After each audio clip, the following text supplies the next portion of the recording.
We both live life at full speed, easy to see. When we collide, no one walks away easy.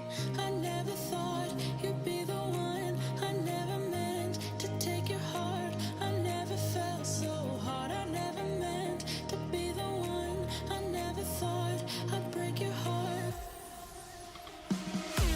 And after the stars have crumbled to dust, we still feel the warmth burning in us, burning in us. And it hurts so bad, but it doesn't mean that it's wrong. No, 'cause after the storm, you'll see the sun.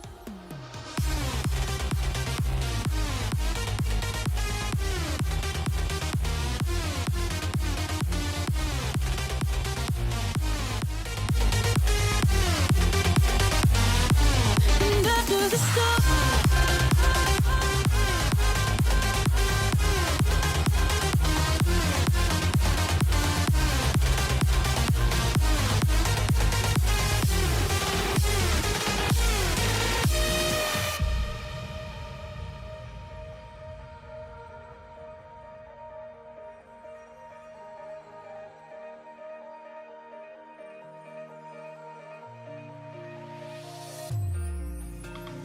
you and me, we both live life at full speed, easy to see. When we collide, no one walks away easy.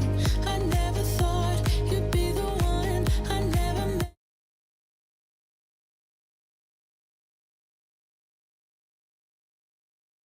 I never thought I'd break your heart. And after the stars have crumbled to dust, we still feel the warmth burning in us, burning in us. And it hurts so bad, but it doesn't mean that it's wrong. No, 'cause after the storm, you'll see the sun.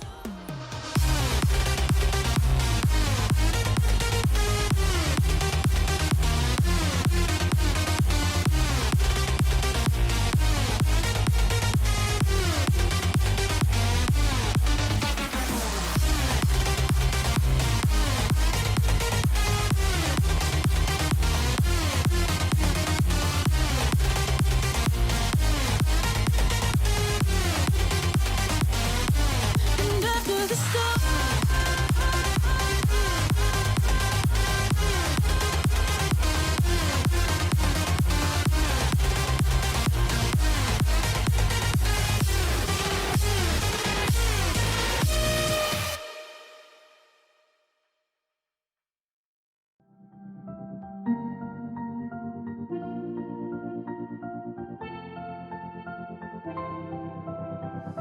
I didn't think we could fall in love.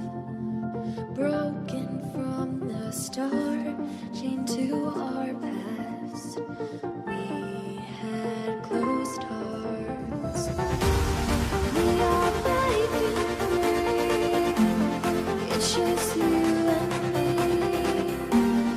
We might fall apart while we're running away. Can we break free? Can we break free?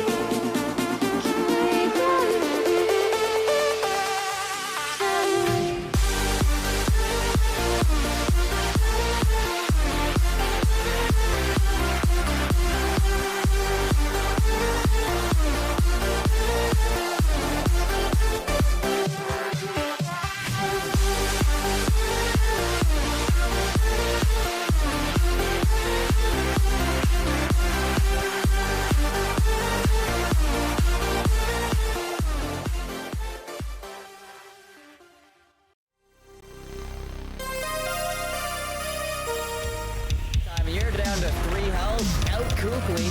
Drops him quite low. Madly gonna help him out. Kukli good for 2. 3-on-2 for this retake. Zoodle. A beautiful shot up. And Seabass on a 1-on-1. Nice. Steam beacon out. Gonna go high. Kukli. Doodle, but even then, will that be enough? The air burst. I'm sorry, the showstopper's able to find Donkey, but the defense. Hey, hold on a second. Forward, now looking around for. I'm taking that. I'm taking WR.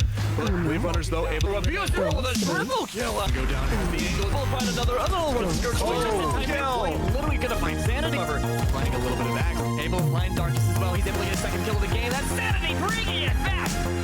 What? He's gonna send off these, but big old Nick with 2. Make it 3. Can he make it a 4th? Maybe an 8th as well. More looking to find that final headshot. There you go. Toggles finding Kugli. And that is the grand championship.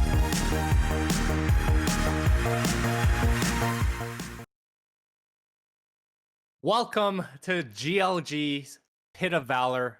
I am back here today. Joining me, we have Vincent here.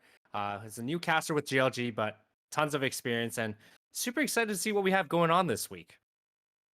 Yeah, it should be a really good time, and especially because we've got something maybe a little bit different for y'all today. A bit of a different sort of style, as we are going to be doing a Swiss bracket as opposed to what we've been doing just with the regular bracket style. So basically, everyone's guaranteed to play 4 games.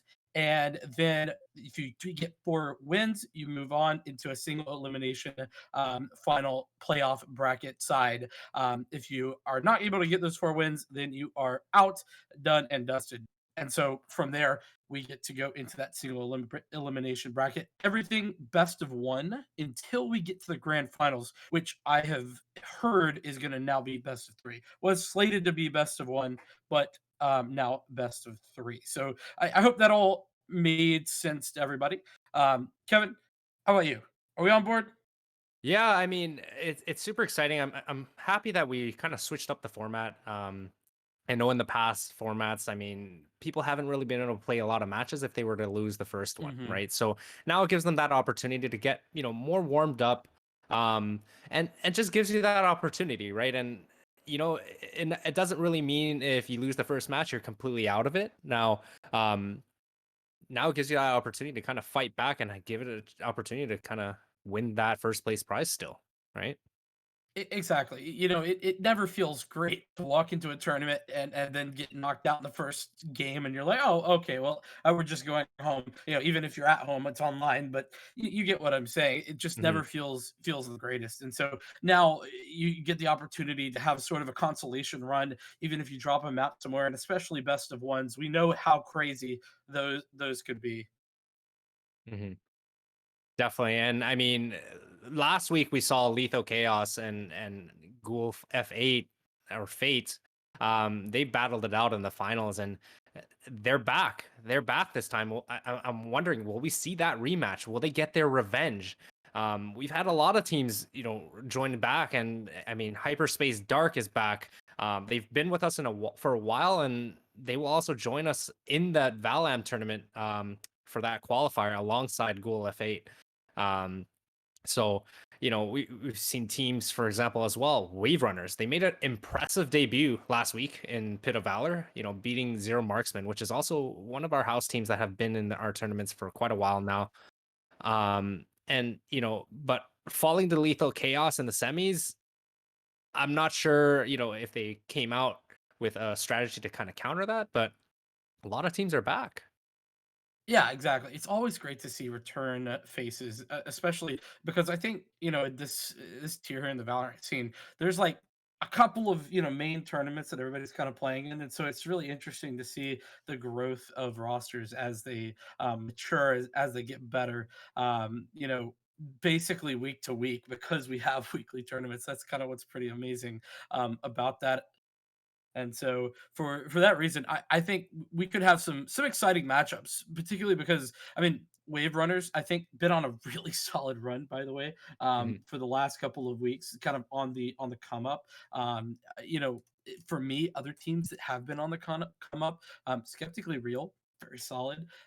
They've recently, I think, third to fourth Flash Friday 5. And I mean, that's pretty solid results, getting a couple of significant wins. They did end up losing to Ghoul F8, like you were talking about, defending that crown, so to say. Mhm. But and they're back too. So it's like there's there's always going to be those opportunities to just hop in there and try and get you get your revenge. You know what I mean?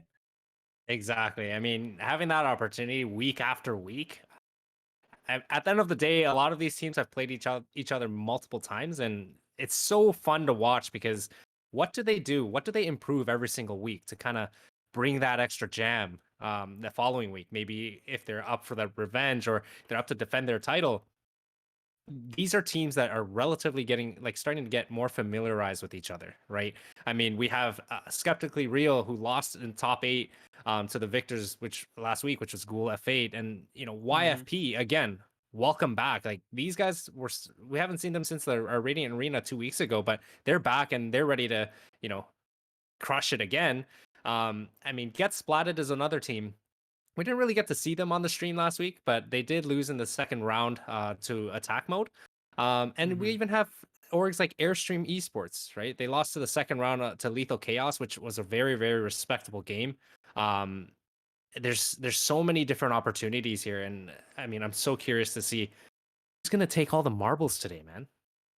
Yeah, exactly. And I mean, I'm curious, Kevin. I kind of want your opinion on this because Mhm, YFP, I kind of feel like there's some hype around them coming back in here. They are certainly they've had some, I'll say, broader success. In some very notable tournaments, for example, right? mhm, And so because of that, I think that a lot of people kind of have them as favorites coming into today. I don't know if I feel the same, partially because. Um, the last 2 weeks ago, I should say, not last week, the week before, in the VCS Sunday Showdown, they got wrecked in their group. mhm. Anteku and Resonant, two teams that, whilst are very solid in their own right, I don't particularly rate at that same level, and so I may be a little bit worried for them. It has been a while since we've seen them though, so they could have been cracking it up. I just want your opinion on that. I mean, like you said, they were on a very hot streak to begin with. They've been, placing really well on notable tournaments. And again, I don't know, last weekend it was a very rough game for them. I mean, the whole weekend in general, it wasn't the results they were looking for. But Right. sometimes that's exactly what it takes, right? It takes sometimes, having your backs fully against the wall to be able to really push back and be like, hey, look, we got to fix something.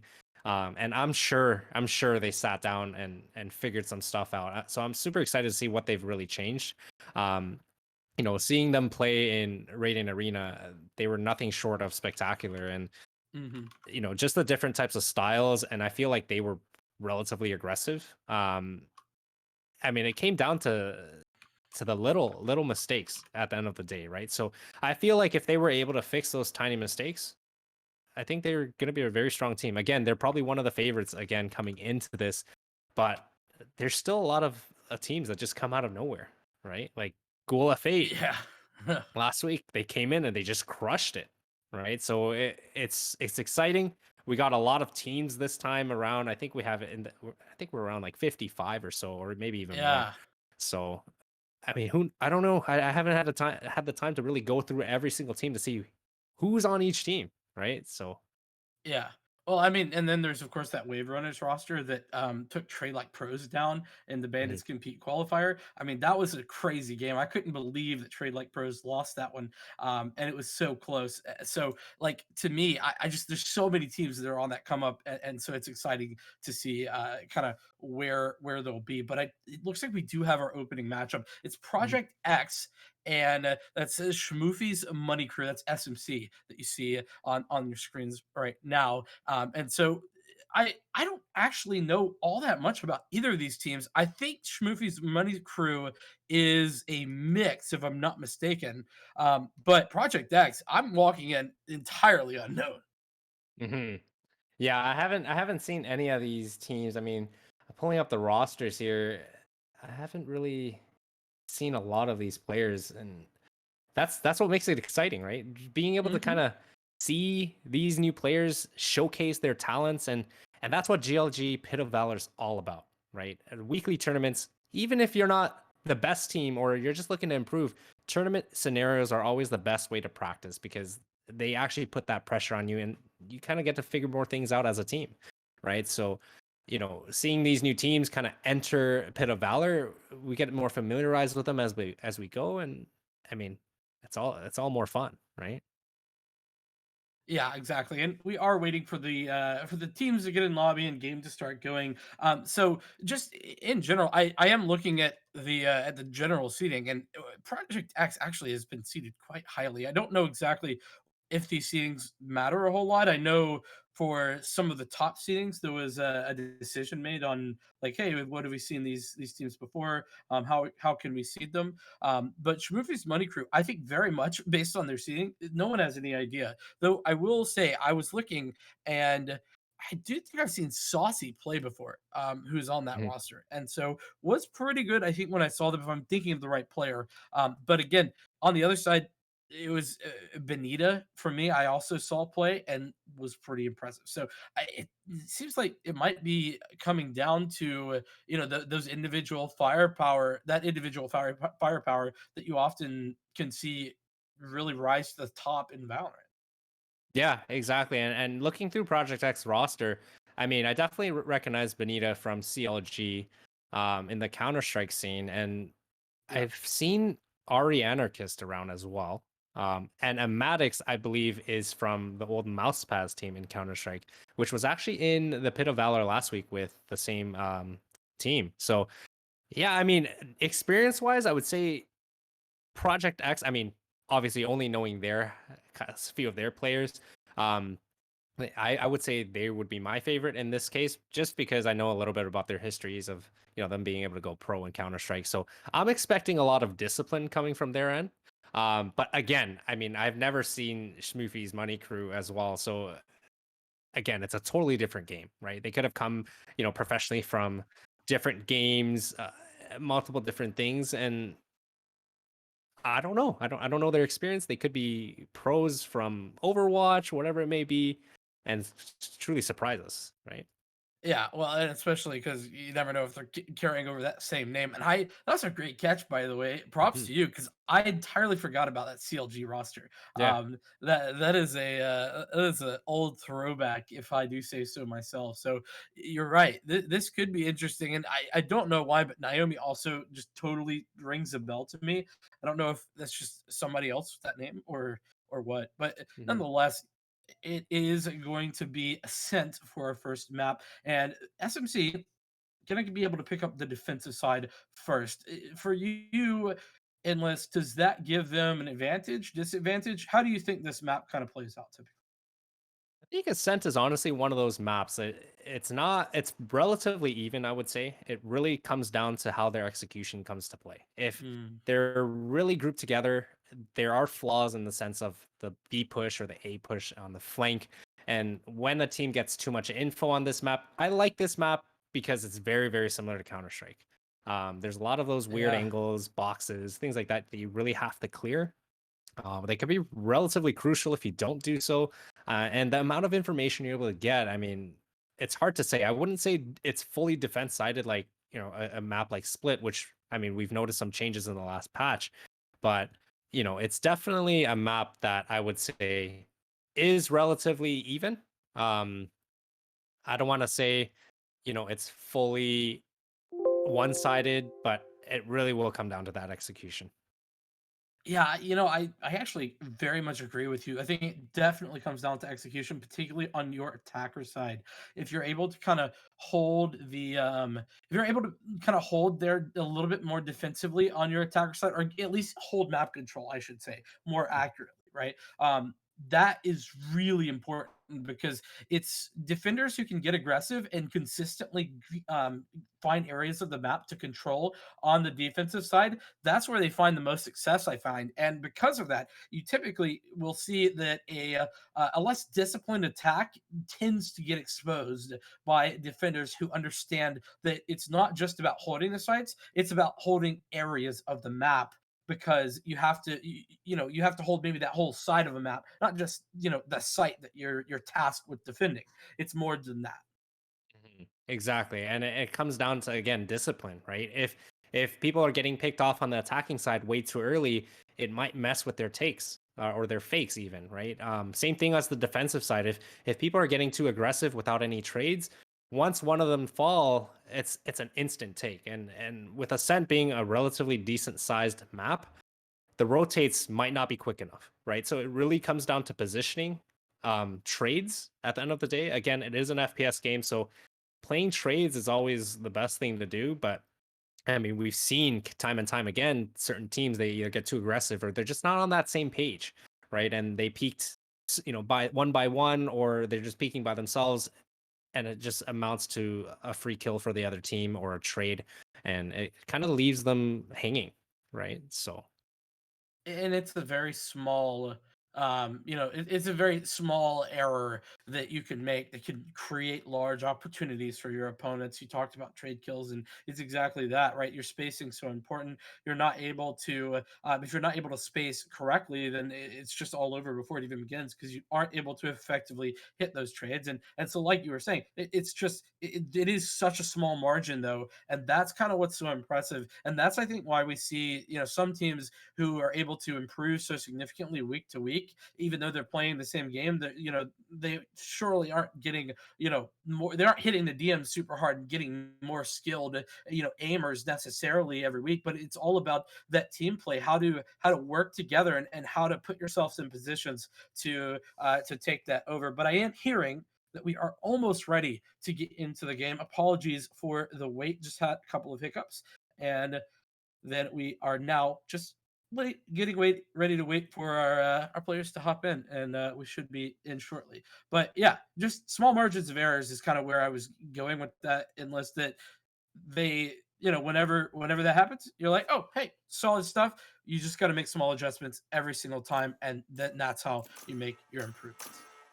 definitely. And I'm super curious to see what kind of composition they're coming up with here. I would definitely expect both teams to at least have a sentinel to really be able to solo and defend and delay sites, which it seems to be the case. Naomi on Killjoy here, and looks like Schmoofel. So man, that's going to be a tough one to say all game, but he's hopefully looking to lock on Cypher. But definitely good to see that. Having two flashes as well, and Omen and Phoenix here, along with two smokes and Jet and Phoenix on the defending side. I think that would be big, and Benita using that recon arrow. I mean, that's, I think, a good composition. Yeah, it's kind of that meta composition, minus the Phoenix. Maybe I don't know if we really see Phoenix a ton on Ascent typically, but it's certainly a viable pick. But everything else, pretty much the standard fare for this map. On the other side, though, a little bit of indecision right now. Like you were saying, Shmoofel onto a cipher and lock that in. Choose your agent. Certainly is a little bit different, but again, not bad by any means. And interesting, we are not going to see the Omen on the other side. That's actually quite funny, because I've seen a couple of people not playing the Omen on this map in particular. Do you have any thoughts about why that is? I think on takes like this, especially with the sorry, I'm blanking, the Brimstone Molly and the instant smokes, especially with that recent update on Brimstone, making the smokes last longer. I think maybe that's what kind of changed it. I think we're just having, that difference could maybe change everything. But then again, Omen with the TP, it's pretty strong with that paranoia as well. So I'm super curious to see how they utilize each, because a lot of these controller agents, you really need to use them correctly to really gain certain map control, right? Right. But it's starting to see SMC is looking to kind of do a default with 3 outside B, 2 working an A fake. We're probably just getting some information showing presence here.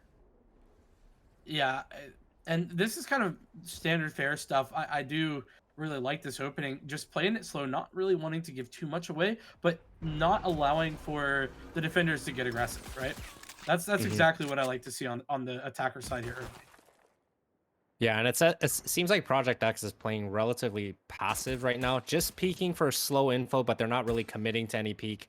you know, slowly stacking towards A, well, no, towards B actually, and having a Sentinel play close short along with Phoenix. I think they're going for that quick flank if they were to take mid, but it seems like they're grouping up short, so they're going to be getting into a little bit of a gun battle here with Reyna entering. I wonder if they're going to be able to hold this here. Yeah, that Lear. Oh, it's not enough to blind the close player, but it's taken down anyway. That was a Maddox, and Minecraft takes him out without much of a problem. So a 5-on-4 in the favor of the attackers is A site is fully in control, and as well, the cat position still much in the control of the attackers. Benita approaching, gets a double to open things up onto this site. It's still a 2-on-3 though, so not ideal for the defense, and 5 HP on Rise makes it all the more difficult. But Benita baiting it out, in fact, gets that kill. That's 3 for Benita so far, but both these players so tagged. This is going to be absolutely so difficult, particularly against that Reyna, who has the opportunity, but that's 4! Benita, the blind is good, but the knife is better, and Rise not gonna fall to that in the 1v1. Project X, they take the first, but it was on the back of Benita, making a huge heroic play. That was unbelievable. I mean, that jump shot on Ellie Monkey, wow. Benita really just said, nope, we're not losing this pistol round. We're going to get this free bonus round right here. We're going to play it correctly, and that's 2 free rounds right there. But incredible plays and shots by Benita, you know, really taking her time there. Yeah, played it slow, right? You know, not getting too aggressive, just like, oh, hey, you know, you'll give me a kill here, I'll take that. You'll give me a kill there, I'll take that as well. And just, you know, taking it one at a time. I really love that. Mm-hmm. So it looks like they're going to stack towards B here, attacking side, and really gain control here on a save. And it looks like they forced up stingers and light armor here. So this might be a very dangerous take for them. If Benita's able to, you know, shock dart, get some damage taken down, which she was. They're taking up sidewalk, and oh, I think this is a free take. Or free hold. That paranoia. Rice had that paranoia that was so perfectly placed. It didn't save Benita's life, unfortunately, but, you know, blinded basically everybody in that sidewalk push, and so maybe just a little slow on the approach there on the defense for Project X. I mean, could have been a little bit better, but like we were saying, nonetheless, it is a solid bonus round, and so now, well, I was gonna say they might have guns, but I don't know what we're seeing. This is the Stinger purchase. Yeah, I'm not sure why SMC is buying Stingers in this round, but maybe they have a different plan on the agenda. And again, I do like that they're kind of grouped up together for those trades, but it's the matter of being able to get that. Exactly. And, well, it is just kind of a brawl in mid, and unsurprisingly, Benita and this rifle wins out against the SMGs, and so I think he's pretty well aware of where that last player is, and hits the shock dart and Maddox to clean things up. And so it's a 3-0 start here, and, I mean, listen, I think that Project X, they're pretty much looking strong at this point. Yeah, and that was a crucial round there. Them just basically playing very disciplined, only losing 1 to that eco. And that's what SMC was kind of looking for. It looks like Project X is going to kind of bonus again this round, only buying 1 operator, and the rest are just Bulldogs and Spectres. So it looks like they're going to be pretty set for the economy here, and probably doing a little bit of an aggressive push.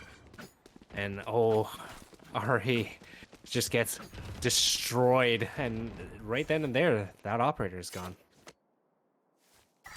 Yeah, I mean, it is kind of weird, this, again, the investment, but, I mean, that's just such a great push, and then you go up, and, well, 1's taken down, and now trades are in, so not all bad, and it's 3-on-4, but they just keep going here.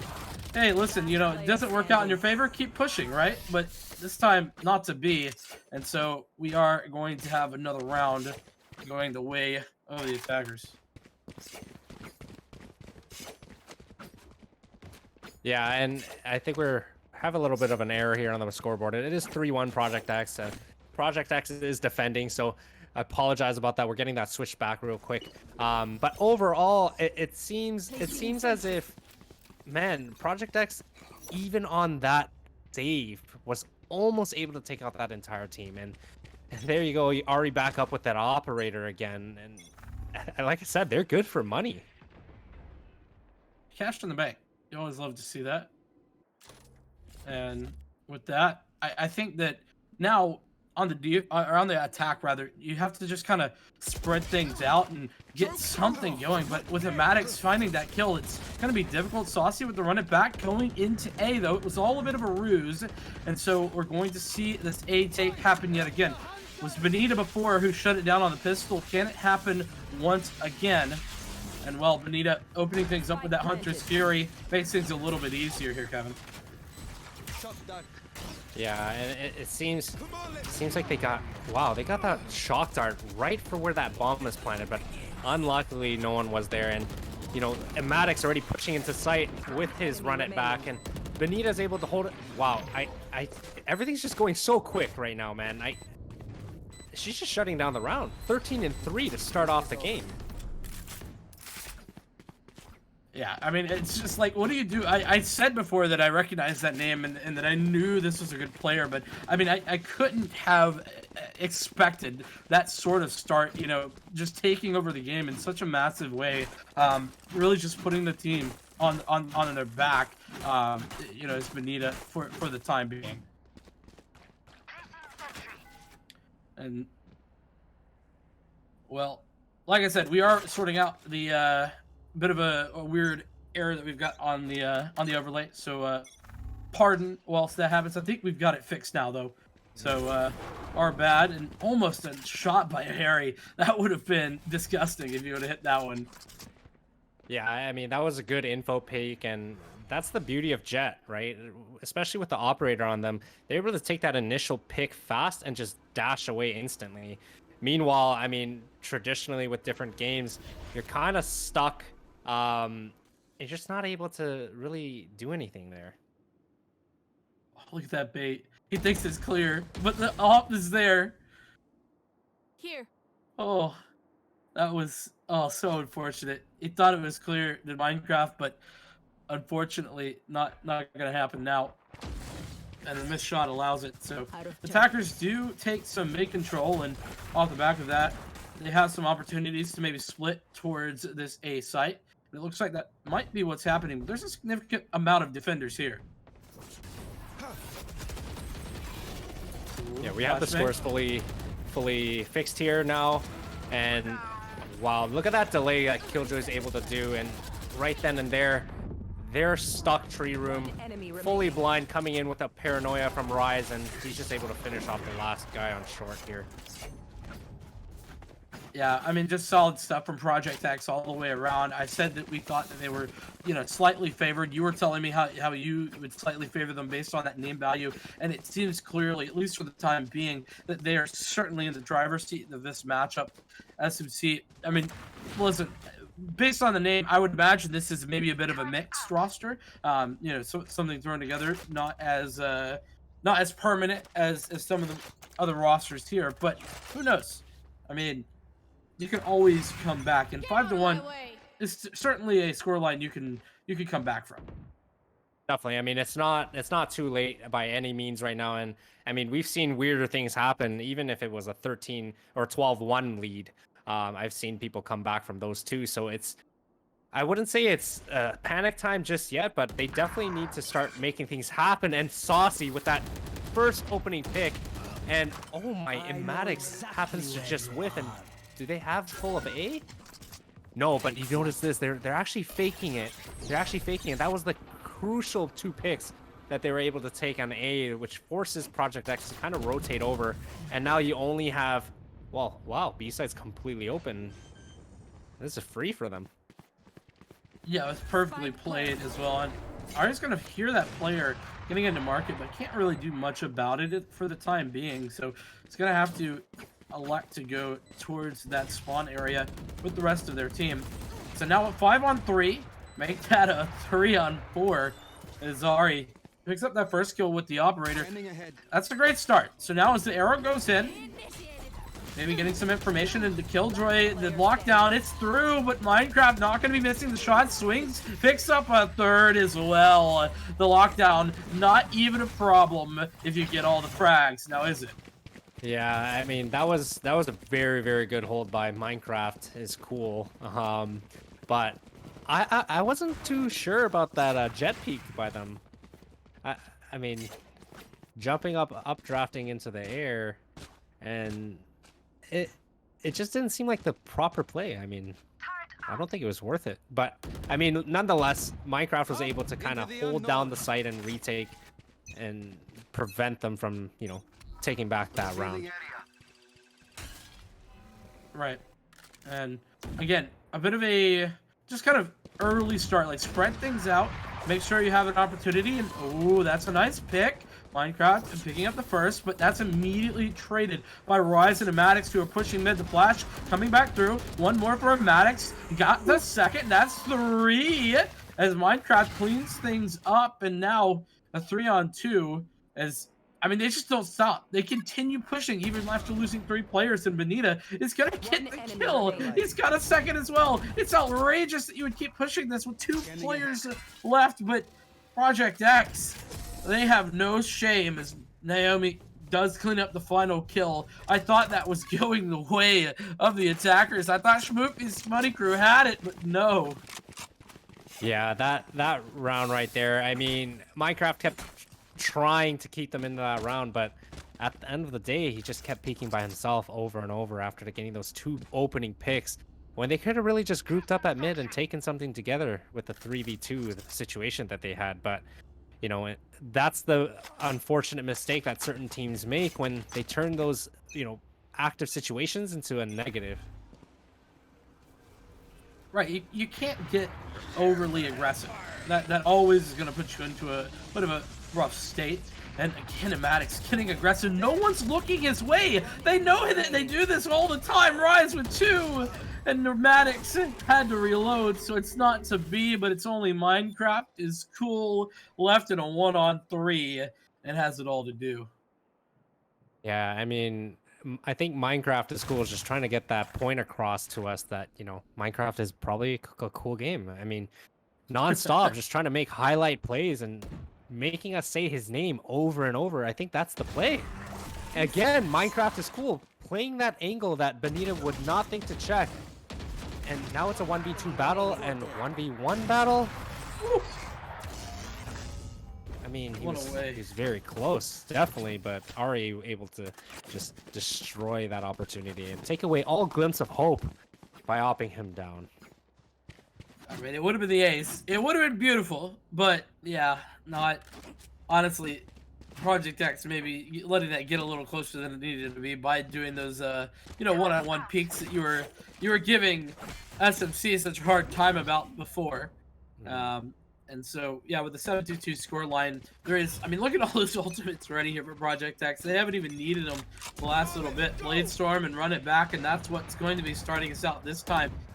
Has pushed these through mid yet again, and Maddox finds the first. It's a headshot and a second before getting sent back, and it's just again and again for this roster. Project X ahead again. Yeah, that was a little bit interesting. I mean, I get Jet was watching that B main push, but not falling off and just holding the angle with the fully sided peak by Maddox. I mean, that was a little bit odd, but nonetheless, they have to play it a little bit safe. Would I have fallen off and watched the angle instead? Probably. But again, Maddox with that run it back, being able to take off 2 players, I mean, that's huge. That is huge. Well, you know, and I think that's part of the reason we're seeing Project X just kind of hold W right now, because they're winning those gunfights like that in that fashion. I can't blame them. They're feeling confident, and I mean, again, they're hitting the shots. So fair enough. Exactly, and it looks like SMC is going to group up 3 outside B again. I think they're going to start working slowly into a default, but Ari here posted up aggressive with an operator, looking to get that initial info and possibly even a pick and dash away. But look at that, and Maddox is right behind him to kind of flash him back out. And I like the way that Project X is playing. They're playing very close together, and they're kind of peeking after each other with a bait and switch. But Maddox able to take out Saucy, but Minecraft comes in and takes out both Maddox and Ari. Is that an open sight for them? No, we still have one in sight, Benita, and she's been the strong offensive player for, you know, Project X, being able to start off the game super strong with a 4K, but is she able to continue it? Not for now. It's taken down, and that's the first time I think I'm saying the name Vixis.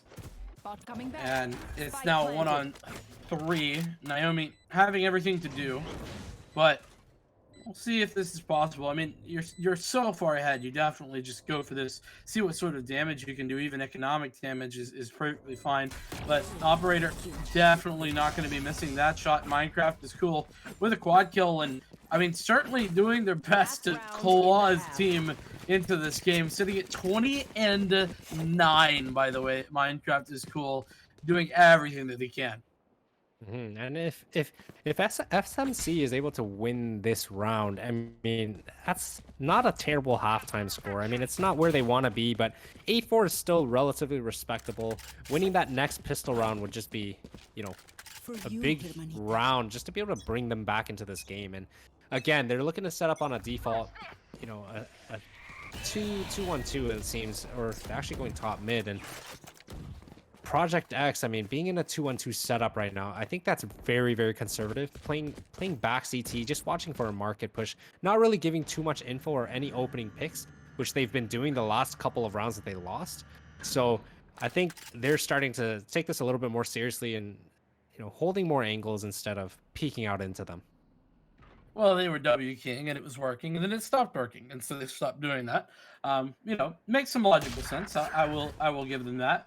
And Rise, that's just great timing, and that's the star player Minecraft taken out in the early stages of this round, and that makes things much more difficult. Rise wants another one, maybe trying to play with it, almost taps another head, but misses that, and so sees one player coming through. That was the Cypher, as now mid control firmly in the hands of the attackers, SMC, but unfortunately, they haven't been able to convert much of anything with it in the past. We'll see what they can do this time, though.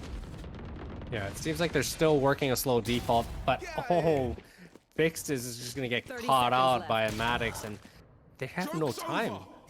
They have to do something fast, and it looks like they're just going to have to go through market and try to get some control at B in hopes that no one's playing there. But, oh, Maddox again, and that greasy angle that they're just not looking at. But Ellie! Oh. Naomi able to just finish up that round, but that was close. That was close. Switching sides. You know, I mean, I will say that the idea there from the attackers, SMC, it was good. I mean, it wasn't a bad idea whatsoever. It just wasn't super effective, unfortunately, that time around, especially as that one player over towards that B lurk. You needed to get a kill there. You needed to win that gunfight, and Vixis just did not win that one out, and that really kind of made it so difficult to split onto that site effectively, because there was just a player sitting there in the B main position where you just crossfire with the guy on site. It's so difficult to dislodge, right, without time on the clock, and like you said, it was about 25 seconds at that point, so not really enough time to clear all those angles.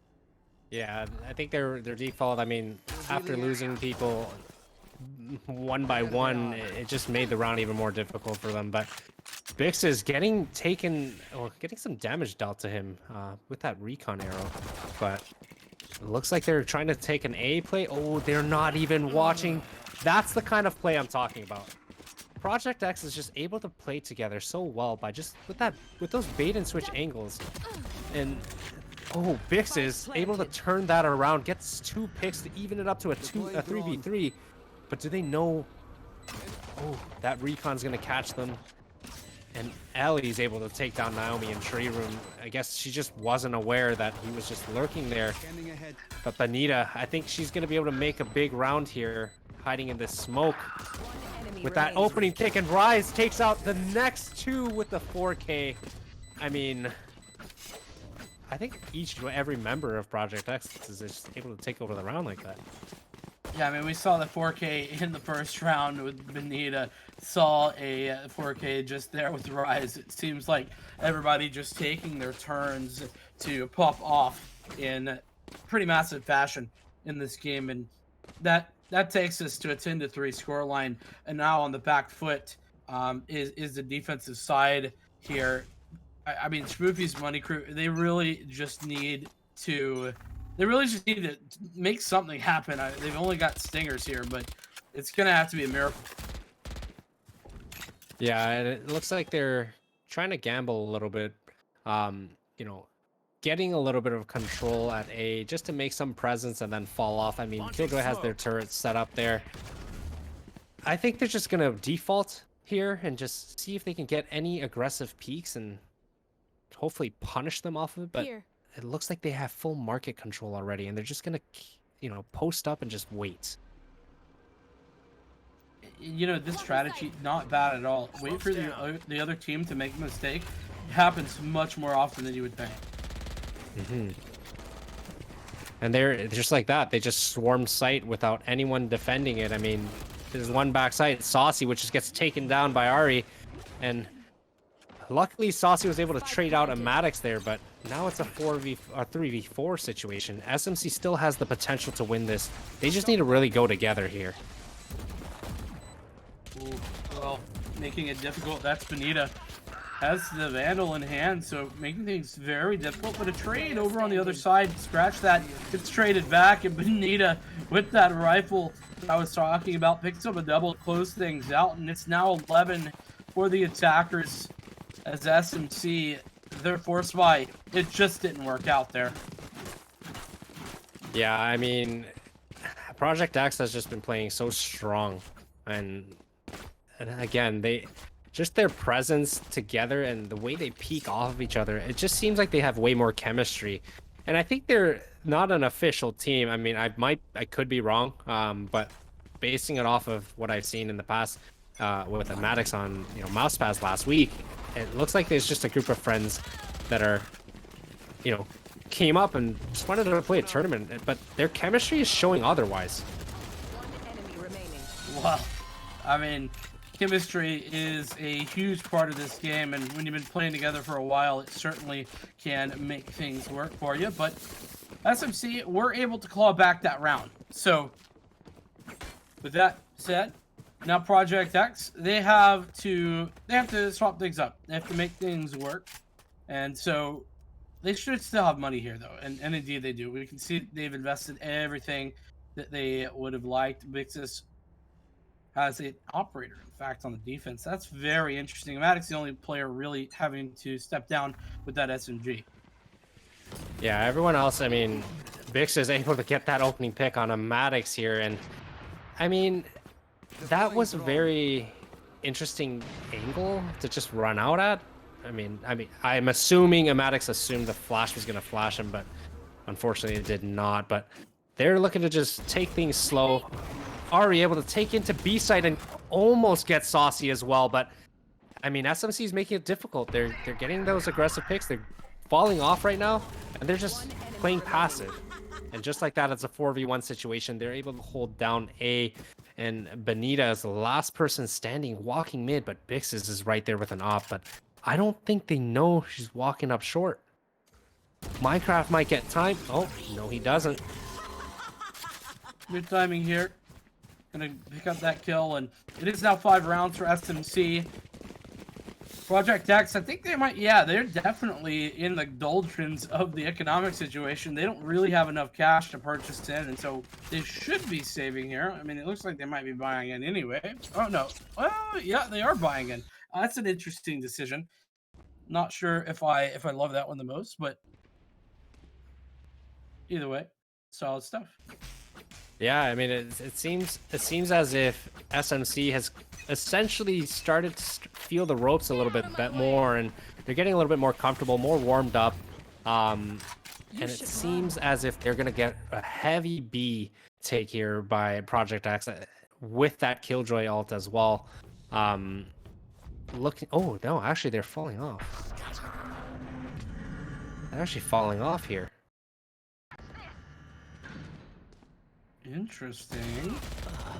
Especially as the Maddox opens things up. That's Project X onto the site.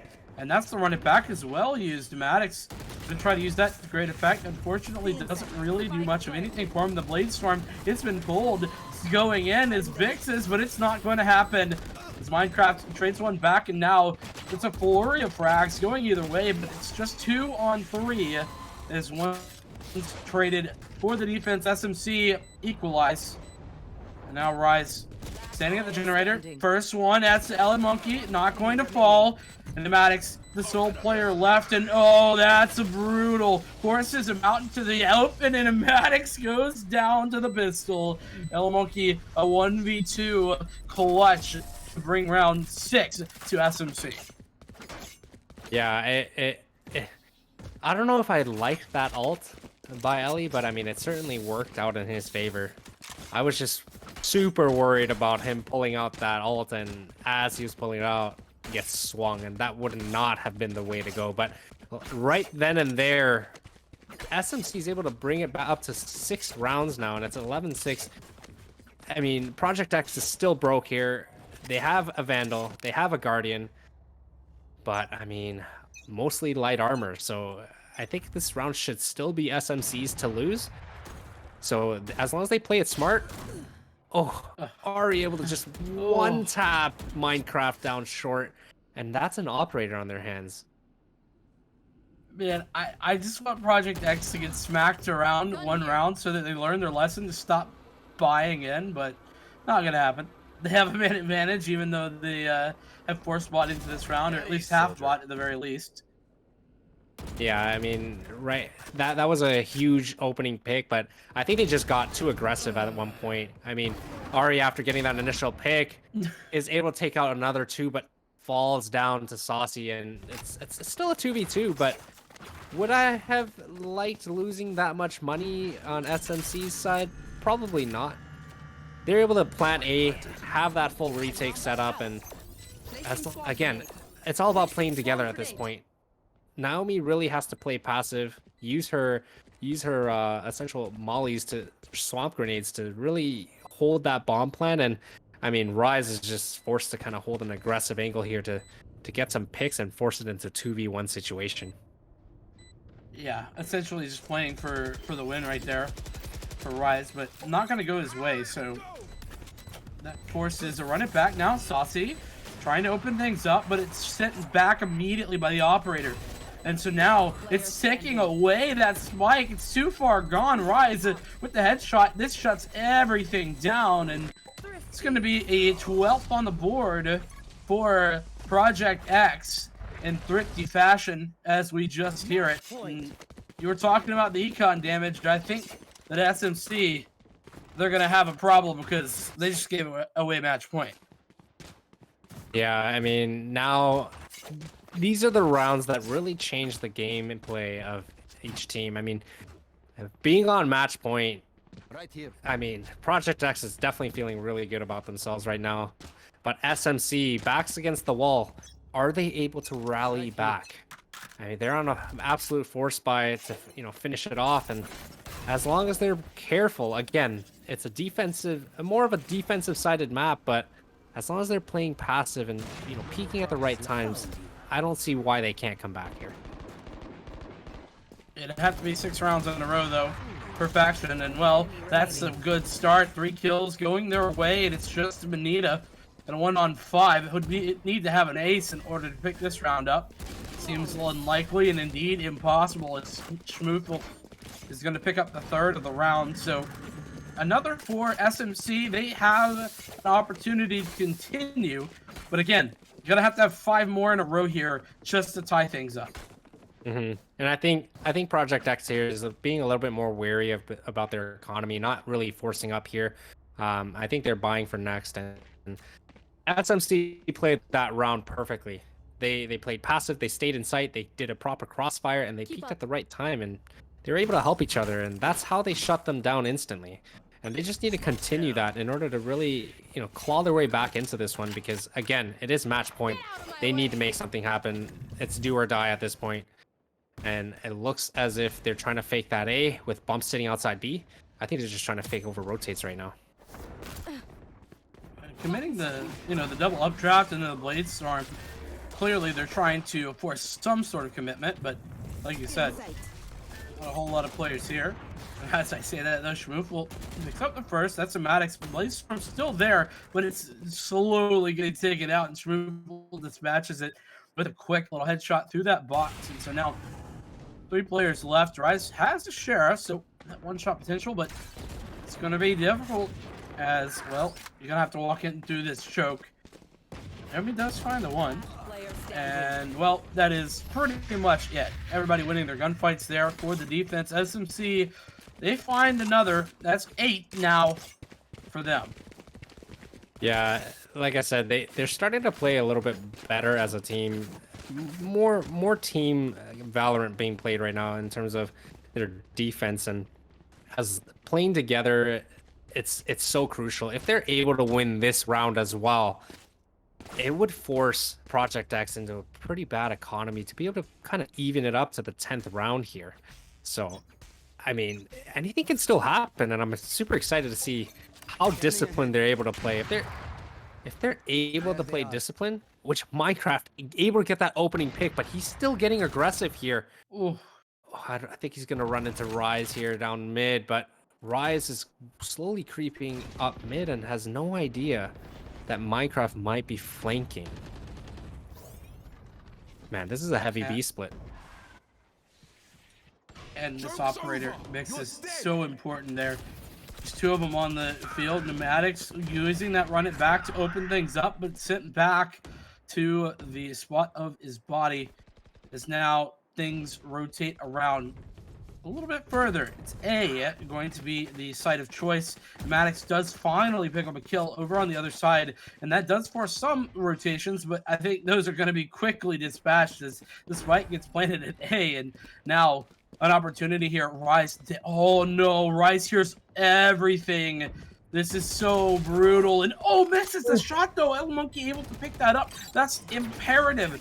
And now a man disadvantage for the attackers. Project X got it all to do. Naomi sitting in this small little corner. Do they expect it? The answer, absolutely. Benito with 1, but that's not going to be quite enough. As now, it's again going to have to be some impeccable stuff, but Benita does have a Hunter's Fury, so no opportunity to push them off. Does get 1 kill with that Hunter's Fury, in fact, and Schmoofel doesn't push too aggressively with it, and is eventually taken out by Benita, and it's just a one-on-one. Benita needs to pick up the kill with the quad, and that's going to send us to the end of the map. Project X with a 13-7 victory. Man, that was definitely starting to look as if it could be turned around, but eventually Project X was able to close it out. Man, that last round came down to the wire. Like there, I thought, for one, I don't know what the Cypher was looking at on SMC when he knew where that Sova ult was coming from. He was looking at like back CT. I'm not sure what he was looking at. But I think there's some sort of miscommunication there, and he just didn't really understand where that ult came from, because that angle, I mean, I thought that was a free kill. I thought But so too. man, did that come down to the last minute, and Benita just able to finish up that round, and I don't think there was enough time for them to get off the bomb at that point. They had to stick it. Yeah, they got it halfway, but there was barely any time left, so what a round, and Project X is able to take that win right there. Unbelievable, man. Yeah, and I will say that it's going to go down as a 13-7 though. I think, or 13-8. 8, I I think, can't yeah. recall. Yeah, Mhm. it was 8. It did pick up that last one before the final, but that was certainly a. I think that is certainly a deceptive scoreline because it was a dominant showing for Project X. Kind of messed around a little bit there in the latter stages, and props to SMC for punishing that. If you want to get cheeky with it, like all well and good, but SMC doing a great job actually just punishing that and saying, listen, you're gonna have to play us legitimately if you want to take a victory. Props to them. Absolutely great showing. They've got a couple of, quite a few more maps to play before they're out of it. Remember, new Swiss stage, so you need 4 wins to move on and 4 losses to go out. So it's definitely not over yet for this SMC squad. Yeah, and I think Project X actually came super strong. I mean, I think they had some drink control. I could be wrong. Oh, yeah, they might have. Would have been solid. Listen, if you don't know what drink control is, it's a meal replacement. It's much cheaper than ordering Uber Eats, and it's healthier too.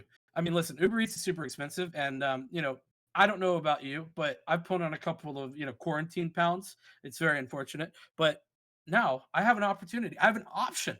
Drink control to make sure that I can get up in the morning, use that meal replacement, easy money, and get ready to go with my day. You can make sure to go and use code GLG10 on your order. Every purchase does enter you in a giveaway for one large bag of your choice. And that does end on January 31st. So make sure to use GLG10 on the drink control website. So it's absolutely wonderful. Sounds good. Yeah, definitely. Remember, GLG10 on your order gives you that 10% off. And on top of that, again, they give us more stuff to give away to you guys. So we're going to hit a short break, and we'll be back with the second match of our Pit of Valor on Wednesday.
I know you feel like you want me, and I guess in a way you do.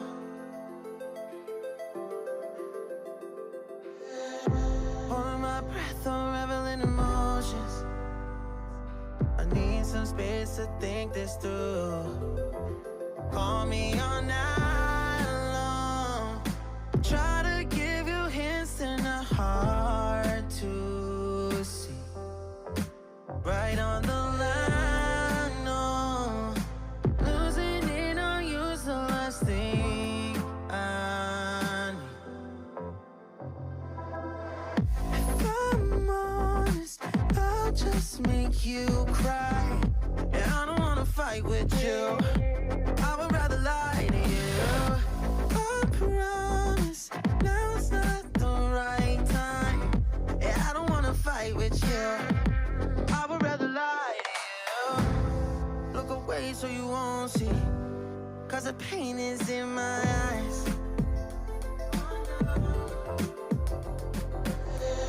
Feels like I could break at any moment and shatter your insides. If you feel my mind, call me all night long. Try to give you hints and a hard to see. Right on the line, no. Losing it on you's the last thing I need. If I'm honest, I'll just make you cry. And I don't wanna fight with you. I would rather lie to you. I promise now's not the right time. Yeah, I don't wanna fight with you. I would rather lie to you. I would rather lie. I would rather lie. I don't wanna fight. I would rather lie to you. If I'm honest, I'll just make you cry. Yeah, I don't wanna fight with you. I would rather lie to you.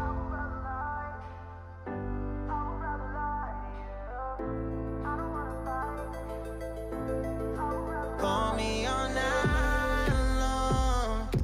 Try to give you hints and a hard to see. Right on the line, no. Losing it on you's the last thing I need.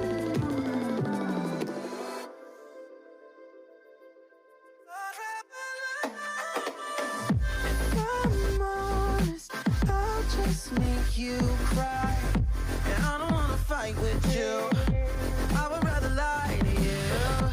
I promise now's not the right time. Yeah, I don't wanna fight with you. I would rather lie to you. I would rather lie. I would rather lie. I don't wanna fight. I would rather lie to you. If I'm honest, I'll just make you cry. Yeah, I don't wanna fight with you. I would rather lie.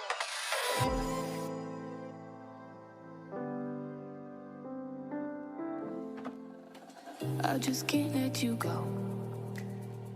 Lord knows that I've tried to. You said I was the only one. No one likes being lied to. You made this mess and left me with the pieces.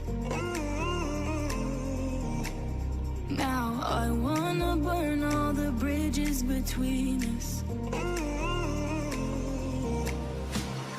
I can't focus, I can't forget. I've been thinking too much lately. I just need to clear my head. I just need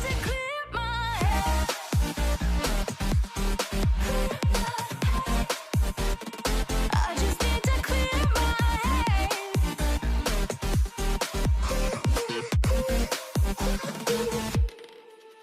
I've been stuck on your memory, but it's not like I need it. And we may have some history, but we don't have to repeat it.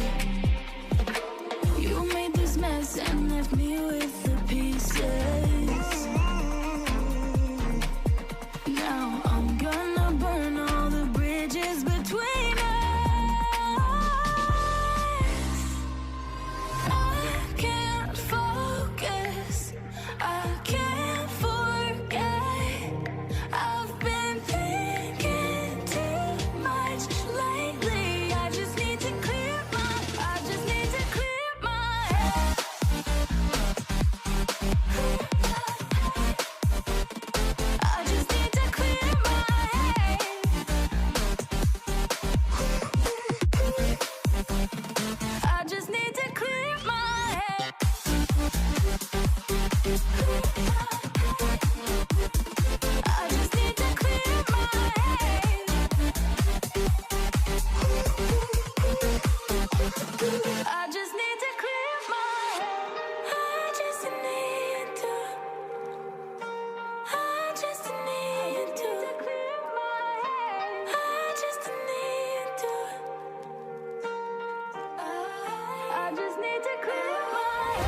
can see the edge, and I hope that you're falling for me.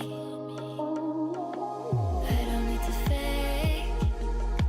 Hold me when I shake. Laying at your side, and I burn like a naked flame.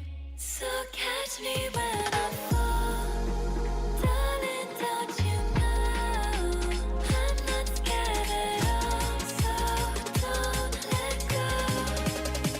Catch me when I fall.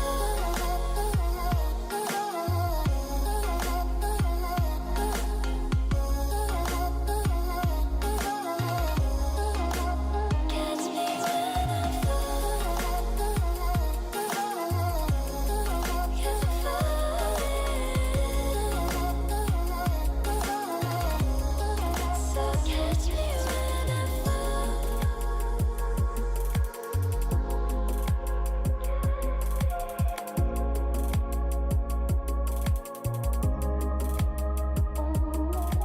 Head up in inferno, heaven in your arms, I'm cold in the night till you come around and make me warmer. I can feel my heart rush, faster when we touch. Laying at your side, and I hope you can feel my love. So catch me when I fall.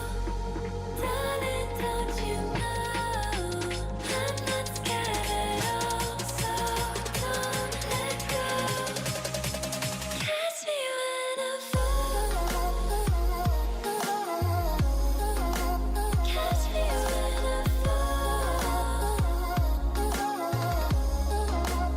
Catch me when I fall. Catch me, 'cause I'm falling. So catch me when I fall.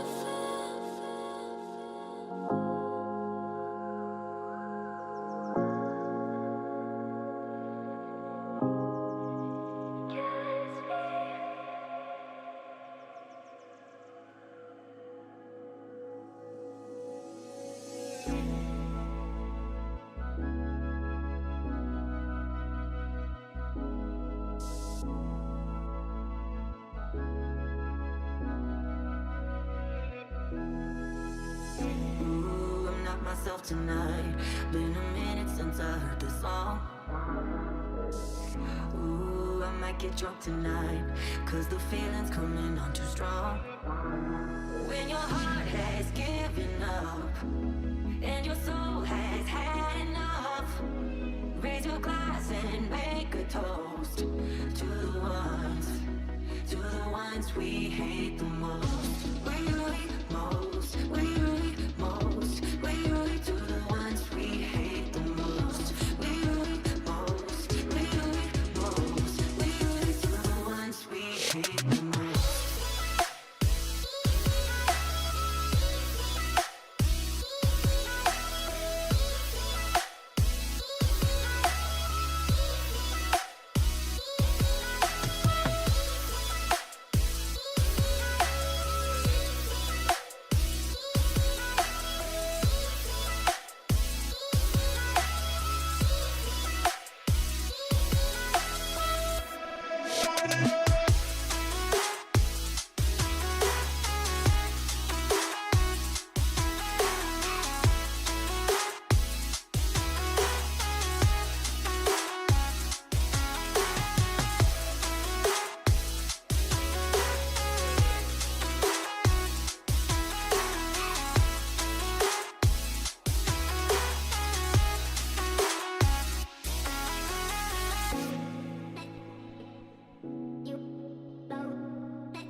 drunk tonight, cause the feeling's coming on too strong.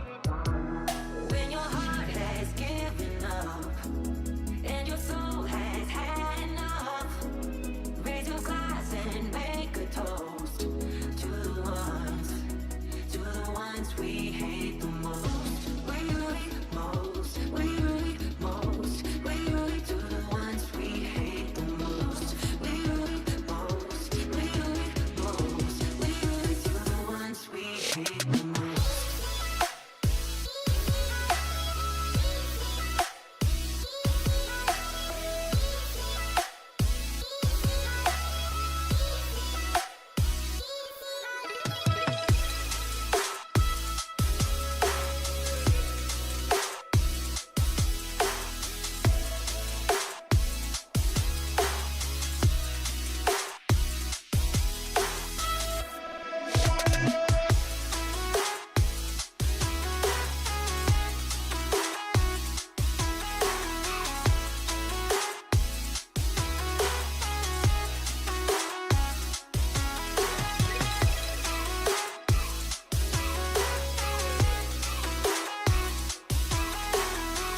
And welcome back to Pit of Valor. My name is Vincent, and now I am joined by Strive on the desk. We have said, at least temporarily, goodbye to Endless, and well, change things up. Strive, how you doing today? Doing good, man. How are you? How's everything? How was the last game? I'm doing pretty good. Last game, it was honestly an interesting game, despite the fact that the first half was really one sided. Project X though took that in a 13-8 fashion on Ascent. So not sure if we're going to be going back to Ascent or if we got a different map, but regardless, I think we could be in for something interesting. We have Team Altaz and D2E Gold matching up, and I'm going to be honest, I'm not super familiar with either of these sides. D2E Gold, I've seen around. Team Altaz, I've never heard of these guys. So I don't know if you have any thoughts, but I'm a bit in Yeah, the dark.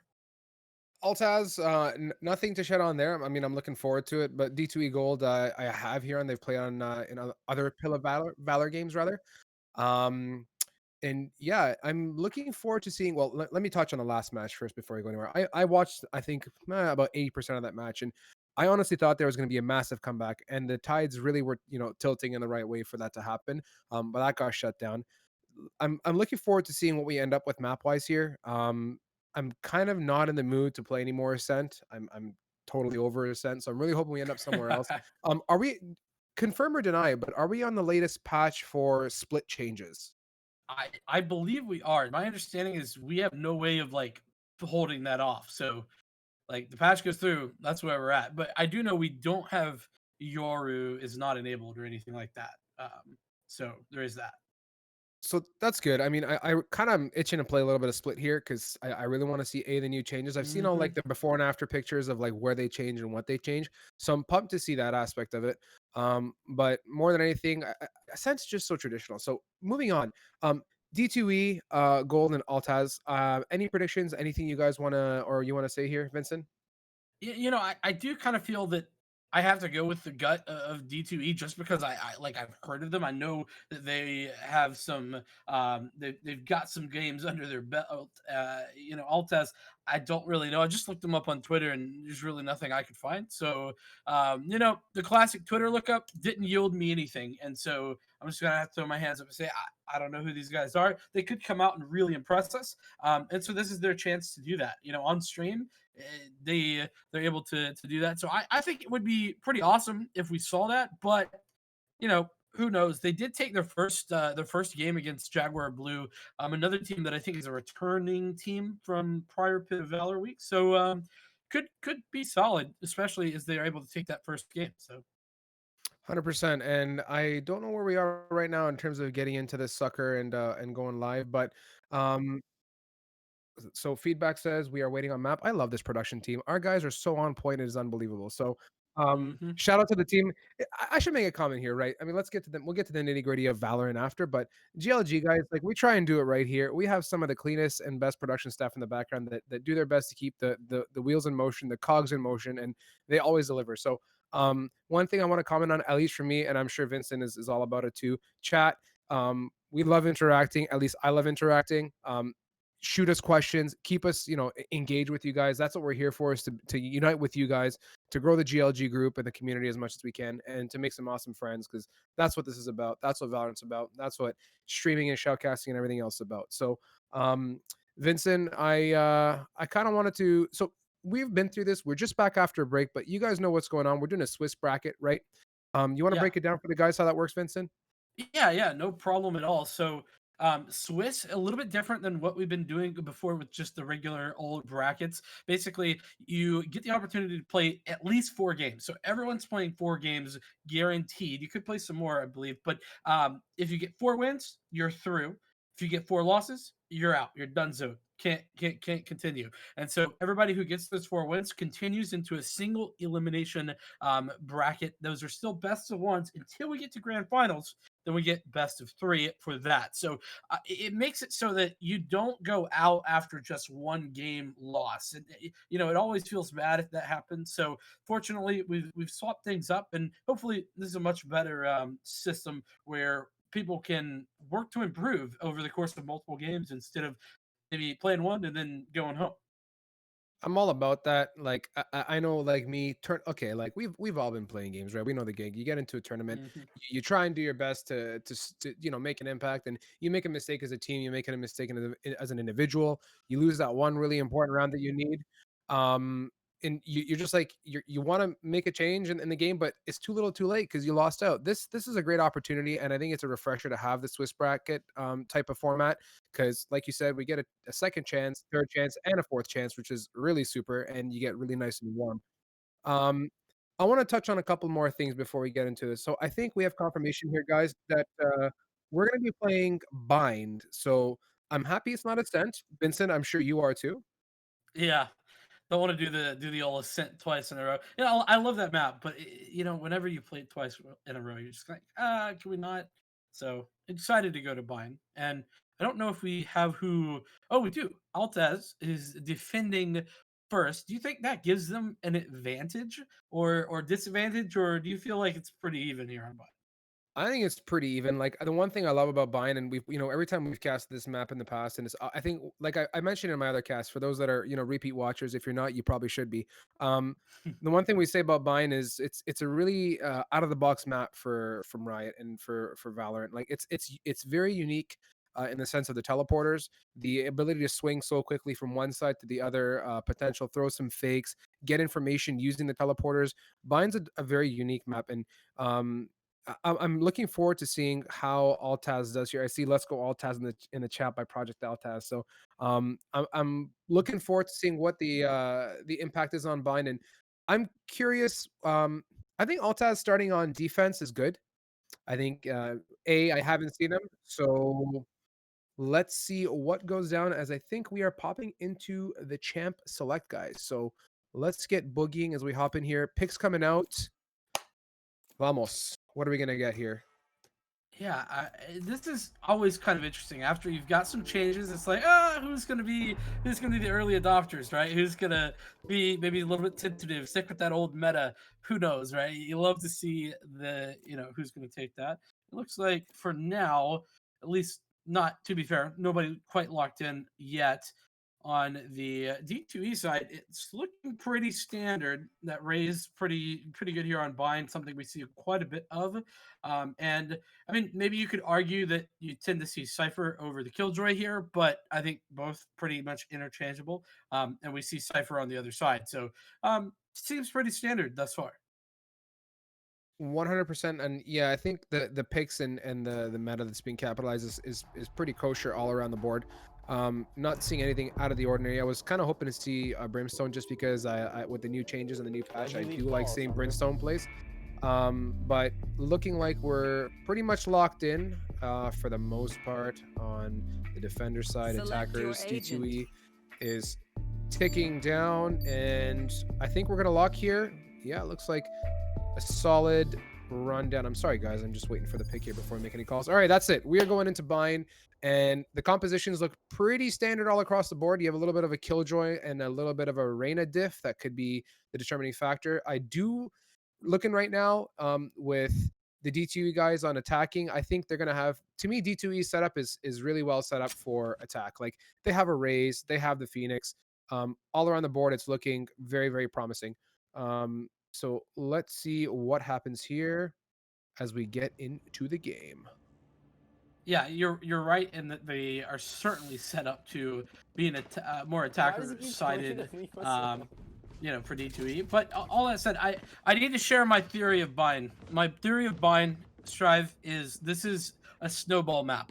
You get a couple rounds, as long as you can string a couple together, it becomes more and more difficult the more rounds you lose to break that streak, and then the same goes the other side. So what I tend to see here is a bunch of rounds going one direction, followed by a bunch of rounds going the other direction. So we'll see if that happens, but it's just an observation. It's a theory I have. It could be wrong. Welcome to Bind 101 classes with Vincent. But we're getting in now, guys, and as we're speaking, let's see if you're okay. Gary gonna actually digest the paint can there. That was a beautiful play. Oh, that's so unfortunate. You hate to see it. He was not ready, but Spike going down. Oh, that was close. even able to dodge the flash, but Soup able to pick up the kill anyway. And Eye Candy follows things up. Now a 2-on-4. The defenders, they've got to get in here quick. I don't foresee this working out too well here for Altaz, but I could be eating my words here in a second. Let's see what they can make of it with 2 men up. Ray's pretty lit, effectively a 2 versus 3. Drone coming out from Mason as he's going to get some information, see what he can pull off. Cancels that right away and goes inside. Gets spotted out. 1 tap from the bot and you're deleted. Here comes a flash out by Soup and he's going to delete Vims, and that was crystal clean, my friends. Yeah, it was just really well done. And I mean, can we go back to that opening? The kill with the fade shells, just so disgusting. Swatted the player out, was able to get a tag, I believe, onto the, I don't even, it was Taze who got that kill. Got a tag and then was like, oh, okay, well, have a fade shell to the face. And I don't think anyone in that area was ready for it. So a great opening, and so the first round on the board for D2E. As now Altaz, they're forced onto the eco. Yes, sir, they are. And that, like, you guys got to understand, like, the biggest thing when it comes to higher level gameplay is knowing how to capitalize on your skill set, right? The one thing Ray strives, or, you know, hey, strives, that was a good one. The one thing that Ray does really well is capitalizing on tight, narrow corridors and making use of the damage of that nade and the impact that it has, especially with the second blast after touching down. So paint can kills are always appreciated and welcomed on here, guys. I love watching them. They make me super excited. That and bot kills from Rays are just marvelous. And looks like things are definitely tempo change, mildly. No early picks going off, which is nice to see with 1:04 left on the clock as they are setting up for, I mean, getting clapped in the face. Besides that fact, like a potential B take here with D2E posted up. Going to get one onto the site. Vims gets deleted by Soup as they're working their way on. A second one for Velocity onto Mason and Gary. Trade Fiesta here, Vincent. Yeah, I mean, but fortunately for the attackers, they have the upgraded weaponry, much better weaponry in that round, and able to take advantage of it perfectly. So now, this is the bonus round, as you call it. You know, you're going to save over those SMGs from the prior round on the attack, and you're going to be going against full rifles for the defense. Altaz, of course, with that save, able to pick up all the rifles that they could want. And so now an opportunity for them to kind of change things up. What I want to see here, Strive, I want to see some defensive aggression. I want to see some sort of play here on the defense in order to find an advantage early on in one of these rounds. 100%. And there's one thing about playing Valor is asserting your authority, right? You want to get in there and make your presence known, and you don't want to be giving up control left, right, and center. And the one thing is, you know, pro players will pick up on trends. They'll pick up on your gameplay style. As Taze sneaks his way into U-Haul, this could be huge, but I'm pretty sure Gary knows what's up. Let's see what we get as the spike is being planted. Gary getting spotted out here. They know what's going on. Taze one. Yeah. Oh. And gets absolutely annihilated as Cypher going to pick up one onto Phoenix. Number advantage in favor of D2E. Looks pretty clean to me here, Vincent. I think D2E is going to be able to hold this out. Well, yeah, I mean, nope. As you say that, though, I mean, a couple of kills going against them. Velocity Fear, though, fighting one back, so we're in a 2-on-3. Is now Altaz, they have an opportunity. Velocity Fear just shutting things down. Picks up another for the trouble as the smoke clears, and that's a triple. Zymor picking up the final kill and closes that out. And what was a 2-on-4 was picked up by D2E, and Altaz back to the drawing board. Altaz whipping out the chalkboard indeed as they have to scrounge up around here. Around, jeez. With 3 versus 0. Now I think we're going to start playing some Valorant, right? For D2E, they're feeling pretty good about themselves. They got 3 rounds. They're gunned up. They're financially loaded in the bank. And I think, but this is it though, right? Like this could very easily be an Altaz turnaround and just slap them on an eco. I don't know, Vincent. What do you think is going to happen? Well, I think there might be enough money that even if they lose this round, D2E wouldn't be like fully, you know, wrecked on the money. So for that reason, I think Altaz, they just need to keep the weaponry reasonable here. They've invested somewhat, and so they need to get a couple of kills here and there in order to keep everybody in check.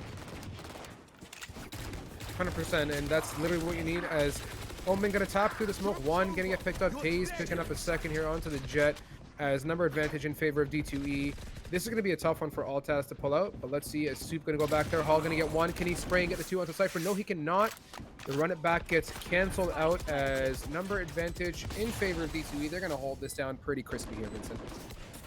Yeah, I mean, it's just great stuff overall. Really solid take. Pushing back the defenders, making it impossible to pick up anything. And, well, you just got that one kill. Fortunately, though, Winthrop able to pick up one. So, I mean, it's not all for naught, as it is a 1-on-3. But every kill you get here is important. Granted, you're gonna have enough money into the next round, so everybody is getting a little bit antsy, trying to make sure that they take them down right there, and eventually do. And so, a solid round there for D2E. 1000% here as we are working our way into round 5. We are, I think, 1 round behind here as our lovely production team's gonna slap that up 1 for D2E. What are we setting up for? Potential B take or not? I mean, they're doing really well for themselves right now. No reason to get any more antsy than they have been. I think their strat's working, and why change it if it is working, Vincent? Let's just keep going, right? Yeah, no, don't break. Don't fix what ain't broke. That's the old saying, and that's certainly wise words, I would say. Cover going out. It's really nice to play a standard default, of this nature that, you kind of work a pick, take it slow, see what you can learn about the enemy team, and then aggress where needed. You don't see too much over rotation either by the Altaz guys. Like, they're posted up with a 2-1-2 kind of with Sova floating around in the spawn area right now, as the D2E guys are going to repeat history and slap B here, I think, with 1:07 on the clock. Yeah, I think we are going to see this be hit, especially as now the 5th player rotates in. The question will be, can Altaz hold this off with the rifles this time around? They've got 3 players sitting around, or rather, sorry, my apologies, only got 2 players sitting around B, and so this could be the entry that is necessary. As you like to see a little bit of a free orb. And that was read like an absolute textbook by Altaz. They knew, like, Phoenix threw that flash around the corner to clear out Octagon and then went to get the orb. That was like red alert. That just signaled, okay, guys, time's kind of running low. Let's go and guard this as best we can. Left. And that ult is now gone. Killjoy's lockdown is not able to detain anyone as they're heavily committed. With 23 seconds, you ain't running back to A. There's no way to get away from that one, and Vims with the kill on the entry makes that so much more difficult. Soups goes down, and now the spike is down, but you've got to figure out how to get back in with this one choke. There's 4 players sitting right around it. Zymor not going to fall to that one, takes out Mason, and so it's all tied back up. A 4-on-4 situation, and this operator, I mean, how do you walk through this? The answer, you don't. You get shot in the face. That's just Weepu. Now just 1. That's Gary, and it's quickly dispatched by Velocity Fear as we're now going to a 5th round for D2E. This is getting, I think, let's whip out your textbooks for Bind Theory 101, where this could be a snowball half. Yep. I mean, Vincent, you nailed it. I think, you know what kind of grinded my gears a little bit about that round? Everything else, minus the fact that Altaz wasn't able to close that, is I don't understand why Jet's having to walk through an Omen smoke with an operator. Like, you have 3 other guys with rifles, send them in there. Don't send the $5,000 operator to try and open a pick when you're walking through an Omen smoke and there's probably 6 people looking at you. So moving into round 6, let's see if Altaz can make a difference as knives are out here for the Jet on Altaz's side, and oh geez.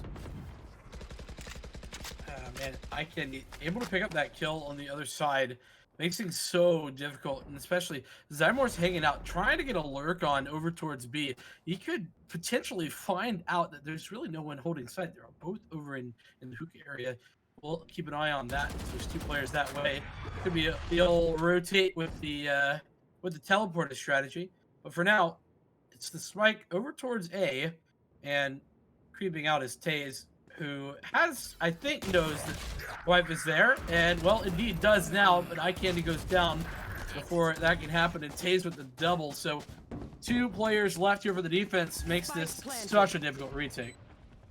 Mega difficult. Like, the numbers on its own speaks volumes, and A on itself, with everyone coming in from the backside of CT, is kind of tough to retake, as Taze going to dump the grenade, the paint can. Zymer going to get one onto Mason, as it is up to Vims. Gonna potentially get darted and runs away. Nikes are on, though, for the D2E team. They're like, yo, get back here, my guy. I'm gonna clap you real quick. They don't want him to save. Yeah, I think he's just gonna keep his W key held down with his forehead and just go for it. I mean, they got fat stacks as well, the D2E, so like they can go for that. That's unfortunate. Oh. I mean, it's Bind. How many places can you possibly run besides around in circles from mid to somewhere else? So getting that round in their back pocket is the D2E gang. And as we go into round 7, I want to make one comment. For those that are watching in stream, one thing that I love to do is you can throw a word in there, say like use this word with a colon, and then like put a word. And I'll just make a conscious effort to use that in the cast somewhere. I'll try and make it work. Don't make it obscene. Don't make it something that I can never possibly put inside of a sentence, but something to keep you guys on your toes and, you know, maybe give you a giggle with a good word. So round 7, Vincent, what are you feeling, my guy? Well, I mean, that's a fun little game. I like that. But I think what we're feeling right now is just more of the same from the attackers. They see what's working. They're playing kind of a slow, defaulty round here at the beginning. Then once they have found an opening or crept onto a site kind of for free in a couple of cases, then they commit heavily. You see that spike down in a neutral position, not really being committed anywhere quite yet. 1,000,000%.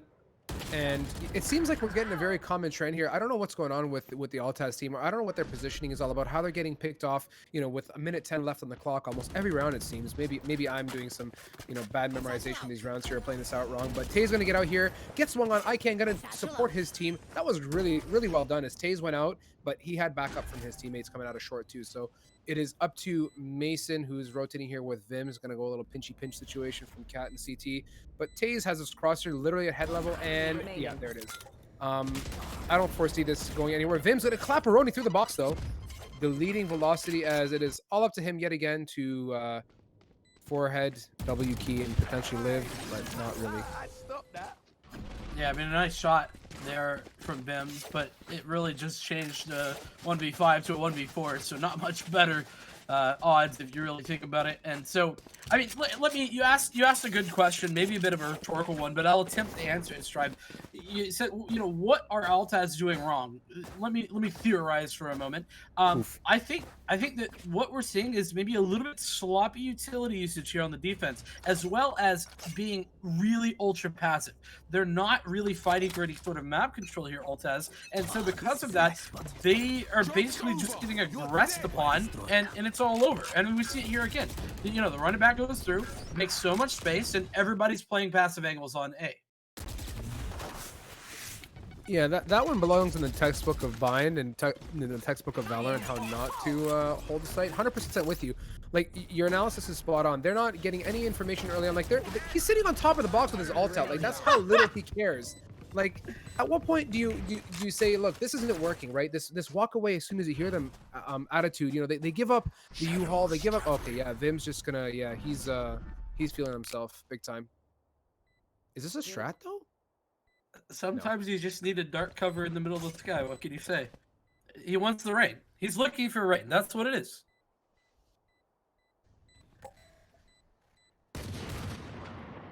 And I think we're just chilling again.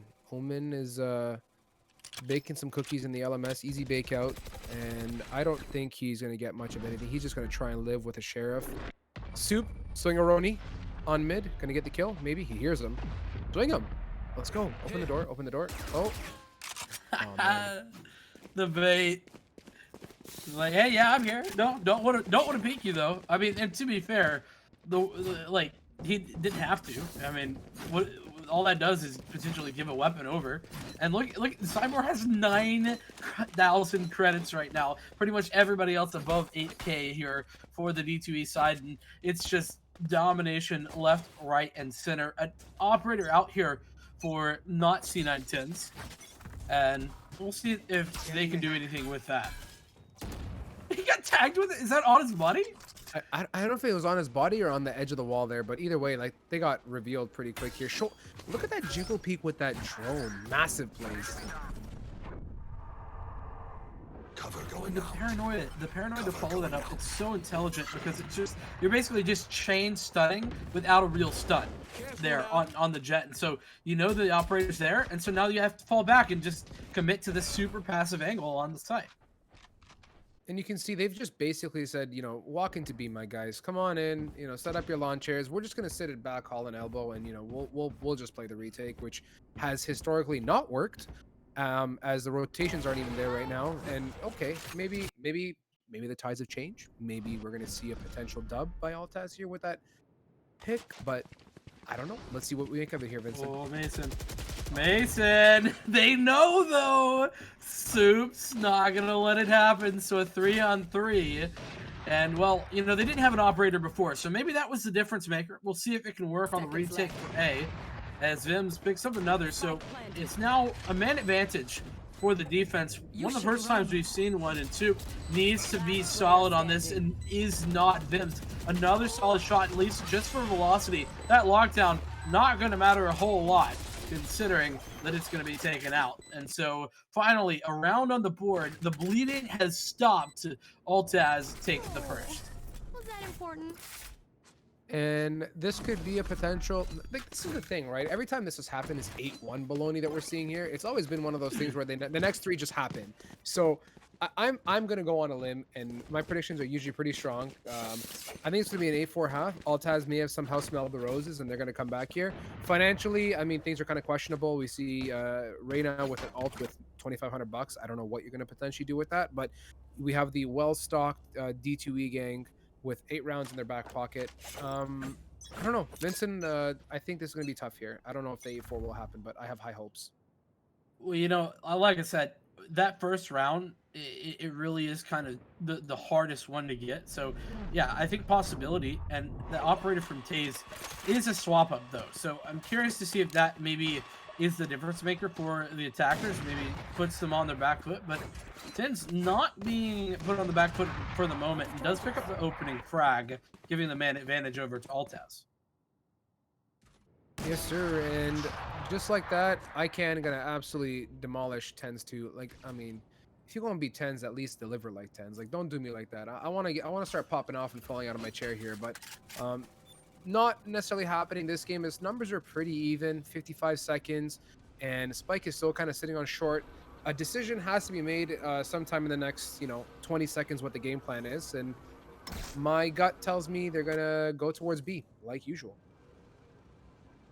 Oh, that would have been a brilliant fake, though, if they had A right there. Oh, my goodness. They are going to go B. I was ready for the fake, though. Oh, and they don't catch out the Omen. The Omen played it long. This is so important. Altaz, they have a way to get through, even though Soup's going to get this kill on sight. Joke's over. You're dead. Did Soup go through elbow? How did he end up back there? Yeah, he pushed through A. Careful now. Incredible. Just the greasiest of all greasy things. Just right through A. Amazing. And just like that, numbers are tied. Could this be an Altaz take? Given what has happened, I don't foresee that happening. One enemy Altaz, no. Can we get it? Oh, 1-on-1. Taze. Great angle. This is the play. Ooh! Oh! He knew. He was aware. That was a great angle. I thought Taze had that, man. His Omen 7th sense just came into play there. He's like, you know what? I got a smoke there. He's probably sitting behind that sucker, and it connected. That was great. Really good job. I need this.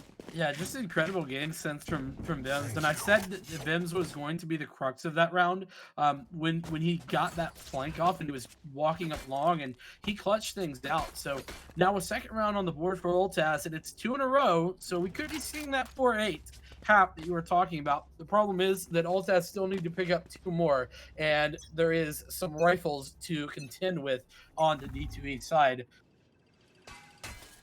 Dark gonna come out here trying to reveal ICANN, gonna insta flick to that sucker and delete it as Tens 2 is pushed up. He's been stomping around in showers. I'm 99.99% sure Raze knows what's up and is gonna wait it out because Tens is gonna get impatient and push out. Let's see if I'm right. As the Sova ult coming out here, I don't know if that's gonna connect now. Mason's gonna be like, nah, I'm good, man.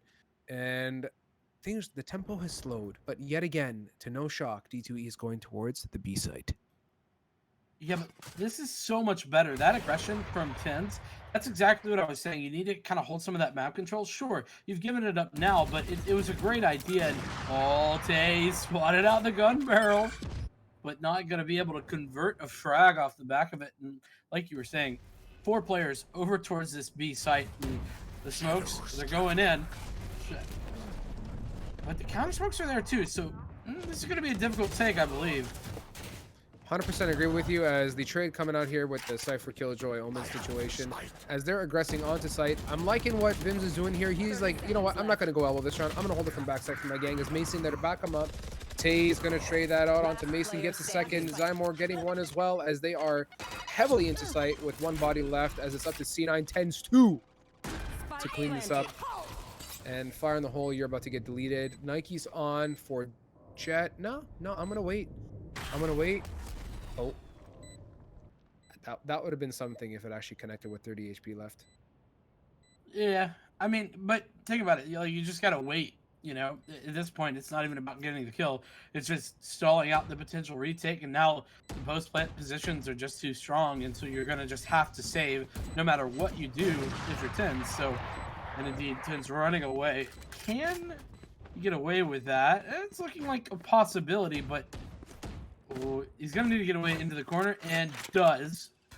So, could have an operator into this next round. Potentially, if it doesn't backfire. Yeah, it backfired. Tough.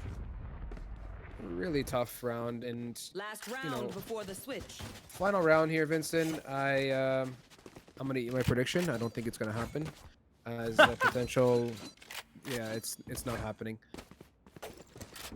You did your best, and that's what matters. In the very end, and that's what Altaz is doing. Their very best. Unfortunately, right now it's not ideal, the situation that they're left, and they still can pick up a third. But like I said, when the snowball gets rolling, especially the economy here on the attacker side, it's just so difficult to dislodge. We saw 3 purchases in a row without any problems here for the offense. Whipping out the stacks indeed as the final round here. My spidey sense is tingling and saying it's going to be a D2E round, but let us see what happens as Paranoia coming through, paint can to the forehead, gonna force him to retreat back out of U-Haul, gonna throw the flash out, but it's behind the Omen who's gonna slap Reyna in the face with a headshot there on the close-up angles as the turret gonna detect C9 tends to in heaven. I like saying that, it's got a vibe to it. And Nike's on for the rotate fakeroni back to B here, Vincent. Yeah, and well, I mean, it's pretty effective considering it's netted them a site and a spike plant, and well, the kills are not going the way of Altaz around the map. Everybody on those lurks picking up frags left, right, and center. Soup with a double to close things out, and that's all she wrote. It's going to be the 10-2 half for D2E as Altaz, they're going to have to cook something up that's pretty brilliant here to try and come back on this attacker side. Yes, sir, indeed, as we move into the next half, and D2E now going to be hopefully carrying the same momentum that they had there on their defending side, and they're going to be trying to attack. Or sorry, I lied, swap that. They're going to be defending. I don't know.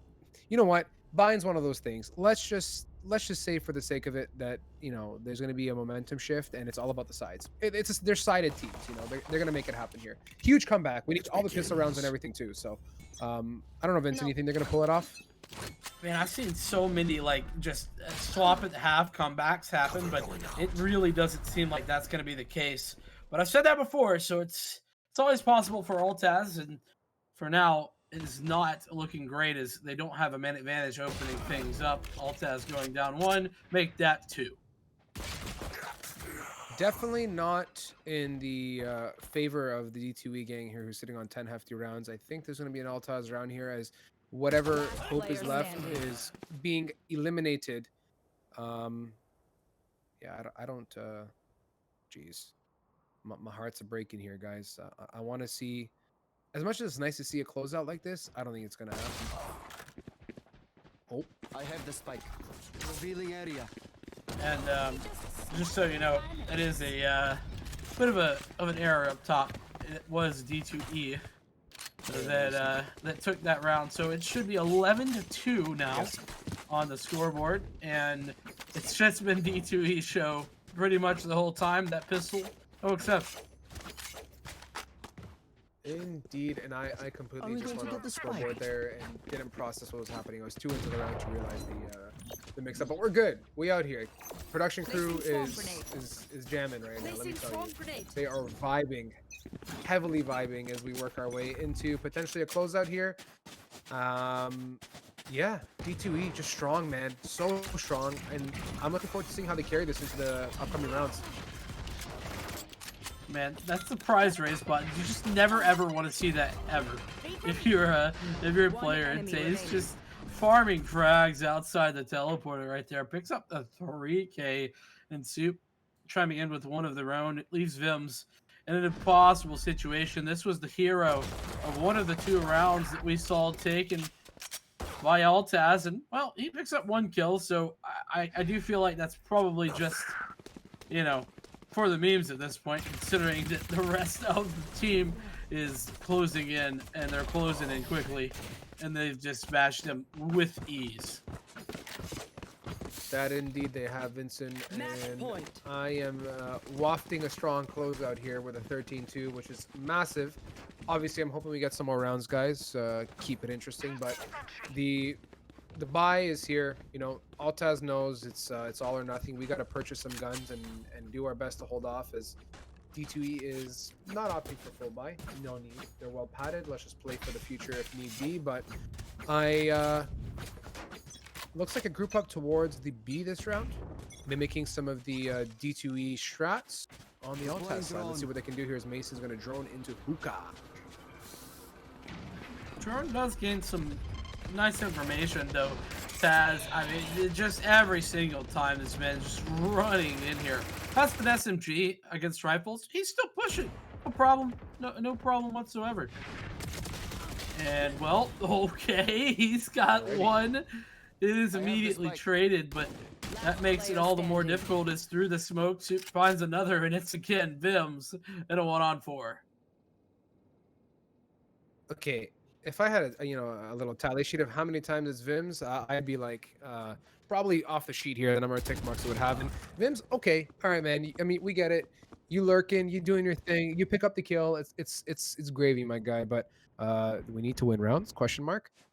I don't know. I think this is going to be another one. You know, let's see if he tries to teleport through the hole and shower again. That's all I can say. Is this BM? Is this what I'm watching? The classic run it back when there's no one here? Okay, well, I mean, I guess Vims is moving that 30 direction, seconds so left. maybe it was a plan. I don't know. But yeah, Yeah, it I seems don't like know the either. inevitable here for Altaz. They're going to run the timer down. They know where he is now. Swing and absolutely face clapped as a 13-2 closeout here on our match with D2E and Altaz on Bind. Vincent, I want to hear your insight here. Can we whip out the theory book one more time? Can I hear what you thought about this?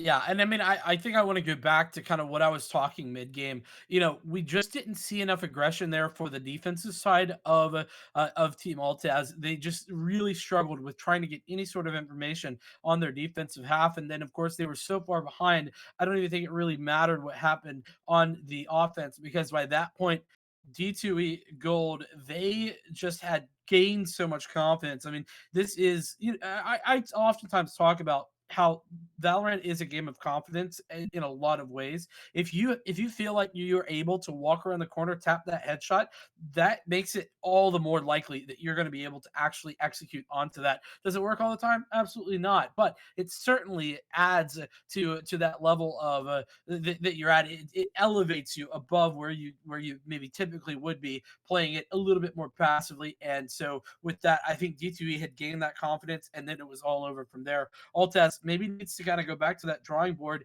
and think about their defensive half and think about how they could have gotten some more info, and just to find, because you know we saw all those B hits, right? It's like there was never any kind of swap up towards B other than maybe trying to opt there one time, and that just wasn't enough.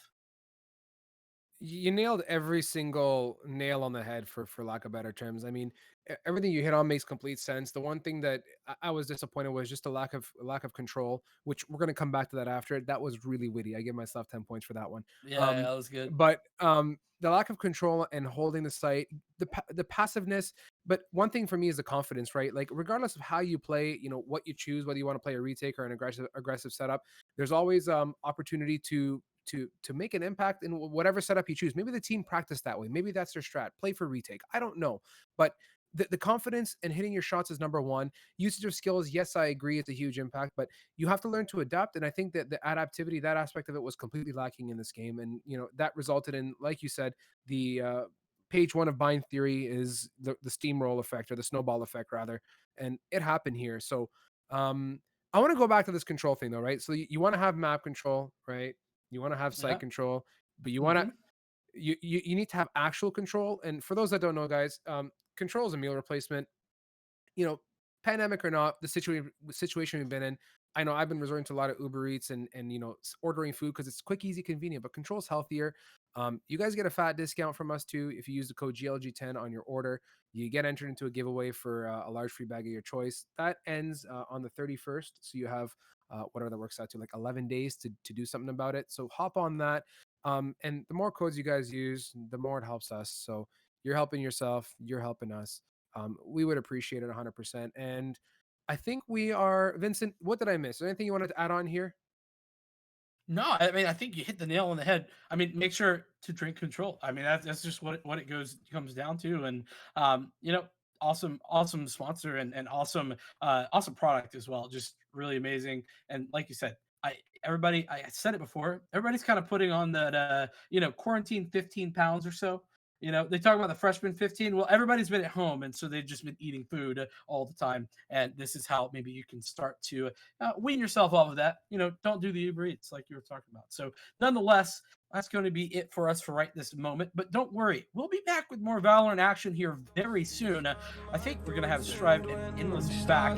Don't know about that one for sure. But nonetheless, whoever's here, it's going to be a whole bunch of fun. So don't go anywhere. We'll see you very soon. I tried so hard, but all these scars, they cut so deep, I bleed. I fell so fast from heaven, it's like someone clipped my wings. Now I'm falling, and I can't see the ground. Can we stop this gravity? It keeps bringing me down. I can't breathe, and I don't wanna die. Can we stop this gravity? 'Cause I don't wanna say goodbye.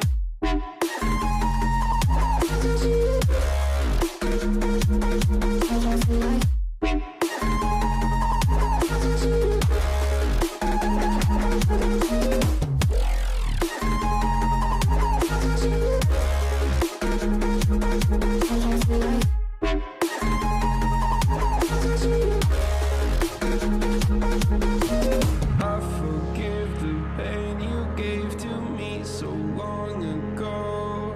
Sleepless nights I laid awake just begging to let go. I almost got to suicidal thoughts, but you stepped in. An angel sent from heaven showed me how to live again. Now I'm falling, and I can't see the ground. Can we stop this gravity? It keeps bringing me down. I can't breathe, and I don't wanna die. Can we stop this gravity?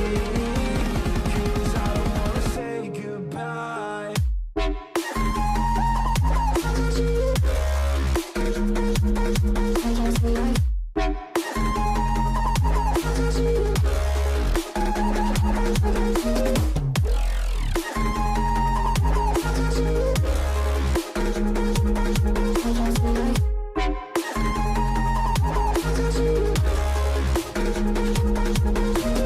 My love, I'm gone. I need to be strong. The darkness had tried to swallow me. Some things I fall, but I hear your call. I pray I don't hit the ground. Gravity.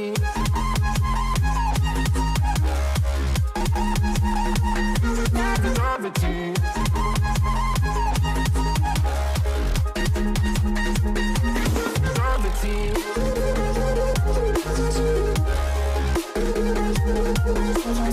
Gravity.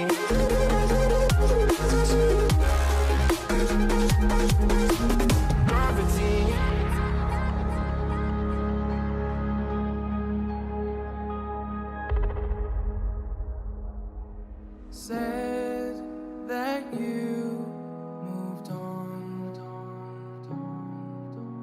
Where did I go wrong? I tried to make you stay, but I guess my love wasn't enough.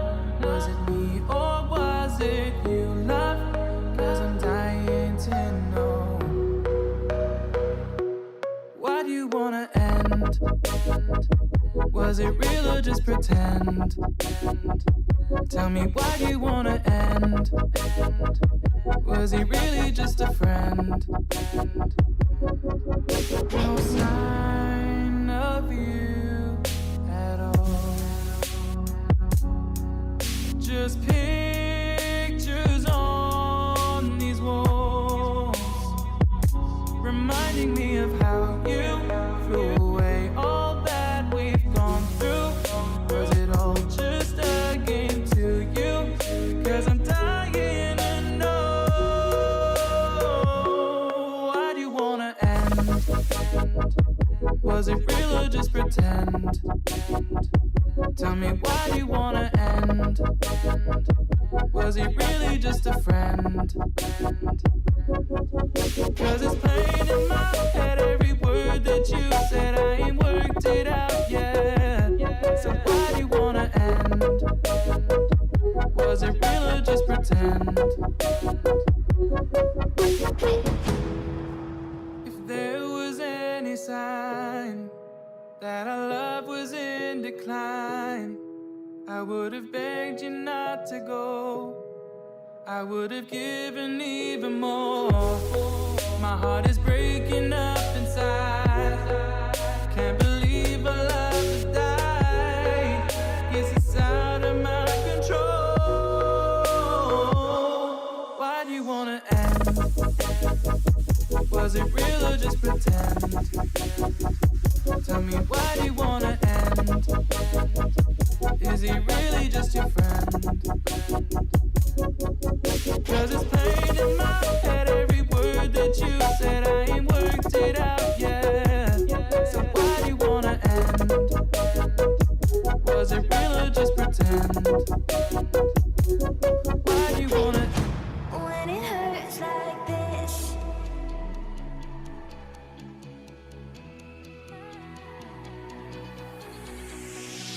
we climb the greatest heights, jump down and have a fight, and that's our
hearts and neon lights.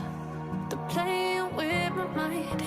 Gotta get out of here tonight. Oh, I wanna run off and fly. And I'll tell myself it's fine to be alone, just to find somewhere that finally feels like home. Oh, oh, oh.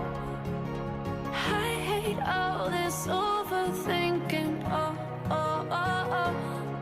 The more I swim, the more I'm sinking. Take me to a world of silver. No more heartbreaks, tears, painkillers. Take me somewhere unfamiliar. Bring me back to where we started out. Get me out of now.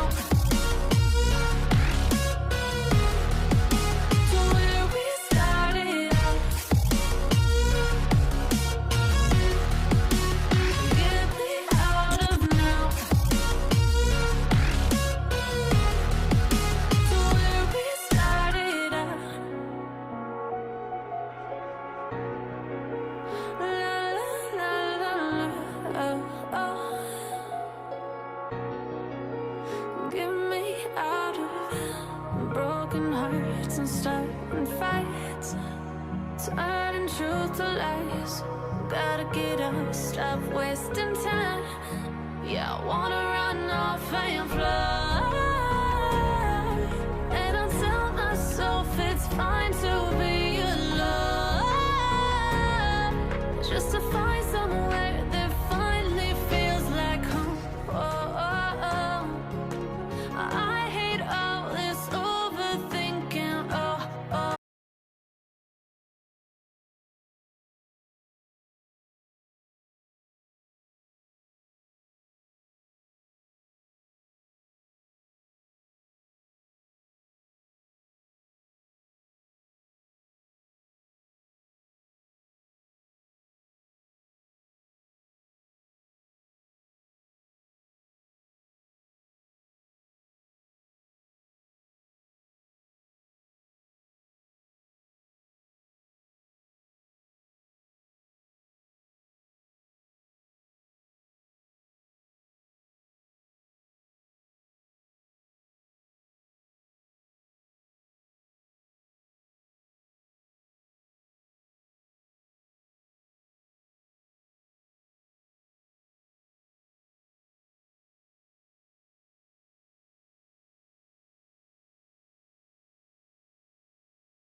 I just can't let you go. Lord knows that I've tried to. You said I was the only one. No one likes being lied to. You made this mess and left me with the pieces. Now I wanna burn all the bridges between us. I can't focus, I can't forget. I've been thinking too much lately. I just need to clear my head. I just need to clear my head.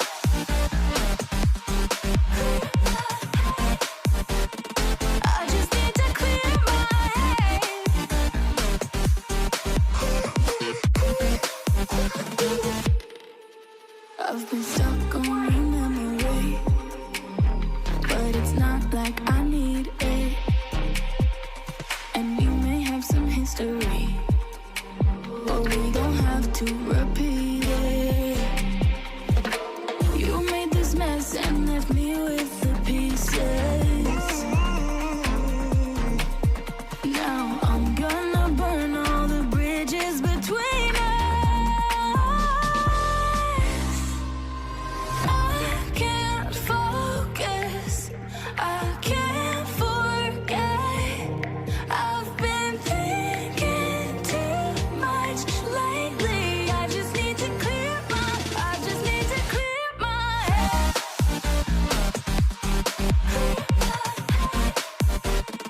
I just need to clear my head.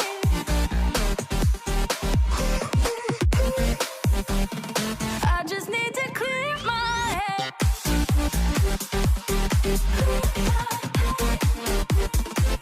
just need to clear my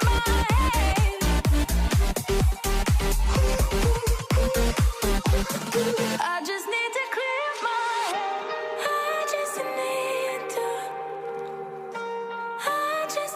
just need to clear my head. I just need to. I just need to clear my head. I just need to. I just need to clear my head. I just need to. I just need to clear my head. I can't focus, I can't forget. I've been thinking too much lately. I just need to clear my head. Oh, clear my head. I just need to clear my head.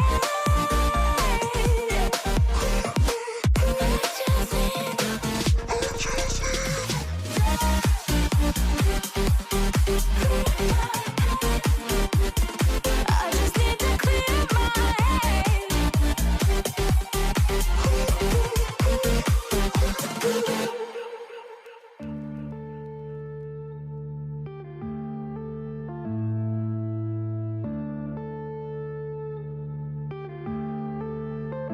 Yeah.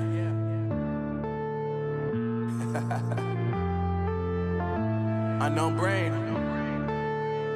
Marvin Devine. I'm saying bye to all the lies and all the times you cried, saying that I wasn't right, yet I was right by your side. You manipulator, playing games, your friends commentators, and I don't know what you say about our private conversations, but it's got them hating. Thanks to all the rumors you be claiming. It's cool, I'm done with you, so they can throw you a celebration. You gon' hate it when you see me with somebody living better. I'm trying to tell you that me just doing me gon' have you jealous. I know that I gotta stay away from all your games. Yeah, I know that I found somebody else to love me one day. Yeah, you'll realize the grass ain't greener on the other side. No, you did me dirty for the last time, so now I gotta say goodbye.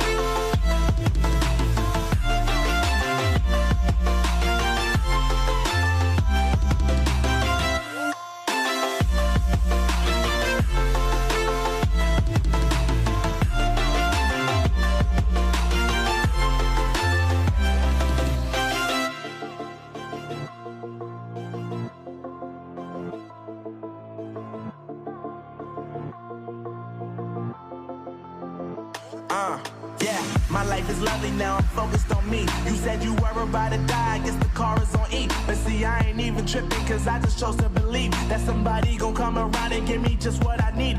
I don't wanna see you frowning, see you looking down and out. Coming to me crying, saying you miss having me around. Gave you chances and you blew it, you so easily influenced. All the times you told me beat it, now you gotta face the music, I'm saying. I know that I gotta stay away from all your games. Yeah, I know that I found somebody else to love me one day. You'll realize the grass ain't greener on the other side. No, you did me dirty for the last time, so now I gotta say goodbye.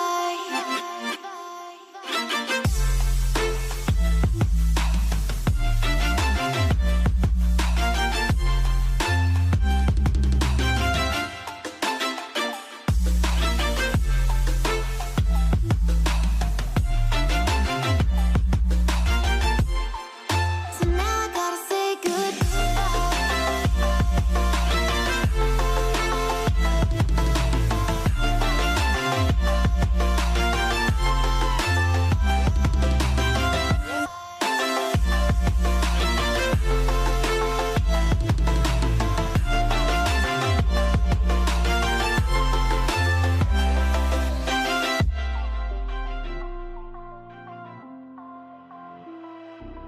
Can you give me what I need? Just give me what I want, baby. Can you give me what I need? Just give me what I want. Just give me what I want.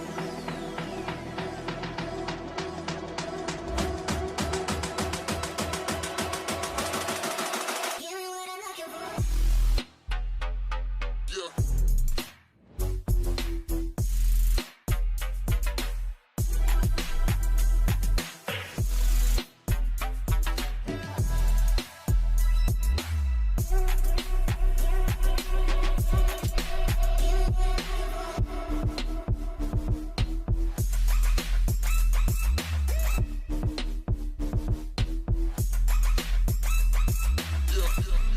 Just give me what I want, baby.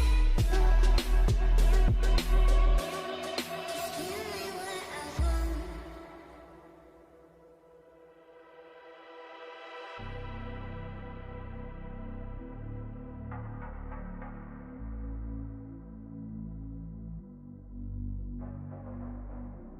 Can you give me what I need?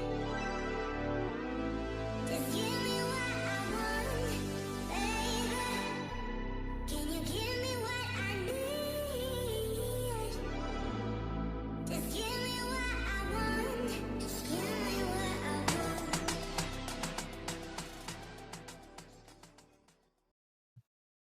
Welcome back, beautiful people, GLG viewers. We are prepared to get in with our next match, but first, I think I need to reintroduce my fantastic casting partner here, Kevin. Endless, how you doing, man? I'm good. I'm good. I mean, it took a little bit of a break, but happy to be back. I mean, last map wasn't as close as we kind of like to see, but hey, they got the job done. They're moving on. Hopefully, we see them in the semis.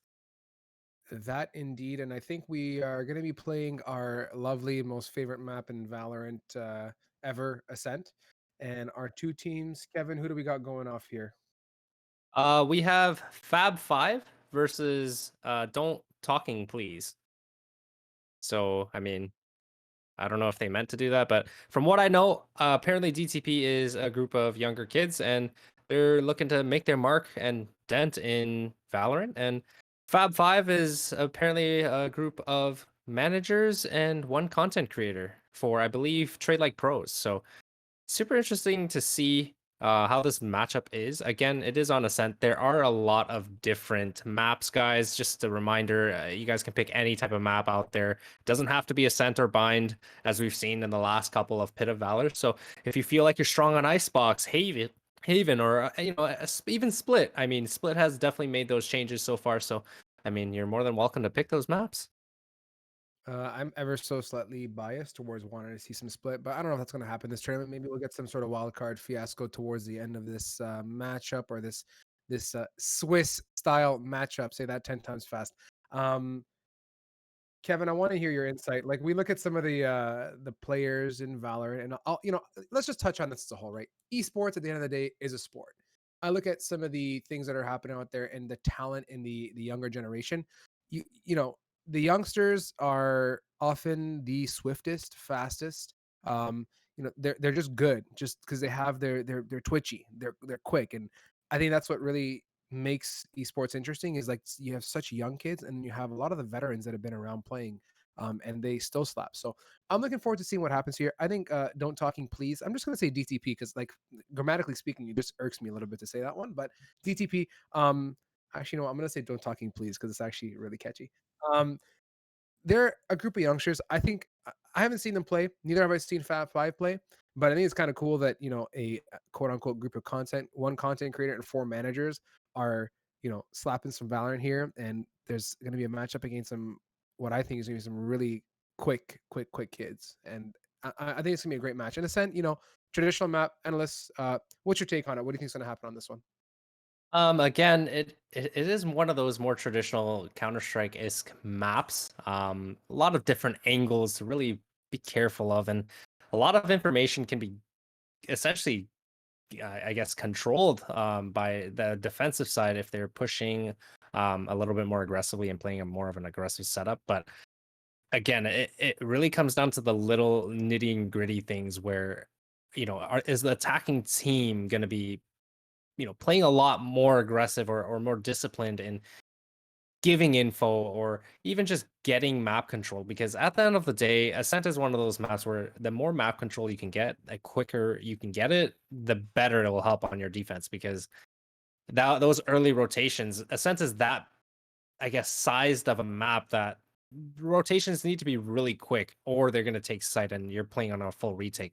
But nonetheless, I mean, we've seen earlier the teams play full retakes on sites and they've done perfectly fine. So, I mean, I'd say it's a pretty even map overall. It's not really one-sided like you would have on Split. I mean, I haven't seen the new Split in action yet, so I don't know how those changes would really affect it, but I do see that, a lot of angles have actually been pushed out. But yeah, Ascent is one of those maps that I'd say it's relatively even. It comes down to discipline. It comes down to peaking together, playing as a team. And who makes the first mistake? Yeah, I mean, Vincent had the bind theory book open here, and I think we're talking the Valent theory now, right? Like Ascent, like you said, the map control is huge, and I mean, this is bad, right? Don't judge. I watch TikTok, but I watch it only to digest the content that matters to me, and what matters to me is Valorant. So I like watching these quick clips that give you like quick little factuals about the game, and I think they were saying the Ascent rotation time from A to B, if you're running, is 15 seconds. So that's a bit of a lag. So you got to be quick on your feet. You got to know how to rotate, when to rotate, and you got to get moving. And mid control towards market's huge. And I also think cat is just a fantastic choke place to hold from. So I'm looking forward to seeing how that pans out. I like seeing mid control and I like seeing short control. B main and long A is great and all, fantastic. But I'm all about that mid and cat control there, endless. Hmm. Yeah, and I mean, those are two crucial parts to the map. I know, like you're mentioning earlier, the younger kids in Valorant are actually, I mean, a lot of them are propelling. Like a lot of names that I've never heard before in the Counter Strike scene or Overwatch scene or anything like that. There's just up and coming players in Valorant that have hit those Radiant ranks and have really been putting a dent in tournaments, and they're getting really close and good enough to even be on tier 2 teams. Let alone tier 1. I mean, at that point, it's just the amount of getting noticed, the matter of getting noticed, and getting that opportunity to play at that kind of a level. But they've definitely you know shown that they're here to hang. So it's not really about the experience anymore. 100%. And I think I know, like, Endless and I, we go back a day or two, like it's not, we didn't just meet here. We've been friends for a long time and we played a lot of games together. And I think the one thing Valorant has taught me is just how, let me backtrack. I'll rephrase. I haven't quite put my finger on yet on like the difference in Valorant. Like I've seen there's so many more forces at play. It's not your traditional run and gun, nade molly smoke type game. There's so many variables that really make it hard to predict how things are going to happen. Yeah, okay, you can say ultimately getting kills is the goal, but there's so many more ways to get kills. And I think what separates, like you said, like the tiers from the level of gaming is how you can utilize your skills. And as we work our way up, and what makes it awesome in this tournament, as you're watching B stream, and you're gonna hop over to A stream at some point, hop back and forth and support, but you'll see different levels of gameplay. And the one thing that is always nice to watch is what does each team or each player do differently that sets them apart. That, like, you have two Phoenixes going, hand in hand, or two Sovas. What are the lineups? What are they doing that's giving them that upper hand? And a lot of times it's not just necessarily the shot. It's about knowing how to use your skills. So, um, Kev, I think we are on the verge of getting into game here potentially soon. So, uh, waiting on the game to start up here, I want to know. You got to cast 2 matches. I think I've only gotten to get one in so far. What have you seen in this tournament that's been making you really excited? And what are you looking forward to seeing as we work our way up into the tiers? I mean, I got to cast one so far, but overall, it's just the discipline with the teams. Like I've noticed that, you know, um, what's it called? Project X was able to play very, very good defense as a team, but then again, SMC was able to kind of come back with that defense as well. So it's very hard to say. I'd say overall, um, both teams have been showing quite a good amount of discipline, right? And that's what kind of sets teams apart from pugs. For those that don't know, pugs are just random teams that are just assembled together to play events and things like that, and it's not really an official team. So you don't get that chemistry, or you don't really get that team aspect of it, and you're just playing 5 individual players, unless you've known each other for a long time, where you can kind of compensate for that. But that discipline does come into play, not knowing when to stop peaking and not over peaking and just giving up rounds. And I mean, you see that all the time. I mean, since comp has essentially been remade, where it's a lot more difficult, I've had that issue where playing comps with random people, it's tough. It's not easy. We all know that. 100%. And Valorant's always done a great job at hyping me up, like getting kills and just getting one after another, after another, after another. See, like Counter Strike is like, okay, cool, you get a kill, man, like good job, like you got a kill. But like you get like the sound effects, you get everything going off, and it's just like it's so easy to get hyped up in Valorant, and that's the biggest thing for me is, Hmm. that's what it comes back to discipline and knowing how to play off of your team's strengths, and the one thing that's critical, I think that I've like again, don't judge. I watch too much TikTok, but like the Valorant plays that people pull off with like the highlights they put on, you see like the team utilization of knowing how to work off of your teammates' skills and to combo them. Yeah, it's great if you want to throw out like a paranoia, but then you couple a paranoia and then you back it up with a leer, and then the guy's completely Ray Charles. He doesn't know where he's going. He hits a wall. You throw a brimstone alt on top of his head. It's just like the I like seeing teams working together. That's what I strive to see.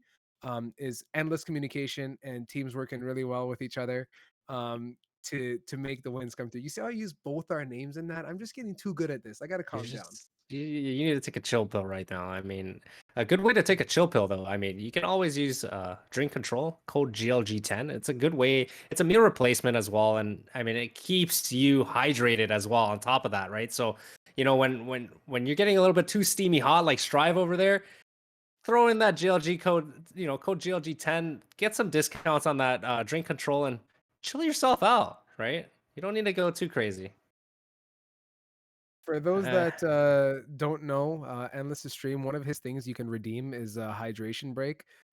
We should be throwing a drink control break in there potentially, but yeah, if you guys go in there and gather some bits and sit there and just spam don't hydration break, the man will be living in his bathroom. Let me tell you. Don't do it. Don't do it, guys. It's not worth it. But I mean, don't talking please is, I think, starting on the defense side. I think we're just waiting for all of the players to get in the server.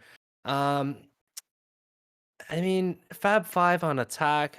I really don't know. I really don't know which team is going to be more aggressive. Which team has the most ridiculous aim? I mean, I think DTP. Don't talking please. I think they might come out swinging. I think so too, and listen, I think we're getting in here to the champion selection on the lovely Ascent, aka Dust2, with quick locks coming out. No quick locks. I'm kidding here. Pre-picks. We got 72 seconds here, guys. Calm down, Strive. We're only in Champ Select. Relax. Okay. I just want to jump in here and say it looks like Fab 5 is gonna go ahead with 4 Vipers, and 1 Sage. I've never really seen this meta, but I'm dying. Question marks in the chat, please, for the 4 Vipers. This is great. This is the meta. You can cover any map with ultimates, and no one will be able to do anything. This is just legendary. yeah, but definitely, I mean, Don't Talking Please looks like they're coming up with 2 smokes. I mean, 1 flash. That's a little bit different, and I mean, they do have a raise, which is something that, I mean, works. It works well, especially if the other team kind of picks up some ciphers or stuff like that, or some sort of sentinel. But it's super weird not to see a sentinel. 100% endless, and oh yes, I see the brimstone. My favorite brimstones are out here. So let us see. We're getting in here. Solid comp here, endless. I think we're gonna have a really good matchup. Potential Reyna diff maybe. Let's see what happens as we get into it. Mm-hmm. I mean, I think you're traveling back in time or some sort, but it's okay. You might have turned off the lights. Who knows? But that kind of proves that Canadians aren't afraid of the dark. I mean, it is what it is, right? Yeah, I'm pretty much back in 1992. I was just born like fresh out of my mother's womb, and I'm here. This is it. I instantly turned 29, and I'm sitting here casting Valor with you guys. Let's go. Innocent, look at this amazing production value of the pen here. I absolutely love it. Look at this. We are traveling up to the top of this building. We are like, this is. You guys are getting a cinematic here. We don't need to play the match. Let's just let production gang like take us around Ascent and give us a cinematic view of what's going on here. This is great. 12 seconds in freeze time. I'm pumped. I'm ready to go. Let's go here. Look at this pan, guys. I mean, yo, big ups to the production crew. Give them some love in the chat, guys. They're always doing work here. So let's get her done here, guys. We're going live. Endless. This is it. Yeah, it looks like they're going to start off with a little bit of a default, spreading all across the map, just to maybe spread some info, maybe get an early pick and hopefully regroup. But I mean, Don't Talking Please seems to be playing pretty passive as well. I mean, a little bit aggressive on A, though. Close up short, and they're able to see and kill A's, which is unfortunate. But Shin able to take down No Socks at long and regain that control. But look at that. They're falling back B, and they're shifting all the rotates over. Only Brimstone Crown is close to B, but unfortunately, he has to give this up and give them sight. Yeah, and it looks like they're gonna get their way onto B side. They're gonna slap the spike down, and it is a pretty tricky situation here to hold. I mean, you got 2 guys that are pretty lit, I'd say. 1 Jet half HP, Killjoy sitting less than a quarter. Let's see if they can hold off Don't Talking Please here. Yeah, it seems like Don't Talking Please is just waiting to kind of regroup with this Shin flank. Unfortunately, Sama probably heard him B main, but no, it's not even looking. But that last second flash, and Sama's able to take him down. Man, they really didn't let them back in. No mercy whatsoever there on that endless, and they did a solid job there. And I want to see, yeah, this is going to be, I think, pretty standard here as we move in. We're going to see a buy up on the defenders, and they're in a great place right now. Fab 5. Bit of a pinch, I mean, financially, to be expected. They're going to probably work off of a bonus here, right, Endless?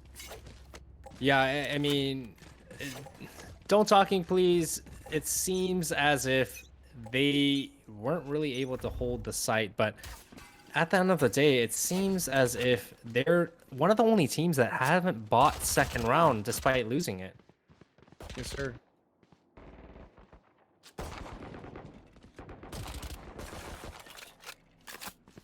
Early So it looks pick like gonna they're... get, sorry, Endless, I apologize. Go ahead, bud. Go for it, go for it. No, so guys, as we get into it here, I mean, I'm trying to catch up with the game, and the kills are popping off. We're not even 15 seconds in. Looks like a pretty clean sweep here for the Don't Fucking Please gang.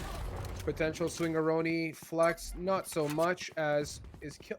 All right, something tells me Killjoy is no, that it's not going to happen with 7 HP. I don't foresee this one working out here.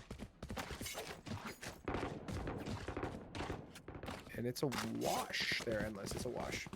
Yeah, it seems as if it's. I mean, they were able to tie it up, and that was the round that Fab Five really shouldn't have lost.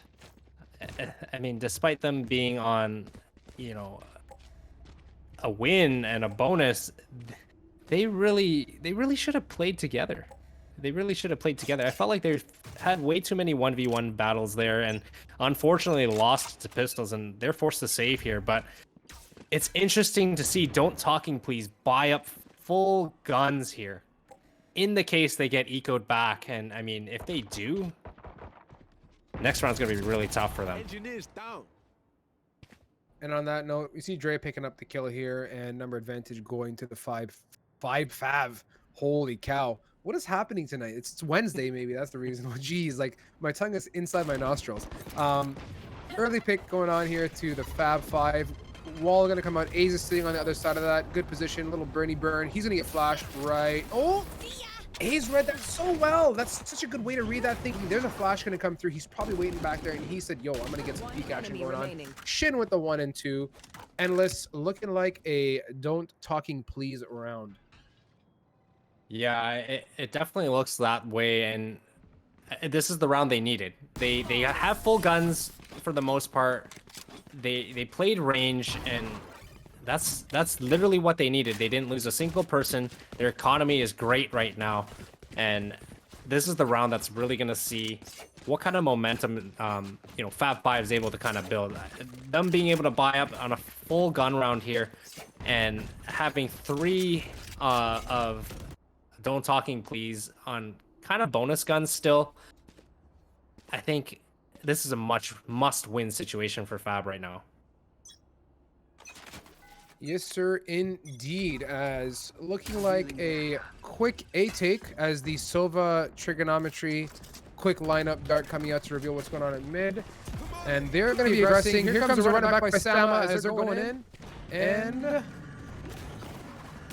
what's going to happen here?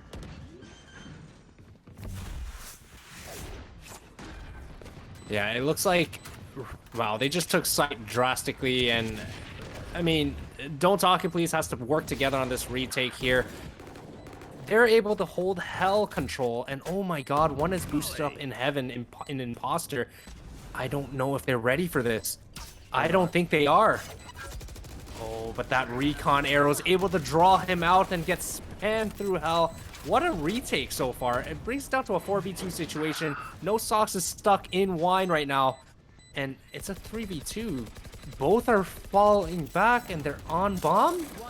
Oh, is it enough? Definitely not enough there as they managed to hold off the brigade. Jeez. I think that swamp grenade was just a little bit too late.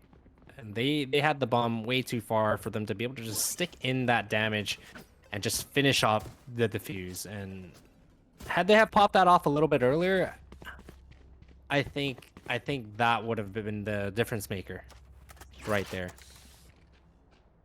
Agreed. And I mean, Don't Talking Please right now is in a okay situation. Obviously 3 rounds up and 2 in the Fab 5, but I think they're defaulting back to their standard old B. Is Shin holding this off. Can he get the pick? Yes, he does. Imposter getting deleted one time as Crown picking up 1 as well.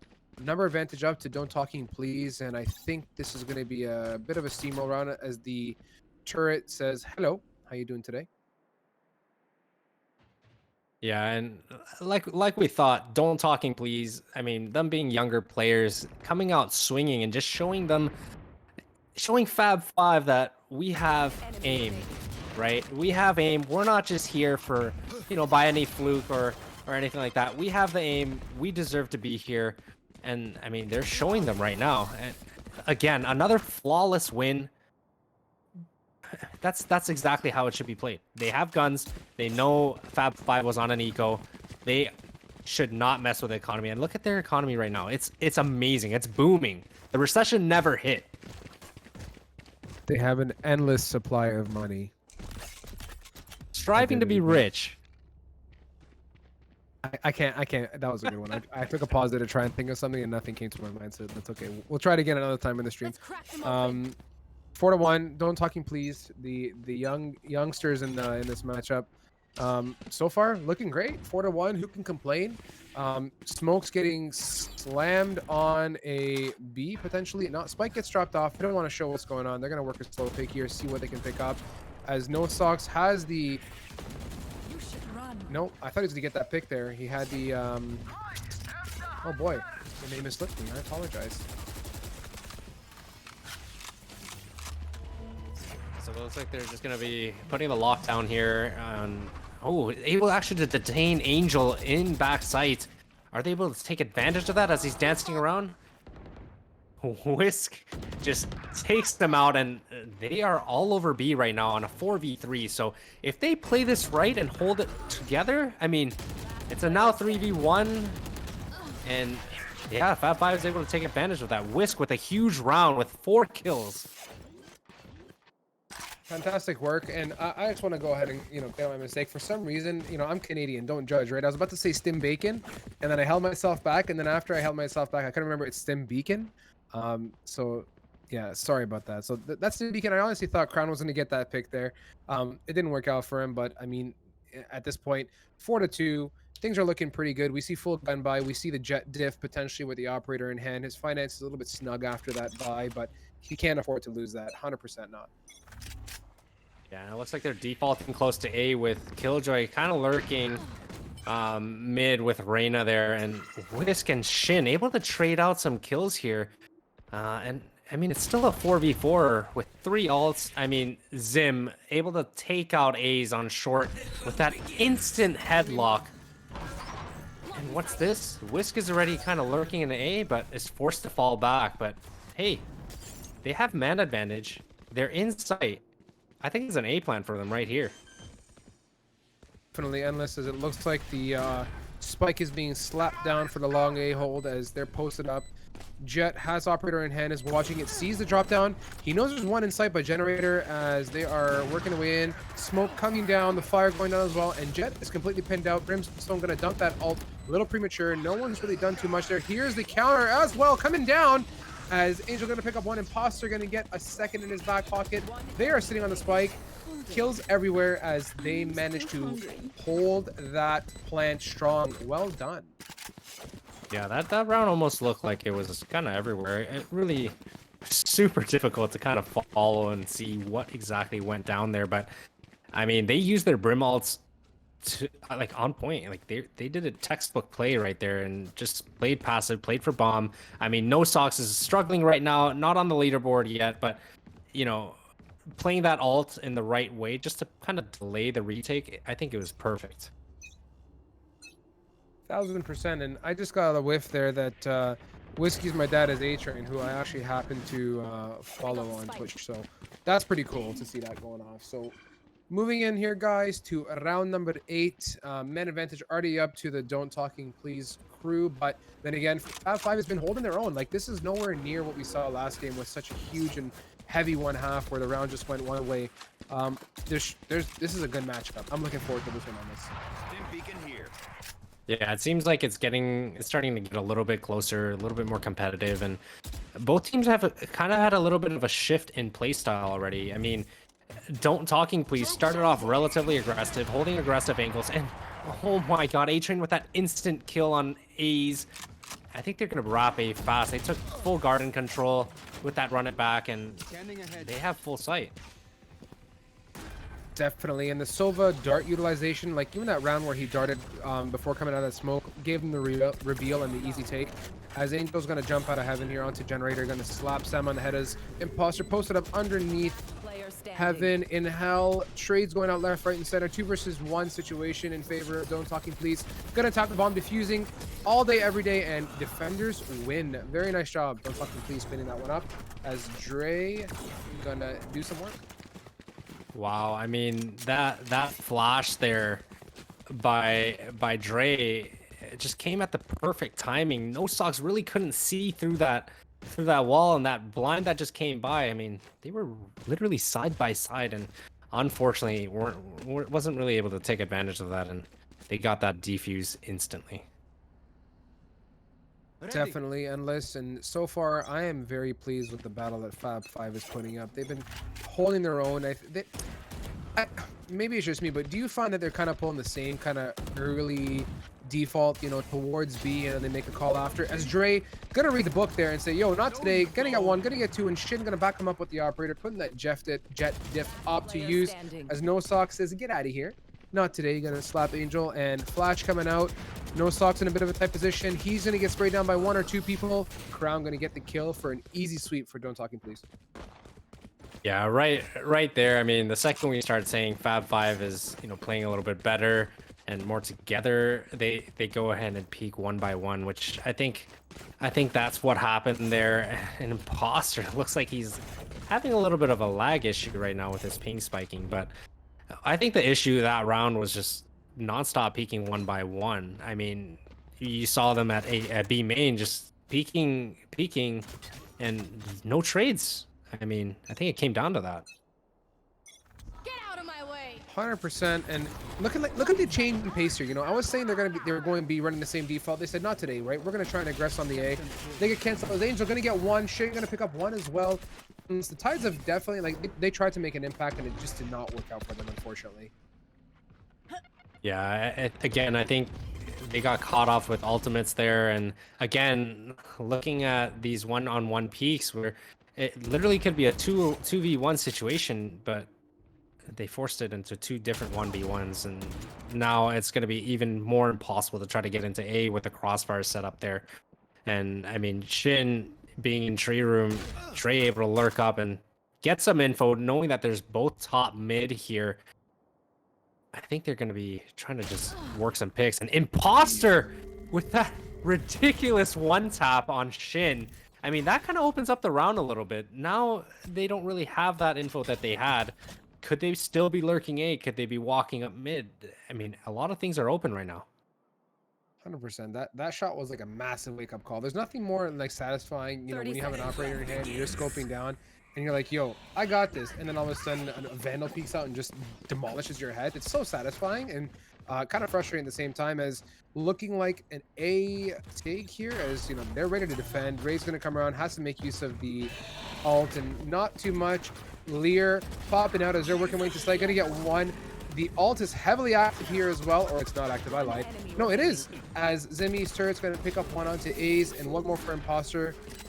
That was crisp, clean, and really well done all around the board by Fab 5. Yeah, they were really able to turn that round around. But, I mean, they could have done it with more help, but nonetheless, Imposter was able to bail them out of that situation. I felt like Don't Talking Please kind of rushed that situation. The time was low. They had to fight to kind of get control in order to really plan. And, you know, when he starts planning, that kind of turns it into a 3v1 fight as the other teammate is planning. But instead of waiting, I mean, it's a little bit of a lack of discipline, I would say, on their end, where they didn't really wait. Agreed with you, as Killjoy lockdown going to be put here. The attackers are using this offensively, it looks like, to make a play on here to sight. I don't think it's going to happen, as Dre's going to negate that with a bit of fire of his own on the floor. Jet, you hear the dash coming in. Dre going to pick up 1 with that fire on the ground onto Killjoy.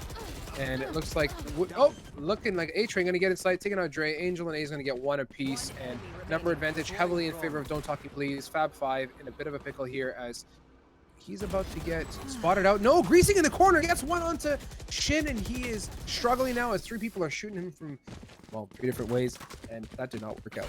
I mean, that was a good lurk, but unfortunately, it was such a tough angle to fight. But hey, if Fab 5 is able to win this round, like I say time and time again, it brings them back if they're able to take advantage of that pistol round the next half. If they're able to 7-5 this, it's relatively respectable. They're still in this game. I don't think it's anyone's game right now. 1,000,000% agree with you, Endless. Very well said. And 7-5 is definitely respectable. Moving in here, I foresee this actually ending on a 7-5 the way things are looking. Like, Fab 5 has been doing amazingly. Shen gonna take the risk gamble here up top, gonna fire a shot. It does not connect. Knives are out. He feels like they're gonna be coming along, and he's not wrong, as it's a 4-man push towards long gate, but I think they're just gonna do a little pokey poke and pull the rotate. Shin gonna get 1. Posted up for the second with that amazing skin. Oh, that was almost Shin, and he's gonna fire the knives. Doesn't connect. Imposter gonna say not today to Shin and take him out as they are running away. Full whale. I think they might double back to A though. Endless. What do you think's gonna happen here? Yeah, I think they're gonna double back and have Phoenix just kind of lurk and make some noise to kind of keep the defense a little bit honest. But I mean, that was such a crucial pick by them, killing him in A. But I mean, imposters just time and time again bailing out of situations. And let's see if Sama can kind of lurk here and just get that lurking pick on the rotate. I believe he's able to get a couple on rotate, but no, I think he's just gonna run away at this point because they have full B control and they're playing retake here. I think they were a little bit too generous on the rotate there towards A. I think they also kind of thought what I thought. They're gonna double back here. Is Dre gonna go in and gonna get the low kill onto Brimstone, run it back, full active there as they are retaking this strong. 4 men against 1 now. There is no fighting chance here for the Fab 5 as Sama is stuck in market, gonna get deleted by Dre, and that rounds up our Endless 8-4. Oh. Okay. That's a good last minute molly he threw, but I mean, Yeah, unfortunately, there's still 4 people or 3 people alive now, and they're still able to take that bomb down. But it was a close attempt for sure. Switching sides. Indeed, sir, and we are swapperooing. Is that's not even a word? I gotta really stop. Like, I don't know what's going on today. Okay, production team says swapperoo is a word, so we're gonna go with it. The swapperoo going down here. I think there is definitely a fighting chance here for the Fab 5 Endless. I think they played such a strong hold. I think 4 rounds is respectable. I can't shake that off. Given the tier of gameplay and the level of gameplay we're at right now, I'd be happy with 4 rounds. I really hope they can capitalize on pistols and bring that closer up and give themselves some breathing room. For sure, and I feel like Imposter's doing a great job for Fab 5 right now, really getting some crucial picks to open the rounds back up. But like you said, as long as they're playing disciplined and together, I feel like it is their map to lose. At the same time, I mean, I'm super curious to see how Don't Talking Please plays together. They seem to have really good aim individually, but I'm wondering about the teamwork aspect here. Indeed, sir. And production team slapping it again with the 6 cinematic shots as we work our way into the second half. Is this a pause or is the counter just stuck Yeah. at 7 for what's going on here? Yeah, it's a pause right now. I'm not sure. It looks like a couple of the Don't Talking Please members are kind of AFK right now, so they could be having some technical difficulties, or maybe they're doing a tactical pause. I'm not sure, but I mean, so far the match has been pretty good.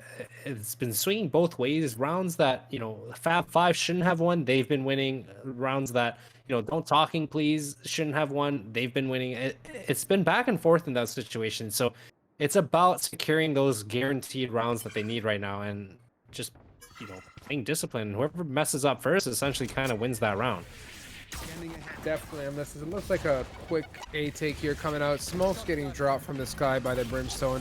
Darts coming out into heaven. I think they're going to be slapping that spike down on the ground. They most definitely are. And looks like spike is planted. Great way, breaking down the door. Sama going to flash through, and they are posted up really well for this hold, I think. There is a very strong chance that Fab 5 can take this, but let's see. Turret is massive. The turret in heaven is one of the most frustrating things to deal with as they're going to jump out. Shin going to get 2. And Zim gonna trade off. Shin with 3 in the Frenzy. Dre with 1 for himself. Gonna take out Imposter. Frenzy just so OP Endless. Yeah, I feel like Shin's positioning this whole game has just caught Fab 5 completely off guard. And I mean, it almost seems like every single time they run into Shin, they're not ready. They're not ready for him. They're not looking near him. Like, it's kind of like they don't expect him to be there. And I mean, his positioning so far has been really good. Definitely, and Shin is just like, yo, I'm gonna get a big gun, because why not? And 9-4, nothing to blink about here, guys. I mean, that's a very respectable lead. To close out a game at 9-4, it feels so close, but that can often sway you, and you can lose sight of, the focus you need. But Shin doesn't really... Oh, no, Shin actually sold that and bought a Spectre.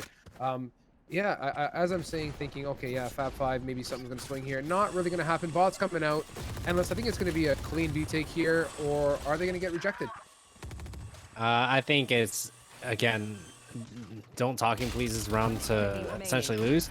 They're the ones that have a semi buy, and you know, the other team, Fab Five, is just kind of saving, and they kind of prove it right again. Only losing 1 to an eco, and that's what they needed. It's good to start seeing a lot of these teams not forced by the second round, even though they lost. And it's happened for both these teams so far. I mean, Fab Five has just stuck through that eco, even though giving them a 10-4 lead, and just chose to buy full guns this round. And if they lose this round, their economy is not going to be looking good. And I mean, I'm going to give it to Don't Talking Please right after if they do happen to lose this round, because just based off the economy. But if they do win it, I mean, next round is super crucial. And it looks like they're grouping up towards B, and man, that's going to be a fast take. Imposter and Zim able to take out Shin and Dre, but A's takes out Imposter. Angel takes out Zim, and they have the full B site here, and it's up to them on a retake here. Take flight.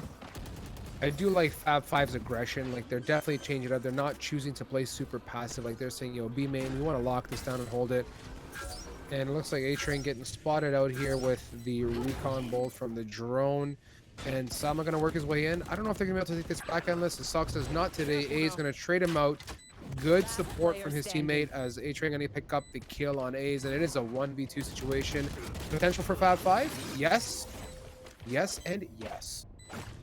Yeah, that was that round that they really needed. And one more round, it kind of puts them in a better situation in terms of breaking their economy down, because this round they have guns, and if they can beat Don't Talking Please this round, it puts them in a good position to kind of secure another, right? Because they look like they're going to be full buying and forcing up, just to see if they can kind of defend it a little bit better. But oh, it looks like, yeah. So Don't Talking Please is going to full buy here, full armor. And it looks like Imposter's going to have to save up on that bonus gun there, because he did die last round. But I mean, it looks like a heavy A take, and there's only 2 people there. It's going to look rough.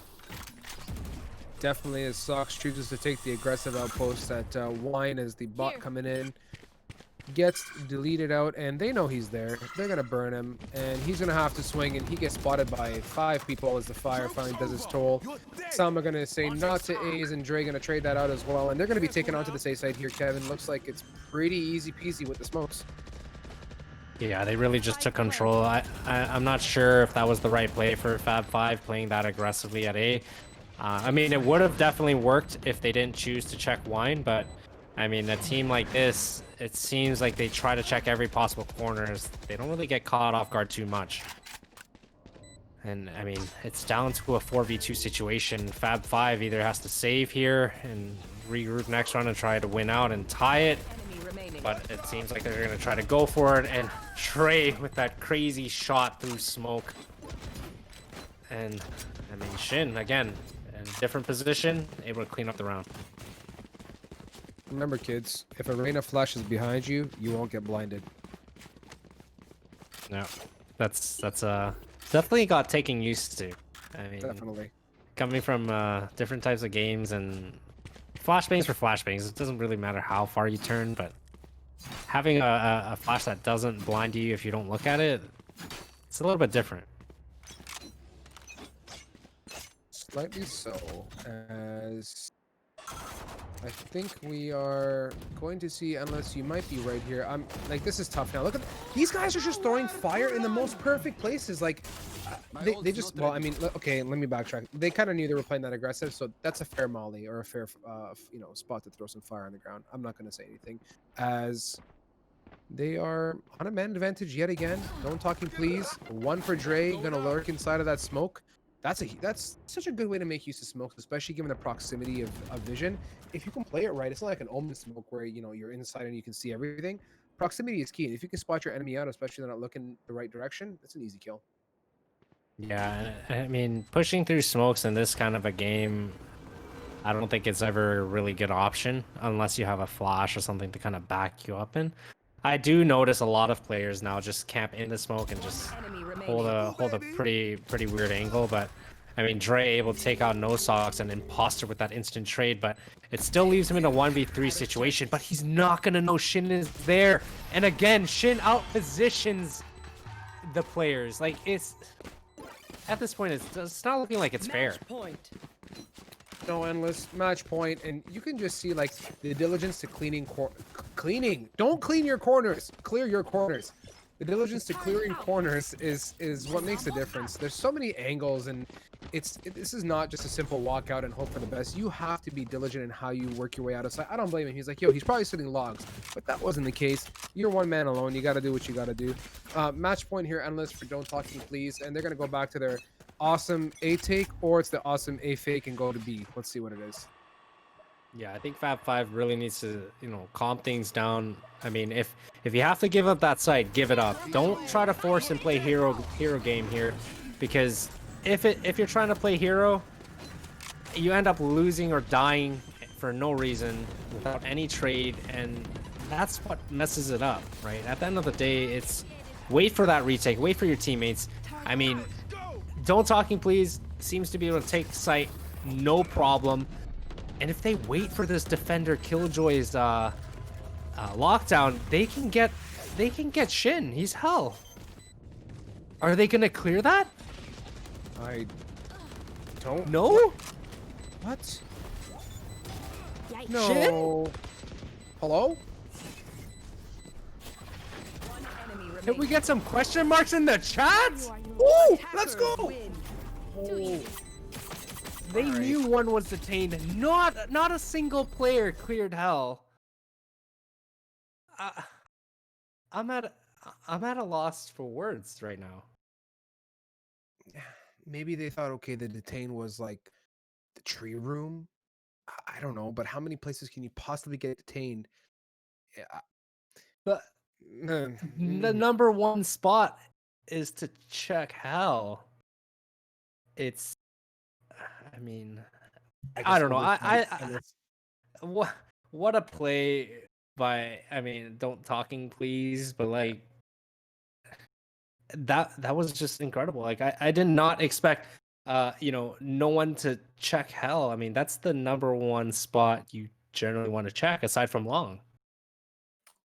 Agreed. I think the Fab Five, in terms of clearing out their angles and working as a team and executing on a site, it just wasn't clean, and that kind of showed in the score. Don't Talking Please was just way more diligent in how they took a site, how they helped each other. Everything was just cleaner for them, and I think this was a tough matchup. I mean, you have the youngsters versus this is not nice of me to say. I shouldn't be saying that. You can't generalize like that, right? It's just the team. Don't Talking Please as a group, they just did like things so much better as a team, and they executed, and they learned. I think the biggest thing is they learned on the repeat things that took place, or they picked up on the patterns. Endless, right? Do you agree with me on that? Yeah, I think they definitely did. And I mean, it was a good kind of a change between the pace of, you know, Fab Five kind of switching the aggression into a more passive role. But Don't Talking Please was able to really take advantage of that and understand, okay, what their weak point is and how they're playing it. And I mean, it almost seemed like they read their strat book. Like it was almost like, okay, generally they play aggressive here at this time, and let's exploit that. And they cleared the right corners at the right times. And I mean, at the end of the day, that last round is still killing me. It's still killing me. I know that wasn't cool, man. That was just. I really was hoping like that was going to be the one that takes us, a sick round just when you need the most, change of momentum, and it didn't pan out, and I'm kind of bummed. I wanted to see how that one played out. Like we're getting higher and higher in the tiers here, guys. Like we're seeing better and better teams, um, so we hope, as we work our way up the brackets. But endless, I think the gang here. I want to before we cut to a quick break, I want to just remind you guys of a couple quick things here, right? Um, our in February we're taking a big step for the GLG gang. We're doing our first sponsored event by Trade Like Pros. So it's 4 qualifiers. It's $100 each for first place prize, and the top 2 teams from each qualifier are going to be entered into a grand finale for a chance to win 2K, which is dope. And I want to go ahead and remind you guys one more thing of control, right? We talk about this. I'm not even gonna give you guys like a sick like hype build up. Try and give you like the curveball, like, oh hey, this guy's gonna plug control again. Here we go. No, just do us a favor, right? GLG, we're here to make you guys happy, but you can make us happy too. Use the code, right? GLG10. You probably heard this. Like I've been looking at 25 to 35 viewers over here on stream too. You guys have been here since the beginning. You know the drill. So if there's one thing you do after this Wednesday on the 20th of January, you should go buy some control and use our code. I'd very much appreciate that. I think everyone would. Endless, what have I missed, man? Anything you want to talk about here before we sign off? Or are you good to go? I'm pretty good to go. Again, one large bag of your choice. We're giving it away. Use code GLG10. Nothing bad can come of it. But we'll be back. We'll be back with the next round match. Stay tuned.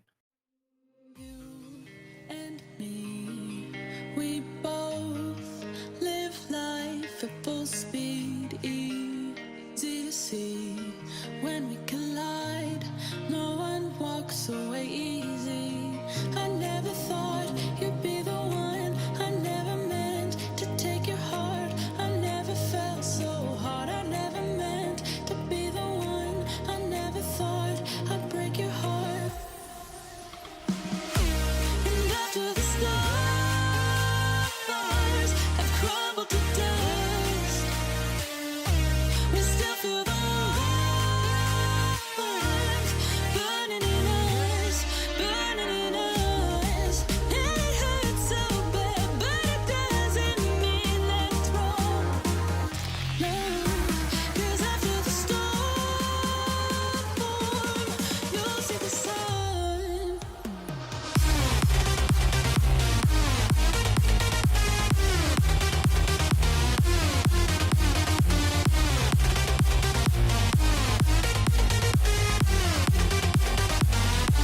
And after the storm,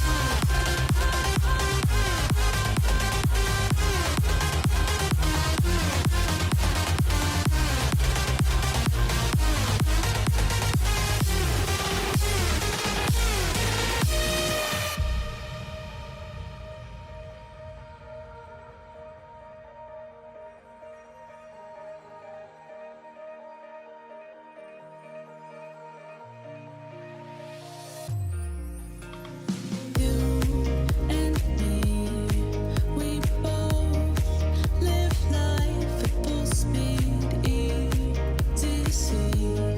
When we collide, no one walks away easy. I never thought you'd be the one. I never meant to take your heart. I never felt so hard. I never meant to be the one. I never thought I'd break your heart.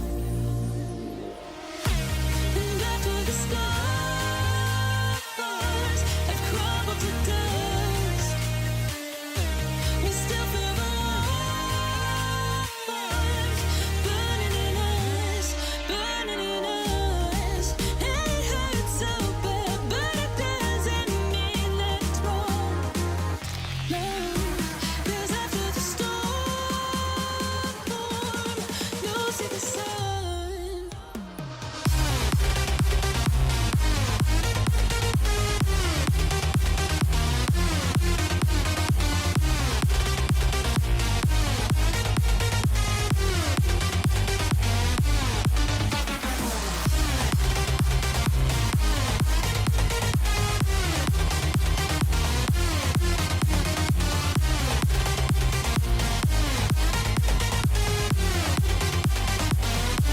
And after the storm,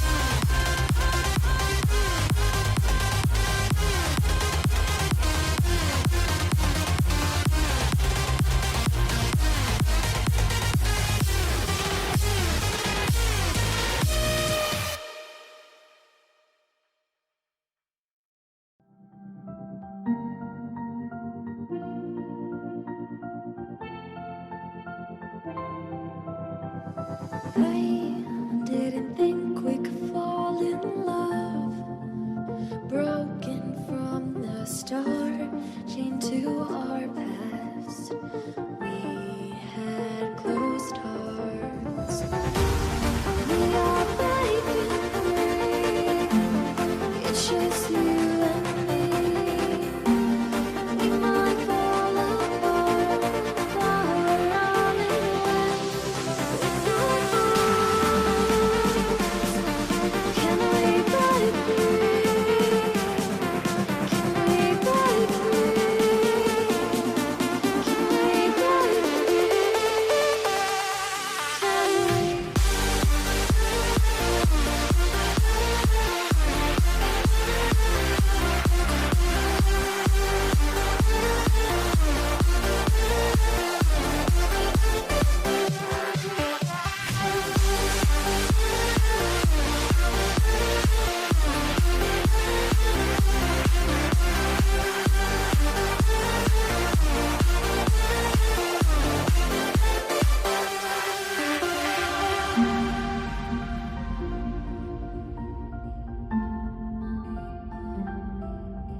so fast, all tied up like a captive.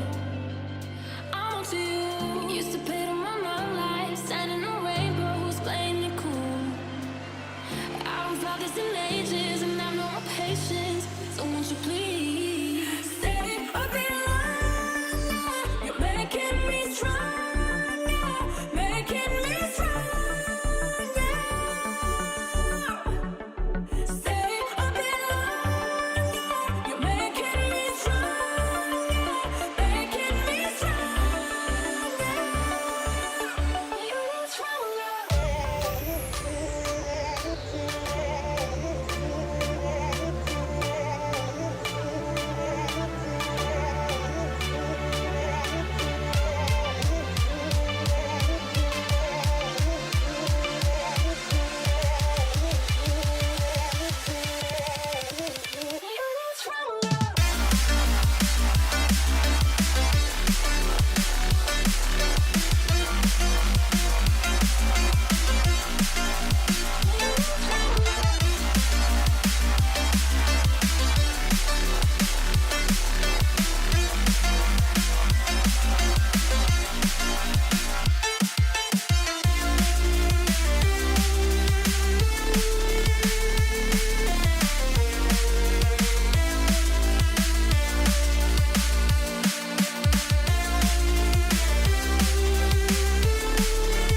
Times when you see things differently.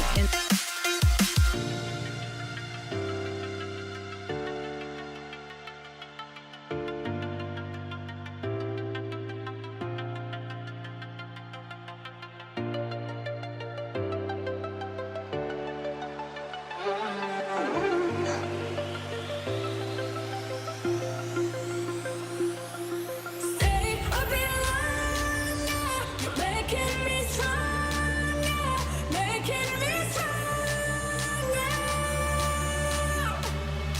Stay a bit longer. You're making me stronger, making me stronger. You're stronger.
When there's no hope hiding, no chance concealing what deep down I felt for you.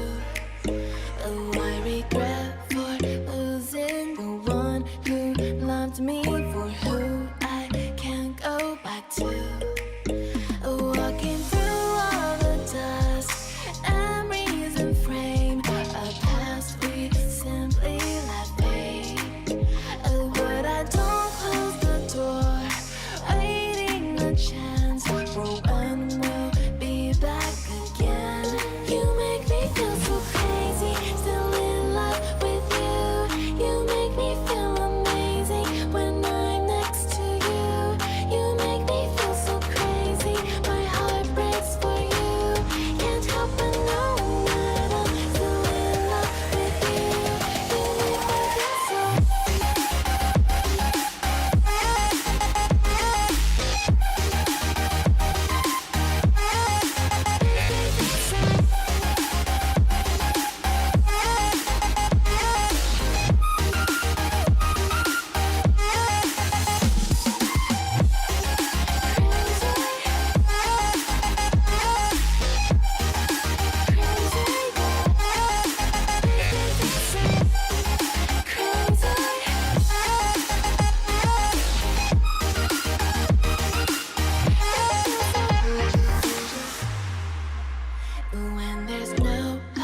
Run free and dive into the sky.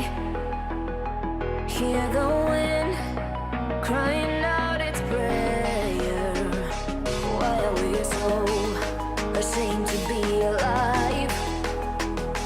Break the chains and our freedom's ours to take.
Look behind your back.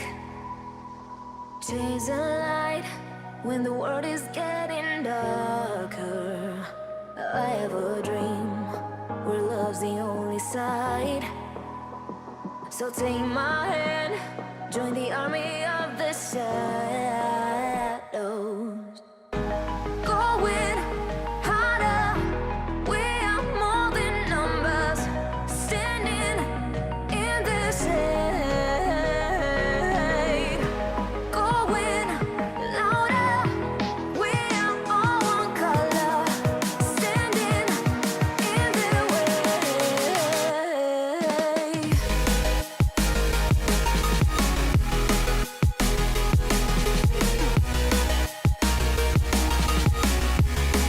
Join the army of the shadow.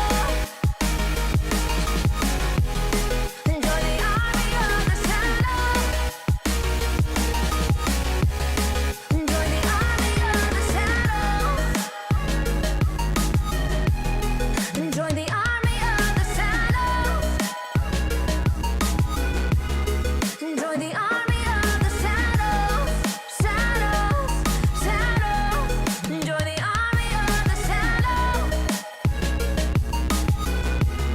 Join the army of the shadows. Going harder, we are more than numbers. Standing in their shade. Going louder, we are all one color. Standing in their way.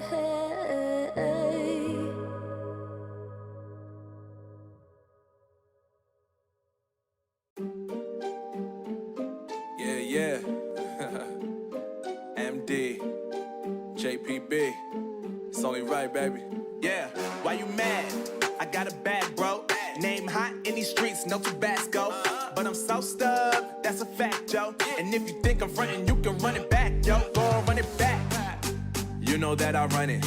Everything you wanna do, I already done it. And I got your little boo telling me she love me. I got this one, that one. Damn, it's gonna be a long night. Yeah. You know. I said, damn, it's gonna be a long night. Yeah, let's go.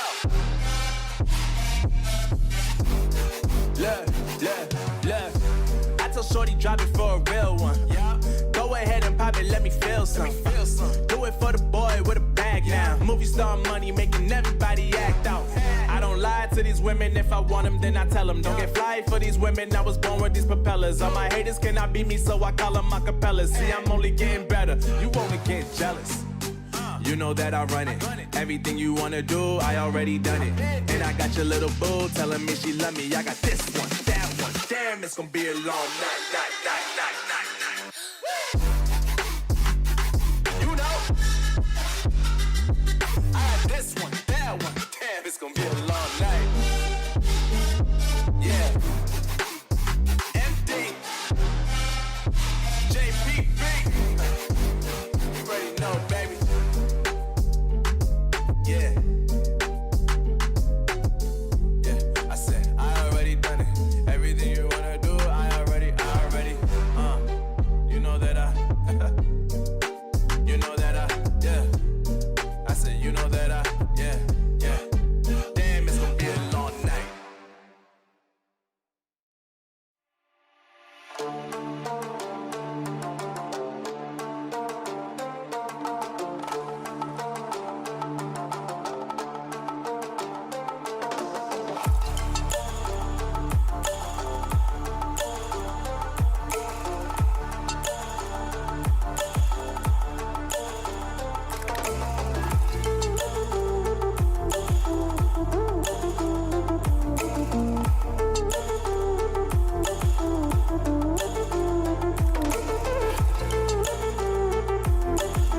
show you how.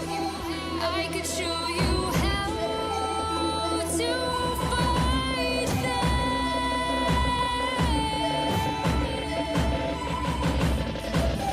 I could show you how to defeat them now.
The world has been broke down. The world is just announced. Final time is now. The final time to bow. But I will not get down. For you can't force me now. Awakening is clear. I could show you how. I could show you how to fight them.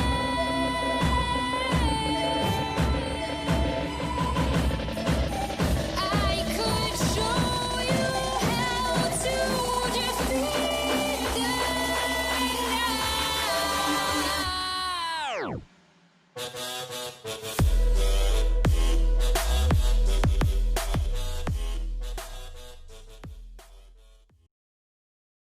And we are back with the last round of the group play. We have YFP against D2E. And I mean, I'm back with Vincent. And unfortunately, we are back on Ascent again. So just wanted to kind of let everyone know again, this is a, free to play tournament. There's more than one map. It's not just Ascent. You guys can pick whatever map you want. But nonetheless, these teams love Ascent. We're happy to cast it. We're happy to be here. I mean, Vincent, what are your thoughts? Well, I mean, first of all, listen. I mean, Ascent's a great map, so I understand why people like to play it. All that said, we have. I mean, this is, if you weren't aware, this is the Ascent stream, not the B stream. This is just Ascent stream. This is what it is. But yeah, initial thoughts on this one. It's actually a pretty spicy matchup here. As D2E Gold, they come in at number 8 in what our seeding was when we walked in, and YFP number 1, by the way. So I. And I've been watching this YFP roster before they were YFP, all the way back last October, and I mean they're honestly a great squad that has really impressed me. That being said, have been maybe, I hesitate to say on the downturn because they haven't played a lot of things as in the last 2 weeks, or at least not that I was aware of. Granted, maybe I missed it, and that's totally possible. But I haven't seen them play in a lot of stuff. The last thing that I watched them play in was the VCS Sunday Showdown 2 weeks ago, and they I um, haven't reset it. they lost 1-2 in groups, and so with that, they lost it to Inteku and Resonate, so it's a little bit iffy from my perspective to say for sure what this roster is walking in with. Yeah, and I mean YFP again. We haven't seen him here at GLG since the Radiant Arena where they performed amazingly, and I mean Right. D2E. they're off a fresh win against Ghoul F8, which is the winner of Pit of Valor last week. So, I mean, they must be feeling pretty good entering this one. I mean, YFP again are probably one of the favorites to win right now, but we've seen crazier things happen. And again, it's really about all those little plays that, and the aggression, and when to back off and when to play retake. And I'm so curious to see what kind of compositions they come up with, to see if they kind of counter each other or if they're relatively equal. I would like to see them be relatively equal. That way we get more of a juicier match in that sense. Hey, I mean, listen, us casters, we always want to see a good match because the better the match, the more fun it is to watch. I mean, and we watched D2E kind of smash all over Altaz, 13-2 on Bind earlier today. That was a solo map that was not a scent that we've had today. So, like, from my perspective, D2E, they're walking into this, they have to have some confidence, some swagger about them. But I think that YFP clearly they are they're prepped and ready, and they can take this all the way. They're in our number one seeds for a reason. Like you said, the Radiant Arena showing, absolutely wonderful showing from them. They've had a lot of really good showings at what I would consider more prestigious tournaments in general, with big prize pools type of tournaments. So I think that there's been a lot of reasons why this YFP squad is as favored as we have been giving it to them throughout today. So for me, D2E, they need to try and figure out a way to put YFP on their back foot early on, and YFP is on the defense. So it's going to be up to D2E to kind of determine the pace that this matchup is going. Yeah, and currently this is one of the best matchups. I mean, winner of this goes to the semifinals, which becomes, I mean, it still is a single elimination, but has the chance to hit that finals, which is the best of three. And I mean, D2E again, they must be feeling good beating Ghoul F8. They have also beat against two other known teams in our Pill of Valor tournaments, and they did also lose to Wave Runners in round 3 last time. So it they're not new to the tournament. They definitely have seen the competitors in it. I don't know if YFP has really gotten to play against D2E often, so I have a feeling that D2E kind of knows a little bit more about YFP than the other way around. Yeah, clearly, I think the underdogs walking into this D2E, and so what you get as the positive coming out as the underdog is that, hey, you get to do the research on your opponent. There's lots of film out there on how YFP play on multiple maps. I don't know about Ascent in particular, but I'm sure that there's at least a couple of streams. Now I don't know how old they will be, but there's certainly some stuff out there. I mean, I have some in my library. Again, not going to be all that useful because that was quite a while ago. But nonetheless, YFP, they are a bit of a bastion, and we're kind of seeing, can the new blood of D2E Gold take them down? And I'm excited to see that because it really is a kind of a crowning of new talent, if you will, coming up. It's always happening week to week. The Valorant scene's so young and in its infancy. There's always new players popping up week after week. Yeah, and I mean, with D2E starting on attack, I mean, do you have some words of wisdom that you would recommend their play style kind of form to kind of counter YFP's incredible defense? Yeah, so it is kind of hard without seeing kind of the standard setups that YFP likes to run, particularly because I don't know what our picks are going to be, agent picks particularly.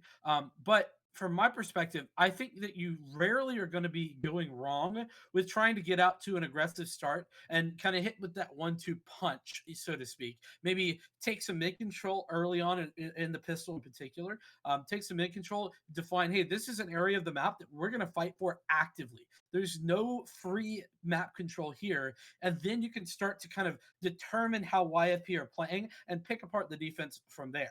That's what I would suggest to pretty much any roster, but particularly D2E in this case, because Ascent, like we were talking about before, Endless, so much has to do with map control here on Ascent.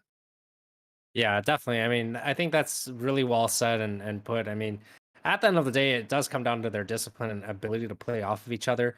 And guys that are, stopping by, keep in mind, signups for next week's Pit of Valor are still open. So, I mean, it doesn't have any requirements in terms of ranking or anything like that. If your team is just simply looking to get better, play more tournaments to build that chemistry, signups are open. Follow us on Twitter, and just get signed up, and we'll see you guys next week as well. And, you know, Pit of Valor is, I mean, GLG as a whole, it's a great atmosphere to kind of build and again gain that little bit of, you know no, notifications, like getting notified in general and building that awareness of yourself. I mean, we as casters get that opportunity as well, what we like to call a little bit of glory.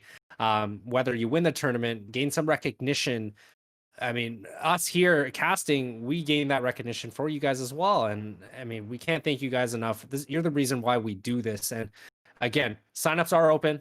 Participate. It. The more teams, the better. The more competitive it is, and the more casting we can do for you guys, right? Yeah, I mean, and listen, we've had a great run here where more and more, solidified kind of tier two, tier three teams in the Valorant scene, popping in. That's a great opportunity for you as a sort of unknown mix to come in here and pop some heads and take some names, show the world that you are, you know you're legit, you know what you're doing, and take some serious scalps and kind of break into that area. That's exactly how you get some extra invites to a whole bunch of other things. You start out with like Pit of Valor, where it's open and you're able to hop in here, and then those more invitational style events, they start to open up for you. So it's an awesome opportunity for teams. And so, yeah, like you're saying, make sure to sign up because it's a great time, and we always have a good time. All the teams always have a good time. It's just great all around. Yeah, and keep in mind again, there's no set maps. Okay, I know we've only played Ascent and once of Bind, but there's no set maps. You can pick whatever map you desire. You can ban Ascent instantly. That way, the other team doesn't have an opportunity to pick it. But again, we are thrilled to have everyone join the tournaments. We're super excited, regardless the map. All jokes aside, and I think right now we're just waiting for two players to kind of connect in the server, and we can get the agent selection started. But I mean, these two teams, they've both proven time and time again they can shoot heads, right? And Hmm. I don't know. I think it's really going to come down to positioning. I think it's going to come down to trades. But individually, these are 10 players that are all very, very skilled. I would say Yeah. whoever misses the head first, lose that fight.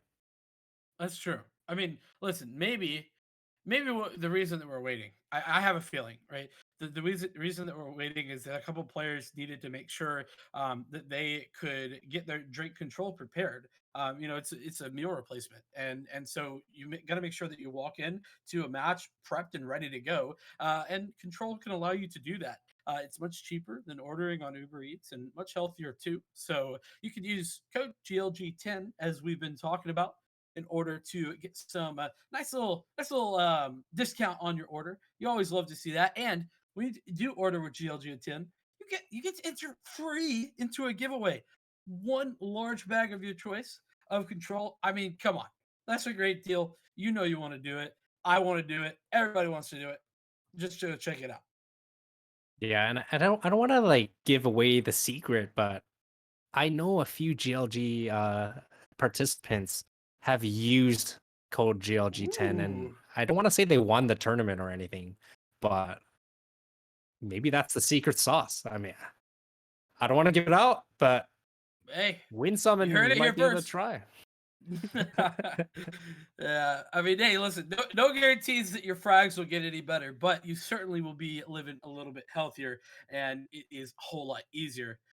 So all of that to say, a whole good time, and big thank you to Drink Control, for sponsoring us here at GLG. And we are still waiting on the couple of players to join. Not going to say who they are. No shade here. But yeah, we will get started as soon as we can. I want to see your best caster start game spam in the chat. Make sure that you throw that in there just so that we know you are live and you want us to start the game, even though we have zero control over it. You know, it's great. Yeah, I mean, I do see a lot of YFP chants in the chat, but where are all those D2E fans, man? Like, I don't I know. don't You know. guys got to show up before the crowd shuts you out. Oh, And well, we're okay. gonna be jumping into the game. I think there were technical difficulties, but I think everything's good to go now. And we're gonna be getting, I think, D2E on attack still, YFP on defense. So Yeah. right now, yeah, we're Okay. just gonna jump into that character selection. It seems to be. Oh, I'm happy we're seeing a Reyna on the attacking side here. I mean, that Reyna diff might be the key, but having 3 flashes, 1 Sentinel, and 1 Recon might be a really aggressive play here. So this is kind of the classic style from YFP. This is what they like to do, and I love the breach pick. I have been okay. So I know you don't necessarily know this about me, Kevin, but I'm a breach stan, you could say. Ever since release of the game, I've been saying breach is nuts. I continue to say breach is nuts, especially after the buffs. And so breach is nuts. And I love to see a breach here, particularly on Ascent. I think is quite good. You can set up so many interesting plays, whether that be in mid, at A, at B, everywhere around the map with that breach, and it creates such an interesting dynamic as well. Of course, able to pop people off the bomb with your fault line, with your rolling thunder. You know, it's just great. I love to see it. You know, that's my 10-second argument for why breach is the best, and you should be playing breach more in your ranked games. Oh no, definitely. And I think they added an extra flash, right? So that breach Yeah. has 3 flashes, and man, I mean, a lot of people are taking advantage of that as the flash is just so strong.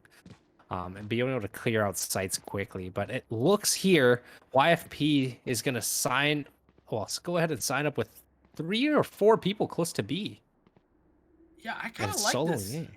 They're just doing the old, stack B strategy. I think a lot of times you do see the B rush on pistol round. So, and if you don't, A is really retakeable. You tend to play retake on A anyway, so why not? Yeah, and I mean, YFP is playing a relatively passive setup right now. Just peeking for some information. Don't want to get too exposed, but oh, Scrounge comes out and takes out Soup, but gets paranoid and taken down by Taze and Eye Candy. Man, I mean, these guys are just taking advantage of a mid-heavy take right now. Yeah, exactly. Making sure to get those frags. It's, well, now at 4-on-2 it's going to be FYG going down. That flash we were talking about goes in, blinds a couple players, but doesn't really net any potential kills. And Apex taking that flashbang out, maybe at the wrong time. This time throws it back in again with a nice blind, but now those doors are closed. And oh, that's disgusting. You love to see that from Apex, clearing out the middle area. And so now a 2-on-3. This retake needs to be impeccable if YFP have any chance. Oh, Eye Candy with that positioning through that smoke, and the smoke disappears perfectly, but Apex able to trade that kill. And now it's down to a 1v2, and they're pretty spread out at long, and I don't know if this is going to be an easy crossfire to win over. Well, it does tap it, but it does bait out the peak, and as you would expect, D2E not going to be missing those shots. Very easy. Tap, tap, tap, tap to the head with that frenzy. And up 1 round, our D2E goal.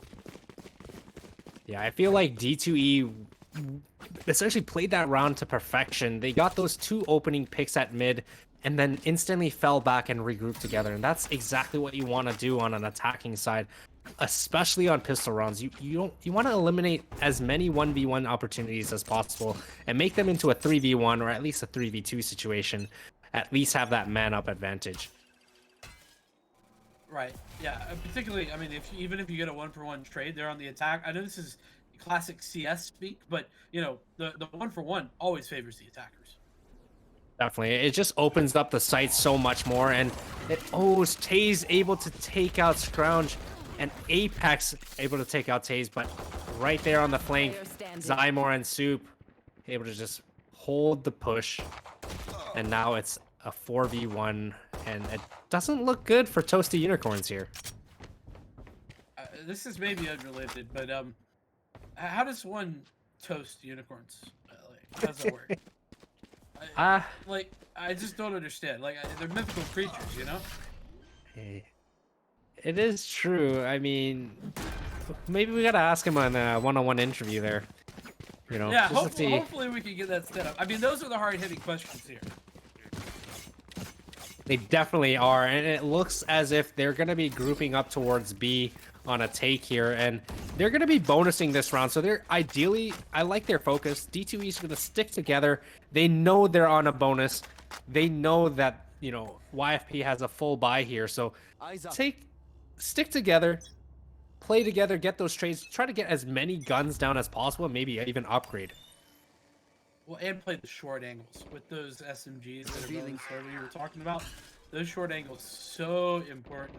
And well, already spotting out one there with that dart in mid.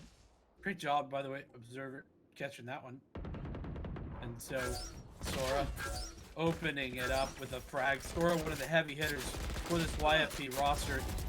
And well, Scrouch doing the same, and suddenly it's a 5-on-2.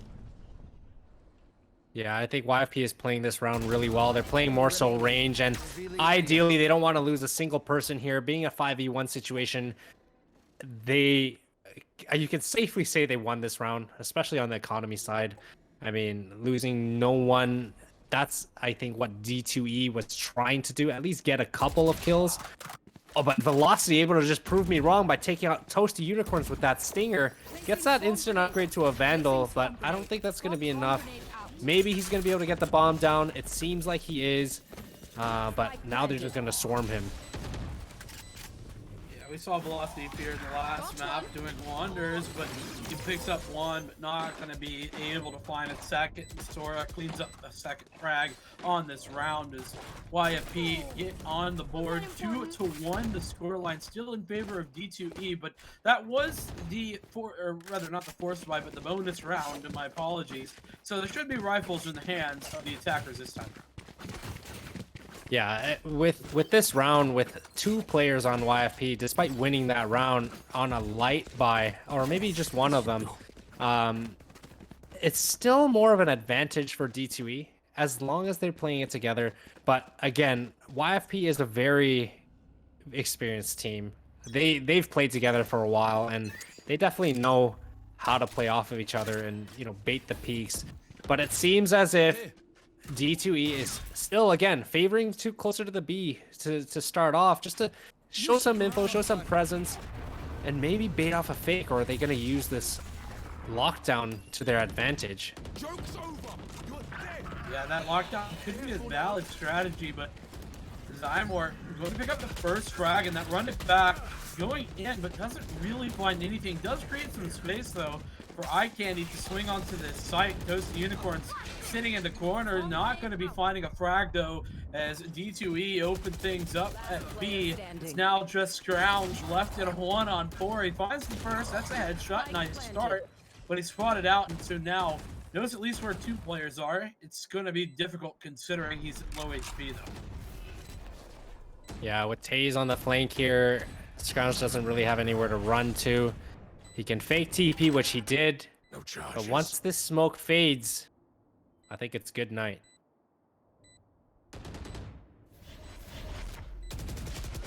Oh! Scrounge actually able to turn around and flick Taze. But he can actually save this round. I mean, I think it's needed. He's ulting away. Oh, he's ulting back.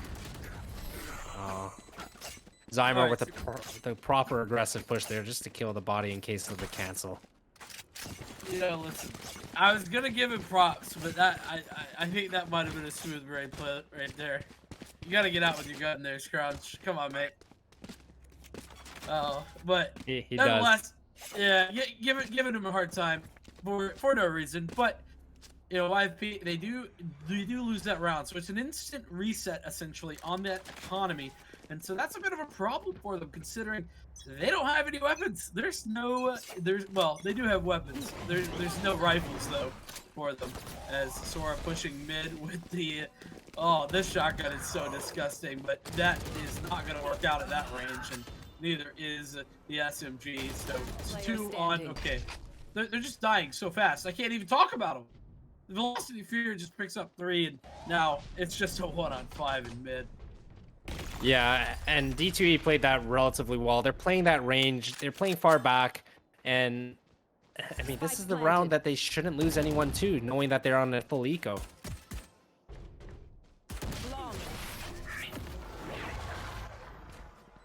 Great stuff overall to close out the eco round in style. And so D2E, I mean, we talked about it here, Kevin. This is the number 8 seed going against number 1 seed in this tournament. And this is for tournament life, remember. That is, it's actually, I mean, already, you know, an advantage for D2E as they're up 4-1. I'm surprised.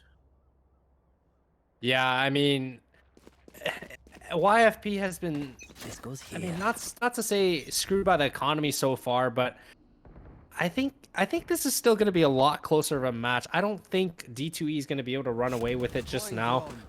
I think it just comes down to playing together and just having the proper communication when they enter the sites. It seems like they're still a little bit on a different page when it comes down to it. But again, the economy has come into a huge factor, and D2E has been able to take advantage of it. And them playing textbook, it's awesome, right? Because they're able to sit back, play that range, and ensure they don't lose a body down to an eco round. And they've done that really well so far. Yeah, and with 4 players already over towards A, that was a good stack, but unfortunately that stack not going to be super effective considering that the push that was incoming is now at B, and there's 4 players that way. They run it back contested. That's Soup for the second time going to be running it back into the B site, but again, not really finding anybody home as it's now Market, the retake position, Taze with 1 already, and so it's 3-on-5, and the spike, it's barely been planted. Yeah, and with this advantage here, this is a retake that has to be very proper, but there's not enough people in sight. There's a lot of people in B main. I think there's still 2 of them, and I think they're going to be able to take advantage of it, though. Ooh, Toasty Unicorns killing Taze, but that Swamp Grenade able to crush that opportunity. Man, this match so far has been pretty awesome. Yeah, it has been. And just 1 second, whilst we adjust some things on our end, we'll be right back to the game shortly. But yeah, just a great attempt there by YFP, but it didn't really work out in their favor. It was like I said, a good attempt, but you know, listen, close only counts in horseshoes and hand grenades. You can't really be getting close and not taking rounds, because rounds, they equal victory, Kevin. Exactly, and I mean it puts YFP in a tough situation now. I mean, being down 4-1 and forced to save another round again. I mean, I think D2E's economy is going to be good for the rest of this half, depending on how it goes. And right now, I mean, they've come out strong, and Taze is going to clear that corner, get Sora, and instantly dinks the breach. That was a tough take. I mean, he got so much value off of that peak, and now, I mean, YFP is just scrambling. Yeah, I mean, and they have to. There's really no question about it. What I will say is that YFP strategically has been trying to essentially guess intelligently where these hits are going to come in, and they've been fairly accurate, but then not rotating back around. So now it's a B hit after that, and those Unicorns does hit a headshot. So Apex following it up with 1 of their own makes things a bit easier. It's all tied up 3-on-3 now as YFP, they're spread out along this map, and Taze is in prime position. 30 seconds left. Yeah, and I think, I mean, recently, I mean, correct me if I'm wrong, I think YFP has had some roster issues in the past week or so, and I mean, they've changed their roster yet again, so it's not exactly the same team. So I'm assuming there's a little bit of a lack of chemistry, because they don't look like the same team they were last week or 2 weeks ago.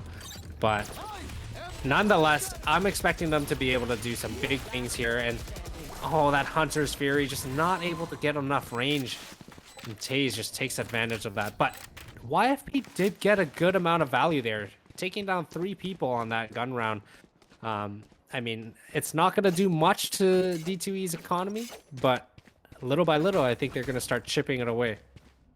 I mean, every little bit counts. I don't want to undersell that by any means, but I'm just really miffed at that Hunter's Fury right there.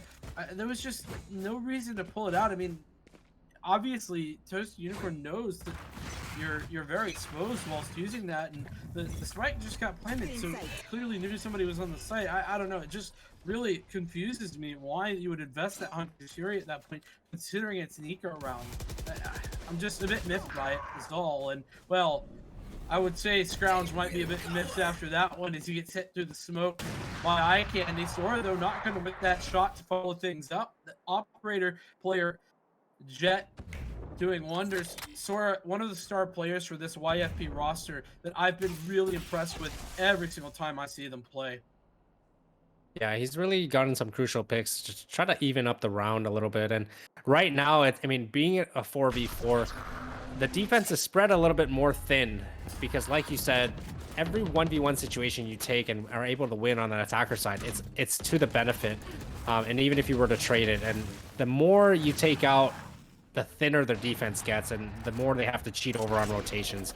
So right now, I mean, the entire YFP team is stacked towards A. I mean, FYG able to take out Eye Candy here and get that recon, but they know that they're defaulting A. There's 30 seconds left. There's not really enough time. Bombs down in sight. They have to go for this. And FYG with a huge round, 4 kills, able to defend that site and slowly start bringing this team back. I mean, I will say that, you know, it was a brilliant play from FYG to pick up the quad there. But, I mean, watching that shot that Sora got hit with, that was Zybor, I believe. That was just dirty, man. You just slow peek the angle with the operator. And he's like, yeah, no, thank you. I'll have your head. That'll be mine. It's just beautiful stuff to watch and look at. But nonetheless, finally a second round for YFP is... Now, maybe they can start to bring things within reason and change some rounds. Yeah, and it looks like they're heavy B take, and Sora with that quick pick. I mean, Soup's going to be able to get that orb, but he still needs another kill in order to have his run it back activated. I mean, it's a huge pick for YFP. They're up a man. I think this is where they should start falling back a little bit, playing it safe, playing a little bit more traditional and more textbook. Soup, I mean, able to even it out now to a 4v4. They're looking to, I think, split A, it seems to be. They're falling back and trying to split A, but you have Phoenix lurking mid still. I think he's going to try to catch a rotate, but there is no one on B right now. I mean, no one at all towards that side of the map, in fact. As it's the 4-on-4 here towards A. Toasted Unicorns winning out the dual Taze. Blues getting that's the Rolling Thunder to go in. Tags at least one down with that. Can he find it? The answer, not to be. So Sora takes the win, and it's 2-on-4. Couple of tags in, but Apex not going to be whipping that one. This time it's Soup, though. He swings in. That's throwing it back. He's got a double, and that's 3 on the round. So now Molotov coming in. That's the hot hands, but it's not quick enough as Apex takes him down, and it's a 3rd round for YFP. Yeah, that was a very good round. They played it right. They were down a man, and they just waited for that retake, which they did a phenomenal job on. And had they have tried to defend site one-on-one, I mean, that might not have turned out well. Soup coming extremely close. I mean, if they didn't have that bomb there, that molly would have been perfect just to delay them. But nonetheless, kudos to YFP. They're able to win that round and bring it back. I mean, they're on a 2-round win streak, so they might be able to actually tie this back up. Oh, it's Sora Sora with just... Sora, you mad lad! Picking up 2, and Stroud's cleaning up on the flank. Leaves Soup in a 1-on-2. And this is why I say it's Sora. One of my favorite players to watch. This YFP roster would not be the same without him. Yeah, YFP, I feel like they're getting a lot more comfortable now. They're getting a little bit more aggressive, which is catching D2E a little bit off guard. They're not expecting these pushes, but I like what they're doing here. They're playing together. They're giving him bomb, or maybe they don't even know bomb is down. I guess they didn't really get that information. So they're rotating A, but I mean, I don't think the Phoenix understands that. Oh no, he does. So he's going back towards B. He's going back towards B. I kind of feel like this is a bit of a, luck of the draw type situation. I think actually YFP playing the right thing here by not splitting up. They're playing it together, want to make sure they can trade, and if they just 30 allow for a seconds spike left. plant, whatever. No skin off our back. We'll just retake together 2-on-1. Yeah, that's the right play. Splitting up, I mean, forcing 2 1v1s instead of just doing a 2v1 situation. Who cares if they get that bomb economy? It's not crucial. Win this round and claw yourself back into this game. I mean, to be able to finish 6-6 on the defensive side, I think that's going to be pretty awesome. But Soup is having a really aggressive peak. Toasty Unicorn says, none of that. We're ending this round right here, right now. Yeah, an aggressive play there from D2E, but I whilst I respect it, I think you had to kind of try and create a play. Didn't work out. Toasty Unicorn's prepared for it, and so now we're 3 in a row for YFP. They have gotten the defuse twice now, and so I think this is really good stabilization overall from YFP. They've started to turn things around. Definitely. And if they do win this round, I believe they will break D2E's economy for the last, forcing them to buy up whatever guns they can afford. And it does put them in a good opportunity to kind of close it out in a 6-6 tie. And then it just comes down to their attacking side and just working and executing to the plan. It's looking as if we're going to have a 3-2 split, at least for the time being, trying to create some opportunities. Sora playing aggressive, and Apex to follow it up with those flashbangs, but he's caught in line right now, I believe. And so maybe trying to create some space to get out. Well, not going to get out, in fact. And now decides to swing, but finds both those players. That's incredible. Taze, though, lurking out towards B, has actually picked up a kill, and that opens up the B site fairly wide to the take. It's 4-on-3. The retake needs to be impeccable here from YFP. And FYG with that ultimate on Cypher, knowing both are stuck in sight, and with that paranoia hitting him as well, Eye Candy just gets taken out by Sora. Every time YFP on that retake towards B, looking so strong. And so it does allow for that, you were calling it, great call, teeing it up to potentially pick up a 6, where the purchase, I mean, it's not going to be terrible or anything, but it's certainly not ideal here for D2E. Yeah, with them being on Vandals and light armor, it's going to be a little bit tough, especially with a 1 tap in the head with the Vandal doing 150. I mean, it's everything that they need, right? And this is the opportunity for YFP to really claw back, but it seems like they've actually even shifted the momentum as D2E is getting a little bit more passive.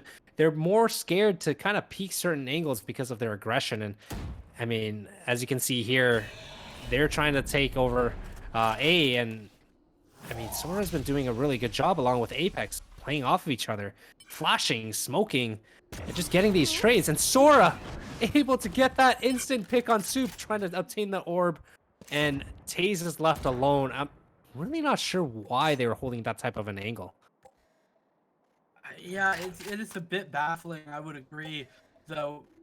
Regardless of that fact, it was just an impressive shot from Sora, who's been dominating that part of the map, like you said, with 3 players for YFP doing everything. Now lockdown incoming from the D2E side, and so everybody's got to evacuate the site unless they want to get locked out. And well, before you even get in there, 2 trades going either way, and FYG couldn't get out of sight and is tagged by that lockdown. Taze gonna follow that up and get the kill. So 3-on-3 as they walk in, and Taze is not done. The Empress doing work. So now the Hunter's Fury and Zymor trying to pick that up. He doesn't need to get the kill because Velocity Fear is actually able to hit it before even that is necessary. And so Apex is left in an impossible situation, and it's last round, so he's got to go for it. Yeah, I think YFP kind of threw that round away after that. I mean, that was the one round they really didn't wait for each other to retake site. And with FYG getting detained, I was surprised he didn't run out of there. I honestly thought Toasty Unicorns was gonna just ult up and destroy the lockdown there, but I don't think there was enough time by the time they thought of it. Toasty Unicorns got killed, and FYG was just kind of stuck on stairs there. I mean, unfortunately, got detained and taken out. Well, you know, that's actually a really good call, I think. You're probably right that that's what the plan was. And then Toasty Unicorns died, and so then, you know, FYG's just stuck there because he was thinking that Toasty Unicorns would have the kill, right? On the lockdown. That's actually a good shout. I think you're probably right. Mm-hmm. So let's see what YFP decides to do there with the recon mid early on. I mean, they're playing relatively passive right now, not really giving up too much info. They're making noises here and there just to keep the defense a little bit honest. And it looks like Scrounge is going to be lurking up mid and trying to get some pizza or even market control. I think this is going to end up in an A take. Well, it's sure shaping up to be. 3 players over towards Cat, 2 towards long A. D2E gets the first frag. That's Taze who finds a second. And so now the defense looking solid. As now it's just a 3-on-5 here. YFP need to pick up something, and it looks like they're just going to get the hell out of Dodge. So Scrounge, with that flank you were talking about, does pick up a kill, but it's at the cost of a whole lot of health. And so now we're gonna have to push towards B, but there's Zymor there, Soup as well, going to pick up the one. And now it's just 1 player left. FYG, not long for this world at 3 HP. And there's players mounting it from all angles. 30 seconds left. Yeah, I feel like, I mean, Scrounge took a little bit too much damage there on that flank kill. And I mean, since that, they kind of forgot D2E has a player named Taze, and he's been popping off. Yeah, I mean, I think YFP really kind of needed that pistol round, to be honest with you, to really start mounting, I would say, a more complete comeback. Now I think it's going to be a little bit more difficult, particularly as I think you and Strive were talking about this, if I'm not mistaken, in the last game, but you know, I'm not a huge fan of the purchase after a loss, to be honest with you. I think I prefer the save, you know, get the full weaponry out on the 3rd round. What about you? Yeah, that's definitely what I prefer. I mean, losing this round, especially after, you know, a force buy, it kind of defeats the purpose, and instead it puts you in a situation to lose the next as well. But so far, so good. YFP able to even out the round 3-3. I think they just have that confidence right now to be able to win the round. But again, Taze lurking in the site, killing FYG as he's reloading. But Soup and Zymor able to just retake that site. And see, now that's where YFP is essentially lost for money. Yeah, I mean, even with that plant, you're still not in a position to really make out with a full purchase. And so you're essentially just gifting over a couple of free rounds, and that gives you potentially 10-5, assuming this next round goes as you would expect. Granted, you're going to have enough money for a pistol or two, so, you know, there's always the possibility, but you can't rely on, you know, pistol rounds to try and win out. You know, it's just, I don't know. I think a little bit over aggressive, particularly when you're at a deficit. You know, whenever you're up big or even a couple of rounds, you know, then I think maybe worth the risk. Not this time. And YFP Definitely on the back foot. Yeah, and like going back to that whole broke buy and force, I mean, instead of losing 1 round, you choose to lose 2. But again, Toasty Unicorn able to bring it down to a 3v3, which is still good value for their save, I would say, but is it enough? I mean, Toasty seems like he has 1 health right now, and they got 3 stingers coming into the site. See if it's enough. That's done. It's good. Soup, though, with 1 on that stinger. Scrounge, though, trading back. Now they know where both the players are. Seeing them through the wall, and that's going to allow for the opener. Both the players taken down by Zymor off the back of the well-placed sonar arrow. And so I mean, granted, the investment of pistols I don't dislike, considering you're able to get that done with it. So YFP, another plant, and now an opportunity. They have the weapons. Definitely. I mean, yes, they got a lot of value out of the pistols they bought the last round. However, I mean, sure, they got 4 kills down, but keep in mind, D2E was just bonusing. So the guns that they lost, they were willing to lose them this round anyways. Even if they won, they would have dropped them and probably upgraded. So realistically, hurting their economy-wise, it didn't really hurt them. But they were still able to get good value out of it. Maybe a confidence booster here and there. But it looks like they're defaulting B heavy. And Sora able to take out Velocity, which leaves only one person on site. And it's their Omen Eye Candy. He just needs to be able to delay here. And he's able to get 2! 2 with that instant flick over. And unbelievable. The trades are just happening left, right, and center. It's a 2v3 situation. I mean, YFP is on an advantage here, but yep, Scroonge is able to take out Soup, but Taze again kind of equalizes that trade, but is stuck in a 1v2 situation with an operator. Toasty Unicorn is going to sit by in B main, holding a little passive angle and hopefully catch him off guard. But it looks like Taze is just pushing straight into sight. He doesn't really care, or maybe even know. Oh, does he check sidewalk though? Standing ahead. That was such a close round. I mean, Taze, I thought he had it in him. Had he known where Toasty Unicorns was playing, that might have been his round to lose. But I mean, great play by Toasty, choosing that IQ play to play back in B main and just kind of eliminate the presence of him being on B in last scene there. I mean, I will say that playing separated like that, certainly not ideal in the 2-on-1, but if you're committed to that, that position, definitely play it like that. Commit to it. Say, okay, well, I'm playing separated. I'm going to play the long game, so that even if they get the kill on my teammate, you have to commit to, getting that, getting the long defense attempt. And well, Toasty Unicorns picking up a frag to open things up, but do they expect Velocity fear here? The answer is probably not, but it doesn't matter because the shot is strong. And so YFP, they're shooting fish in a barrel in this round. It's 5-on-2 and it feels like it just started. Yeah, they, like you said, Toasty Unicorns the last round played it a little bit gambly. I mean, instead of a 2v1 situation, they forced 2 separate 1v1s, which could have gone really bad. And that's why I had that idea of, Taze, it being a Taze round to lose, because had he known where Toasty was, that would have been a very scary round for them and a very upsetting one to lose. But nonetheless, they won that round. They came this last round essentially and just shut them down. And I mean, they're kind of back in the game. If they win this round, there's another eco that's going to be forced on D2E. Yeah, last round was an eco as well. So, keep that in mind. It was against saving players, but, round victories are round victories. You don't take anything away. And Sora's put out the Blade Storm. That's something you don't see every day. And, well, not able to get an entry on anyone because there's nobody home whatsoever. And so that should be a spike plant forthcoming soon as Taze swings around the site. A little bit aggressive, is immediately going to be shut down, and the Hunter's Fury comes through.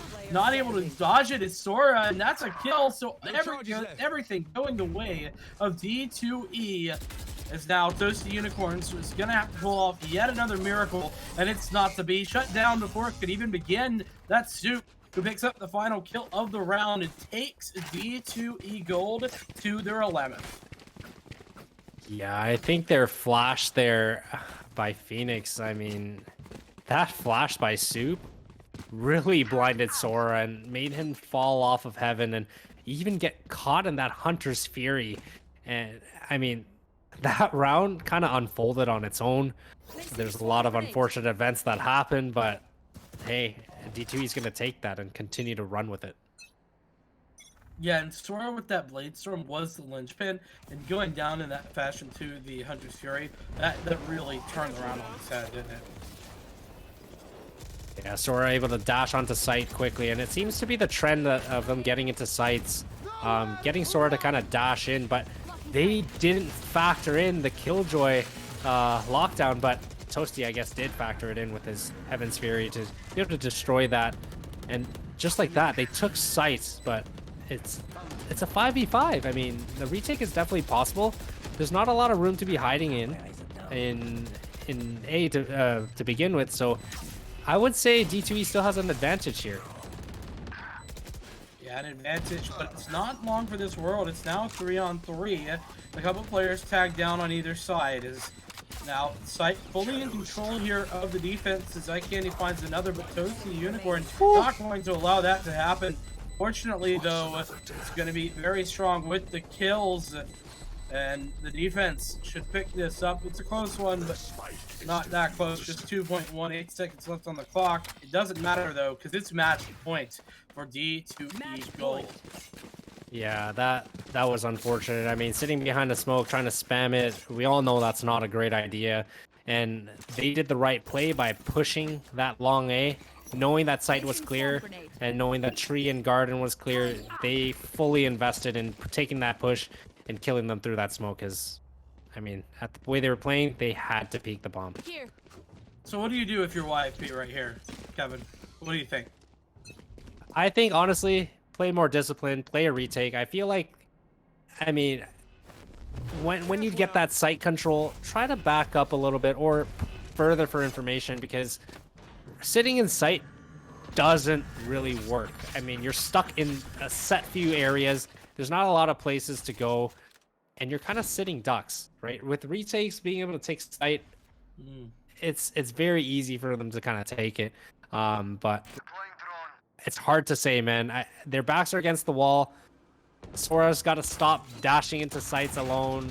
The whole team has to be on the same page, but FYG gets taken out, and again, Scrounge gets taken out by iCandy. Toasty Unicorn's able to trade that on Taze and iCandy, and that's two of their biggest fraggers right now, if I'm not wrong. And I mean, it evens it up to a 3v3. So this is still very much winnable by YFP. Yeah, and it's Toasty Unicorns dragging YFP, kicking and screaming through some of these rounds. And this is one of them. As now the B site is the destination of choice. Velocity Fear, though, not whipping the shots. Picking up the one, he is about a second, but not able to connect on the third because Apex's flash is on point. As now it's going to have to be a clutch to even have an opportunity to push us into a next round. Zymor with a perfectly placed sonar arrow makes it going to go all the way for D2E before we can even get into the potential clutch. So YFP fall and D2E are on to the playoffs. Yeah, that was a very, very good play by D2E. I mean, that recon arrow at the end, that secured the round. That instantly secured the round. Pinging the breach. He had nowhere left to go. He got pinged all 3 times and just unfortunately got sprayed through the box. But good effort by YFP trying to claw their way back. I mean, they started off slow. I mean, Toasty Unicorns played out of his mind. He opened up so many rounds that, you know, almost looked like it was in D2E's favor. And then, you know, Toasty Unicorns came out. Not today. Not today.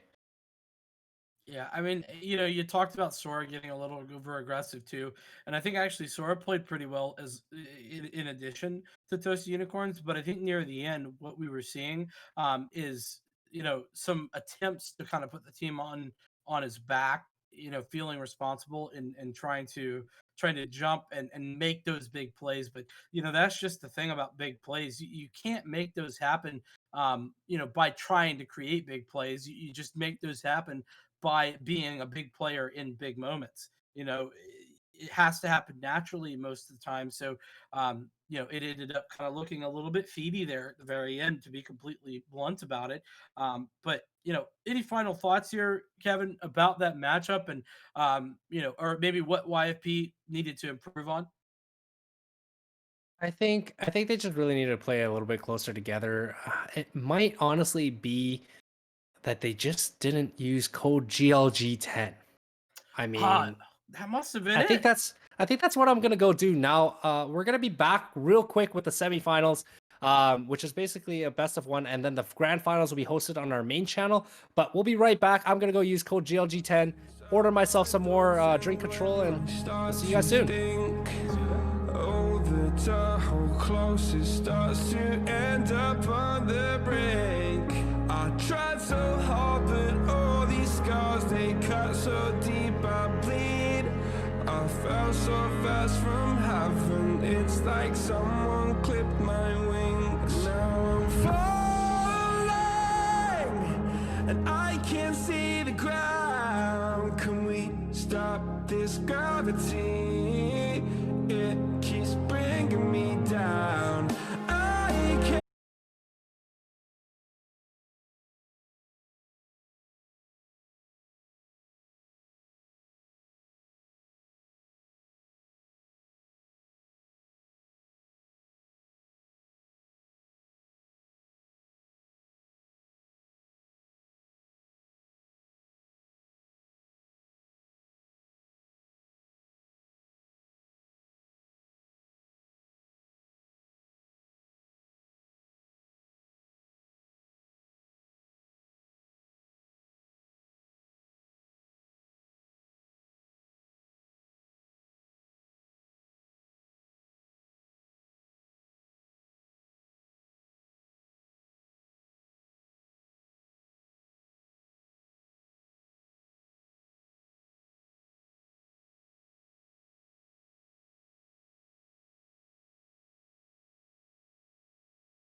empty hearts and neon lights. They're playing with my mind. Gotta get out of here tonight. Oh, I wanna run off and fly. And I'll tell myself it's fine to be alone, just to find somewhere that finally feels like home. Oh, oh, oh. I hate all this overthinking. Oh, oh, oh, oh. The more I swim, the more I'm sinking. Take me to a world of silver. No more heartbreaks, tears, painkillers. Take me somewhere unfamiliar. Bring me back to where we started out. Get me out of now. To where we started out. Get me out of now. To where we started out. La la la la, oh, oh. Get me out of broken hearts and starting fights, turning truth to lies. Gotta get up, stop wasting time. Yeah, I wanna run off and fly. And I'll tell myself it's fine to be alone, just to find somewhere that finally feels like home. Oh, oh, oh. I hate all this overthinking. Oh, oh, oh, oh. The more I swim, the more I'm sinking. Take me to a world of silver.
You said I was the only one.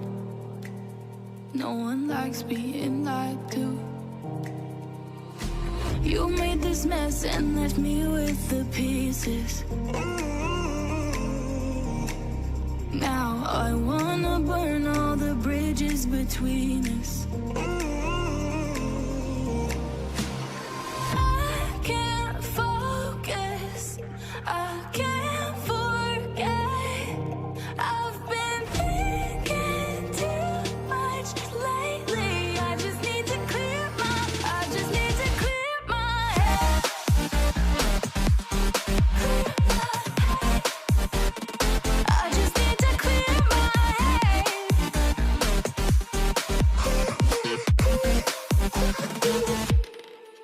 I've been stuck on a memory, but it's not like I need it.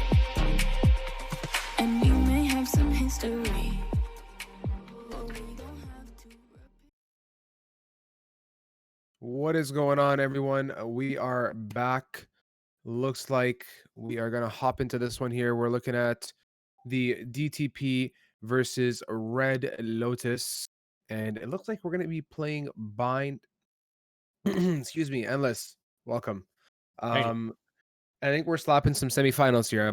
Did I get this right? Yeah, I mean, we're in the semifinals right now. It's gonna be Don't Talking Please versus, I believe, Red Lotus, which actually won and placed the top 4 because of round differential. So, I mean, it does say that YFP was seeded higher, but at the end of the day, it came down to round differentials, and the Red Lotus had more round differentials, and they got it. They got that last spot. So again, I mean, we are going to be playing Bind, like you said. It's thank God. I mean, we're finally able to show everyone that there's more to Valorant than Ascent. I mean, there's a lot more outside of Bind and Ascent, but there's definitely way more just out of Ascent alone. And I mean, I'm happy to see a different map. This is the first time I'm casting today a different map. I know you've gotten an opportunity to cast Bind once, Ascent once, but now I get my chance. Diversity. But looks like I was time traveling there, by the way. I don't know what's going on with the pixelation. I'm looking at my webcam feed. Excuse me. It looks fine here, but it's weird over there. I don't know what's going on. We are in the select screen, guys, and I think we're gonna see, your typical round of picks here. Nothing out of the ordinary. So far, fairly kosher. Let's see what we end up with here. Shin had a solid Jet match there, if I remember correctly, too. Maybe we'll have a 5-man Viper meta again. Let's see what happens here. Maybe. I mean, I don't think we're going to get lucky enough or blessed enough to see 5 Vipers this time, but it looks like a pretty equal setup. I mean, I'm liking that Reyna diff that, Red Lotus has been picking, but then again, I think the setups are relatively even. 100% agree with you. Bind. So we've been through this. You guys probably heard me blab about this last time, but this is probably one of my favorite maps, like in terms of things to see and like unique plays. If you use the teleporters have diversity. You can get information through teleporters. You can get rotates through teleporters. You can get that's actually pretty much it. But don't ask. But I think with what I've seen going on here, Don't Talking Please, who has explicitly stated that we must call them by Don't Talking Please. Take that in for a second. It has been stomping, and if I remember correctly, these guys are youngsters, right? Endless. Mhm. So these guys are here to I don't know, man. I'm looking forward to seeing what these guys can do. Can they keep the momentum going? Are they going to flush this out clean and come out on top here? Red Lotus, Endless. You and I casted them, I think, last week, was it, or the week before? Last And week, I yeah. think we didn't have. I don't think they got to semis last time, did they? No, I think the matches that we were able to cast for Red Lotus, they weren't able to come out with the victory, but nonetheless, they showed resiliency and the ability to fight back. So I'm super curious to see. I mean, Red Lotus, I feel like probably probably, you know, have been together for a little bit. Don't talking please. They've showed nothing but amazing team effort so far, and again, I still can't get over that Shin play under like hell. No one peeked Yeah, him, that was even heartbreaking, though man. he Oh was detained. But it seems like we're trying to load into the map right now, guys. We're still loading. I don't know if it's a connection issue or if the match actually already started. But apparently from chat, Shin is trolling. His game isn't working. So that's probably why we're not loading into the match right now. So, oh, it looks like we are officially in. So let's get it on. Semifinals. I'm excited. I want to see some slippery, greasy, moist, olive oil basted plays, like the slipperiest of slippery plays here. This is like where things are getting heated, guys. Semis is where it's at, man. Like, I mean, we consider how many matches have been played, you know, where we are now, unless we're gonna hopefully see some sick gameplay. yeah, and don't correct me if I'm wrong. I think this is the map Kakashi did fall asleep on last time around, but after having drink control in the half, I mean, he picked it up and just completely turned around, turned a new leaf, and became a new player. I'm pretty sure he's set up with drink control this time, so I think he's good to go. I think he'll be good to go. GLG10, use the code, slap that sucker. Let's get it. I think we gotta pause endless over here. I think we're trying to massage our way into this game. Some issues. As we are back on the pause, you get to see our beautiful faces yet again. Let's see, endless. What have we missed here so far? I don't think we missed anything. Like, I think as casters, given the number of times we've commentated or shoutcasted Bind and Ascent, uh, we need to be promoted to, like, you know, casting some of like the top tier matches. Like, I want Riot to pick us up tomorrow. And production crew, as always, keeping us up to date. We're actually live here, gang. We're going steep into this game as Dre gonna pick one up. Fire at the feet. He's gonna do some healing activities as they throw some smokes out for A, but my spidey senses say they're not gonna be taking A. I told you, Kakashi came to play, instantly takes out Dre, but that was a very aggressive push by Dre. I mean, pushing that B teleporter right off the bat just to get outside showers control. And I think that's just enough to kind of get Red Lotus a little bit nervous and pushing away. But it looks like they're all grouping up Hookah. They're coming out. They're going to take this site by storm. But do they know A's is still stuck in container? Doesn't seem so. They're able to get to site and hold this take and push, but Byron able to come out. I think they're going to be able to trade some here. Byron able to take out Crown backside, but A's is still in sight. Whoa. And there you got Shin. I mean, need I say more? No, you know that like staple, like you know that troll face with the guy that's almost like he's like trying to play like the trumpet, like that old face. That was my face towards the end of that one. That was super to watch. The effort and the rotation by Don't Talking Please was just like so good. Everything was just so nice the way they held that.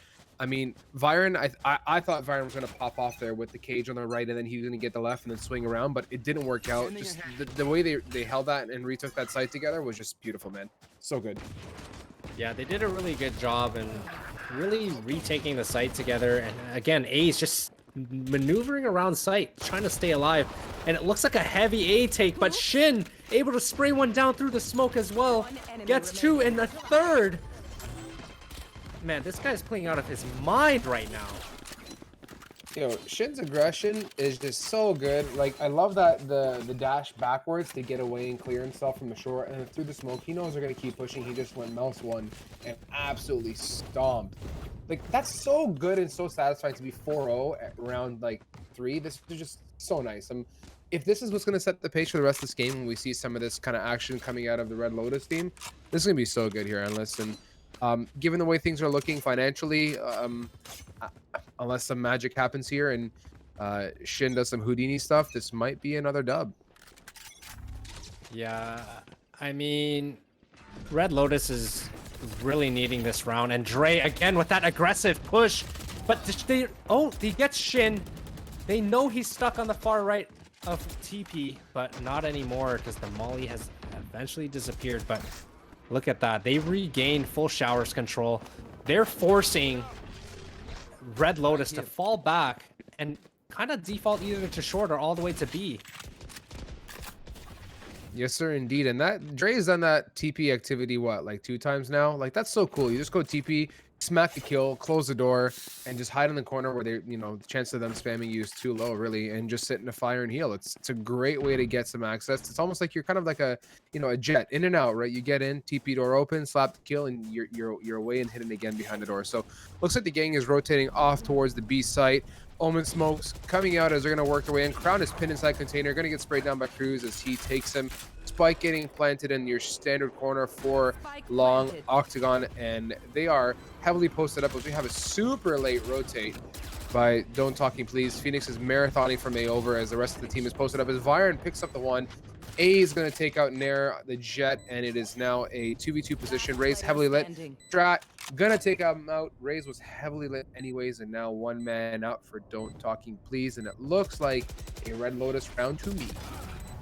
No, I talked too soon. Dre will take out Viren here, but again, Silva is very lit. Strat, I mean, he's able to just get some info, but Dre is going to be choosing the wise thing, saving the round, not risking the guns here. And that's a great round by Red Lotus. I mean, the economy that they lost, though, I'm not a fan of it. I think Don't Talking Please actually aggressed really well. I mean, on their bonus round, Dre able to end up with a Phantom as well. I mean, the overall play, I like their logic there. Dre pushes the TP. He forces the entire Red Lotus team to kind of scramble outside showers, and they lose control of it. But now they know, okay, one guy TP'd from B. That must mean they're heavier towards A. And it forces them to be every single time with that mindset. And if they actually gamble stack that and just fake the TP for one person, that might be worthwhile. Definitely so well analyzed and so well put. And like, I don't know, I've seen a lot of bind matches, played a lot of bind matches, and that TP in the beginning of the round thing, I can't say I've seen that more than a handful of times. So like that's a really cool tactic, and you're right, it definitely throws a wrench in the team's plan. But looks like they're posted up for a B take here, Endless. I think they're going to commit to it. 3-man heavy towards A. I think it's going to be a free stomp here for Red Lotus to be if oh no, Phoenix is making his way over, so this could be a fair stomp as the drone going to bot out the army.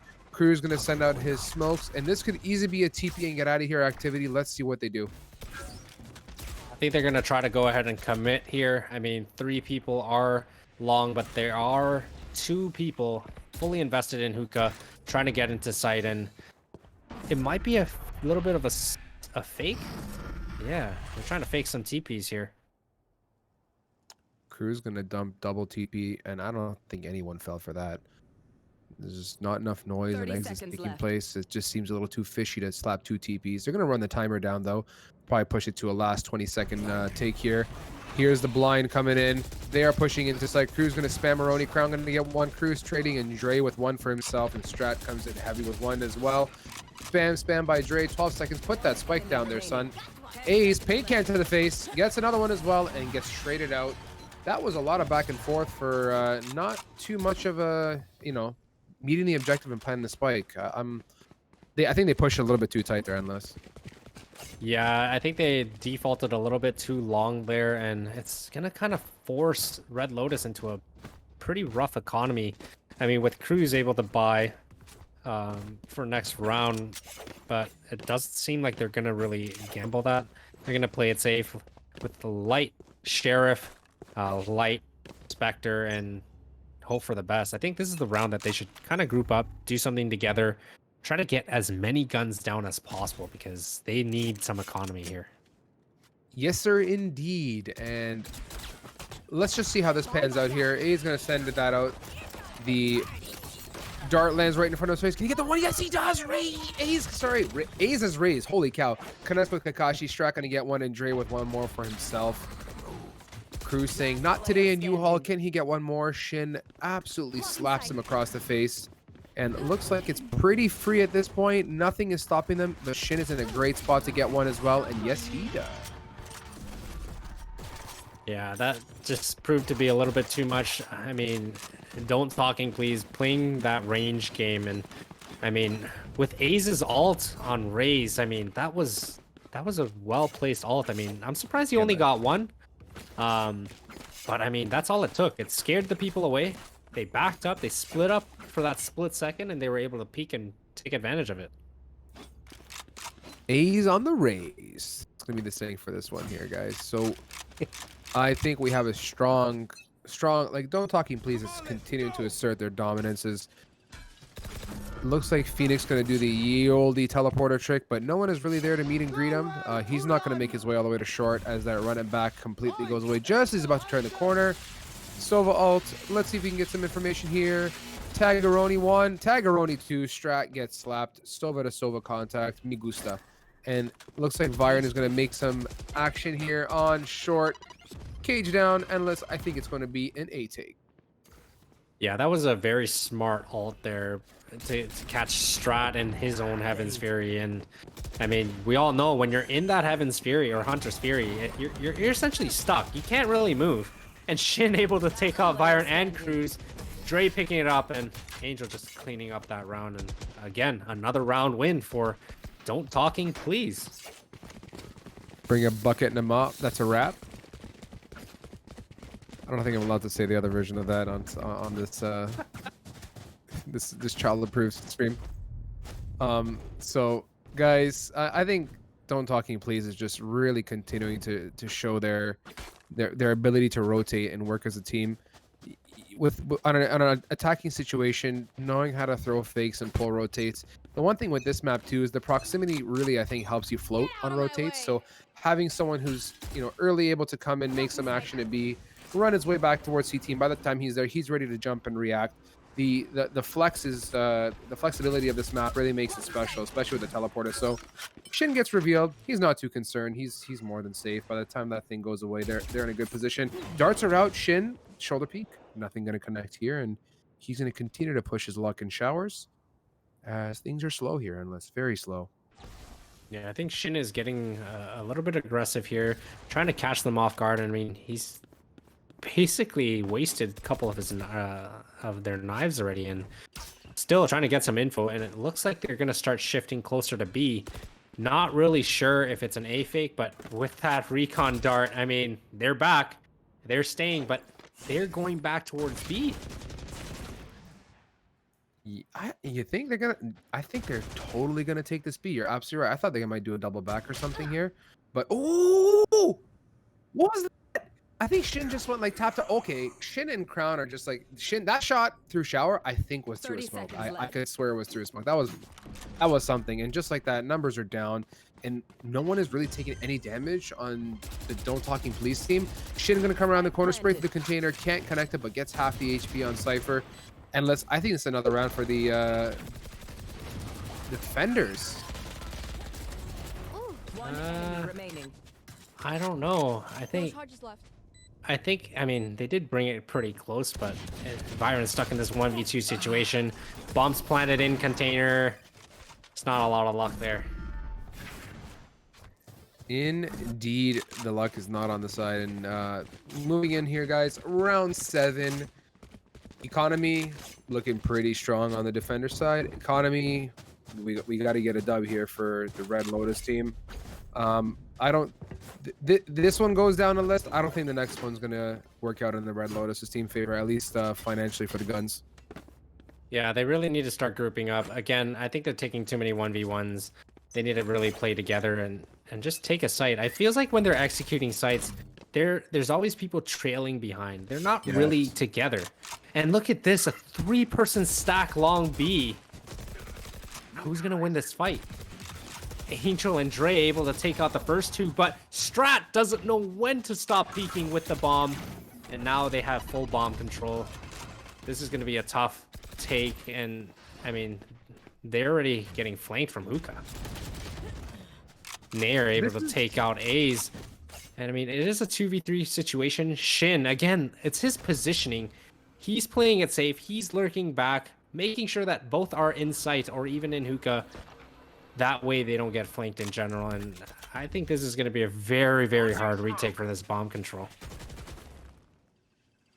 Yes, sir, indeed. And you said it really well. Like, when this team is taking a site, when they do it right, you just feel like there's a freight train taking site. With these guys, I feel like, you know, Thomas the Tank Engine's kind of getting in there. I don't see that, like, the presence. So that's what I want to see, really. As Angel sitting here behind here, going to get taken out by Byron. Shin and Crown are there to support the team. What's really nice when you have such a number advantage is you start to mix it up a little bit, in the sense that you say, okay, you know what? Let's do a 3-man long B push and see what we end up with. And obviously it worked out in their favor, Endless. Yeah, I mean, in general, right now they're playing like crazy. It's almost as if Shin and Dre just know exactly what's going on, and they're playing really well. I mean, in general, the way they're peeking everything, the way they're, you know, trading the kills, just their teamwork in general. I'm still thinking, you know, Red Lotus, they just need to know when to give it up. Agreed. 100% with you, Endless. They're not sure when is the right time to push and when's the right time to back up. Counter ults here coming from the Sova.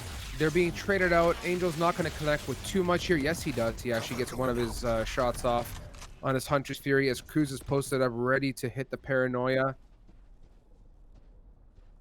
Yeah, it looks like they're grouping up towards B still, and with that ult from Brim, Crown taken down by Cruz, but Dre and A is able to just hold that site, but get traded down by Nair. But again, Dre still in sight, able to get another 2 headshots through that spray. And this is a very tough situation with, you know, who Nair has to face right now. Indeed. I mean, he could easily make this happen, but I don't know. Yeah, there's the one. This is 100% doable, as it's up to Nair to stand up to Shin's Wrath here. Smoked her out. Yes, it wasn't Shin. I apologize. It was Dre. That was really well done with using the util. Super job, and that's a great clutch. That's a great change of pace.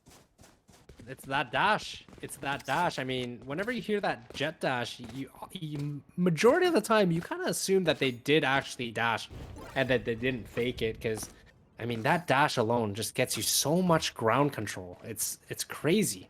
So definitely in that situation, I felt Dre just didn't know where he dashed to. And it's just crazy. I mean, what a round by Nair. That was much needed, and they just really need to finish this up. 100% Endless. There's 3 still possible rounds on the table for them to pick up. This is more than attainable for them as they take out that bot coming out of U-Haul. A's gonna get 1, A's gonna get 2, A's gonna get 3. Angel getting the double, and that is a clean rejection. I love it. That was really well done. Awesome hold, and way to keep U-Haul closed. Excuse me, but this site is actually closed. It's not open for anyone's taking. I think that's the little bit of a pet talk they had prior to that round, and I mean, they definitely proved that to be. And look at that, Red Lotus stuck on another eco. I don't want to say this game is slipping away from them already, but they really need to start impacting some rounds here. Indeed, and it looks like Don't Talking Please is only open for curbside pickup, as Nair says, nah, not today. Definitely not today, as he takes out the U-Haul player that taught them a lesson the last round. So good use of knives there by Nair, who came in clutch the previous round with that dash into the smoke. And let's see what they make of this. They have the numbers. This is where you got to play smart, as Crown, as I say that, manages to even it up. Endless, I think, yeah, this round's definitely any team's round. I still favor it towards Don't Talking Please, only because they have full guns, but it's not looking the best for Red Lotus. I think at the end of the day, if they're playing smart and playing range, it's their round to lose, and Shin proves that. Kills Byron, taking up short, but Strat comes out of shower and one shares him in the head. And again, Nair still has his knives. So this is honestly something that they can win. I mean, they have bomb, they have planted, they have control, they have to play post plants. Oh, Nair just barely misses in time. Come on. But this is still a 2v2 situation with knives out. But Crown and Dre. I felt that one, man. I'm so. Oh my god, I felt like that was the one. Like they had something. Like there was some energy in that round. Like knives were out. I totally thought that was gonna work out in their favor, but Red Lotus couldn't connect it. They got the knife out. He missed a close-up one, but you know, okay, he made it work in U-Haul. But it just they couldn't close it out. And one round here, full buys are all over the stage as A's on Rays has a Odin question mark? No, maybe not. He's gonna drop it. Yeah, he got the operator. Okay, I was gonna say what's going down here? Is this guy just say, yo, Odin time? I don't want to try anymore. I believe he has the Odin for when he misses this op shot if he does. I think that's just a secondary backup plan. He didn't sell, he dropped it, you're right. I think he's just straight up like, come short. I dare you. You see this wall? What a shame if it would have been gone missing. But it can be with an Odin. Basically. Angel not able to tag anyone or get any information with that Hunter's Fury. But again, Red Lotus sitting a little bit passive. And oh, here's the switch. He also has a Vandal down. So it seems like he's playing a 3-gun setup this round. I mean, he's basically got half of Valorant's guns on the floor, so this is yeah, this is a really slow round. This might run out here to a bit of a tight situation for a side take here. Let's see what they do.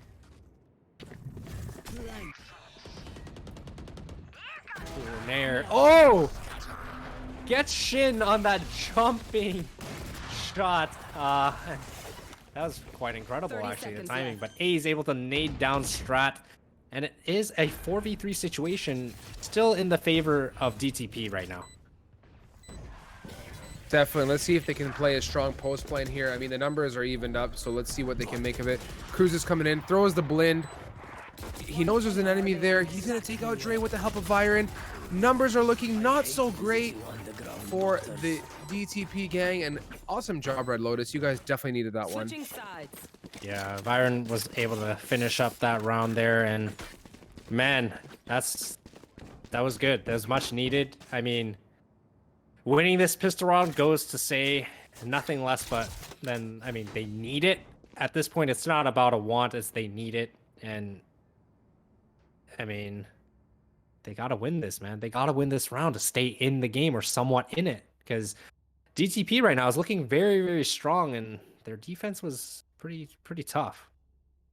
I mean, let's be honest here. Unless DTP rather has been looking strong like through this entire set of brackets and matches here, you can't say they haven't been actually slapping. They're just their game sense is on a whole different level, and I think they're just going to go for a straight B take like we saw in their previous blind game, or I think I saw it, unless I think it's the wrong game, but yeah. Oh, my apologies.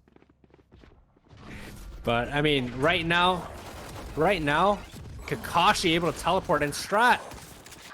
Oh my God, A's able to just even up the first 2 kills. I mean, Byron able to take out one, and again, Nair kills Dre. It's a 2v1 situation. I think this is a very winnable round. They just really need to peek together here. Indeed they do. They got to play smart. No baiting, no LMSing. They got to work together.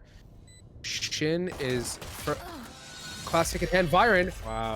Good job. Like, all around, really good job. Much needed round. I'm happy to see that. This could be the change of pace we needed. What a nice guy he is. Like, hey man, look, you know what? Here, I got the kill. You get the defuse. We bros. Let's get it. Yeah. I'm not sure I liked their positioning, but it did work out. At the end of the day, they were kind of stuck. One was stuck Octagon, one was stuck in Hookah. They were essentially 2 1v1 angles that they were hoping not to have head fight. But, I mean, winning that round, we have DTP forcing up here, though. Not really afraid. I mean, they have the rounds to kind of lose here if they do end up losing this round, but I think they're feeling quite confident. That they are, as we see a pause coming out here, Endless. Looks like they are going. I'm not sure what's happening. I guess someone's kind of make a bathroom break or get a snack, make a sandwich. I don't know what's going on. But maybe it's a pep talk. Maybe it's a sandwich and a pep talk situation. Um, Yeah. all in all, Endless, I think we are headed in the right direction for this to be a pretty juicy map. I'm happy that Red Lotus got the pistol. I really wanted to see that, and I'm pumped now because I think the momentum may shift here. Um, Yeah. Bind has And always been maybe, yeah. anyone's game. You know what I mean? Like, go ahead. hmm Sorry, take it away, man. Take it away. Well, I was just gonna say, I mean, maybe that's why there's the tactical pause. I mean, DTP might be thinking, okay, Red Lotus just won that pistol. We are on a force buy here. We want to win this round. I mean, we don't really have a choice here, but that's, I mean, they do have the rounds to kind of lose. So I'm not too worried about that, but it could be a tactical pause. Maybe they just want to end it here. I think maybe they're strategizing something. They're trying to, recollect their thoughts here. I mean, pauses can definitely break momentum, especially when the pressure is on. You call a pause and the momentum just halts. And you see this not just in esports, in real sports too, unless like you'll see timeouts being called towards the end of games for either yes to strategize, but it also throws a wrench in the opposing team or whatever's momentum. So um I'm I'm kind of on the fence of saying DTP has just had too much momentum. I've seen the plays have just been that much better than Red Lotus. I think they're, like you pointed out, they've been trading kills better. They've been supporting each other better in the pushes and the holes. They know when to, like, the discipline. We talked about discipline, and it's been there. And I think we're getting back into it here, guys. Yes, we are, as the round is heavily underway. Let's see what they make of it as they're going to be taking B side here. Dart coming out, cannot connect. Two very, very damaged teammates on the DTP side, looking really healthy for Red Lotus, Endless. Yeah, I mean, they have full site control, and Red Lotus is kind of scrambling. I mean, we have Nair on the flank, but they're able to trade out Viren and A's with that Judge, but taken down by Strat. I mean, it's still a 3v3. It's still possible, but they really need to start working sites together. They're kind of entering from every single spot, but one by one. But Kakashi proves that wrong, helps Nair out, or Sova out, and just wins that round. I mean, that's a great retake nonetheless. Mega, and we see, as a good teammate should, gonna piggyback the defuse off and get some alt points off there, knowing that Strat is gonna be a huge util, or he's just closer to getting it. Yeah, 4 out of 7 alt points there. All in all, it's good. Sova ult is super strong. I'm like 7. The one thing that I would always say is if you're going to pick Arena, you better be dropping 45 bombs. We don't see that happening right now, and 45 bombs are not very plausible at all cases. But as Arena, you want to make an impact. You want to get those frags, and I really hope Kakashi wakes up here because I think he's going to be a huge diff with the Arena on this team. Yeah, and again, they're gonna default closer to B, and I mean, Red Lotus is on the streak here. They should be winning this round considering DTP did lose the last again. And I mean, economy-wise, they're not worried. They're going to play back. They're bonusing this round anyway. They know they're on an eco. I would say stay back, play range, and play the retake together. Agreed. Solid strat. Coach Endless up in here, guys. Let's go. As Viren's going to be holding, gets the 1. Strat gets 1, 2. Awesome support from the team coming from behind, knowing there could be people at elbow. Viren going to take out another one onto Dre as they work their way onto site. Shin going to clap Viren with the 1. Sheriff Kakashi going to pick up 1 for himself and cruise to wipe the floor and bring that sucker home with 4 bodies alive. That's a great way to keep your economy healthy, Endless. Yeah, and it worked out really well. I mean, only getting 1 player down on this kind of a gun round. I mean, their economy should be looking pretty hefty right now. They're pretty comfortable, even if they wanted to bonus this round, but I just don't think they have the rounds to really gamble that. I think they're going to do it anyway. But Viren being the only one that died last round has to buy up here. And I mean, he'll be good for money regardless from his teammates in the next round. All things aside, if they bonus this round and then they clean house and we see a gun buy on the next, this could very well bring us up to a 9-8 type of score. I mean, all things considered.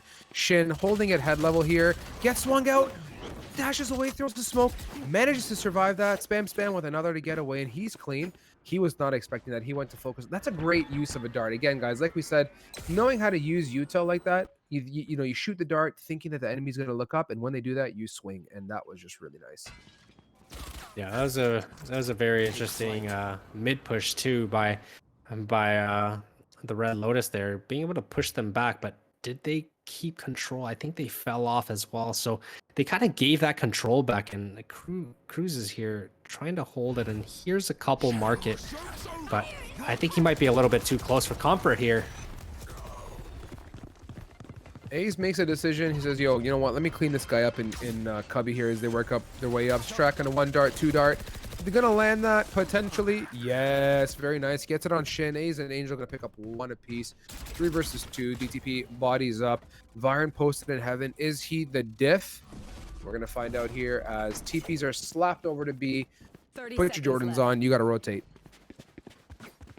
Yeah, I mean, they got a lot of control and fast. And the worst thing about the run it back, especially in that that situation that Cruz was in, is even though he killed it, it doesn't count as a kill. And they're still up 5 people. So essentially wasting the bullets on him eliminated a possibility of, you know, downing a person. And the worst part about that is if you don't shoot him, I mean, you're dead either way. So kind of forced into that. You're dead if you do, and you're dead if you don't? Exactly.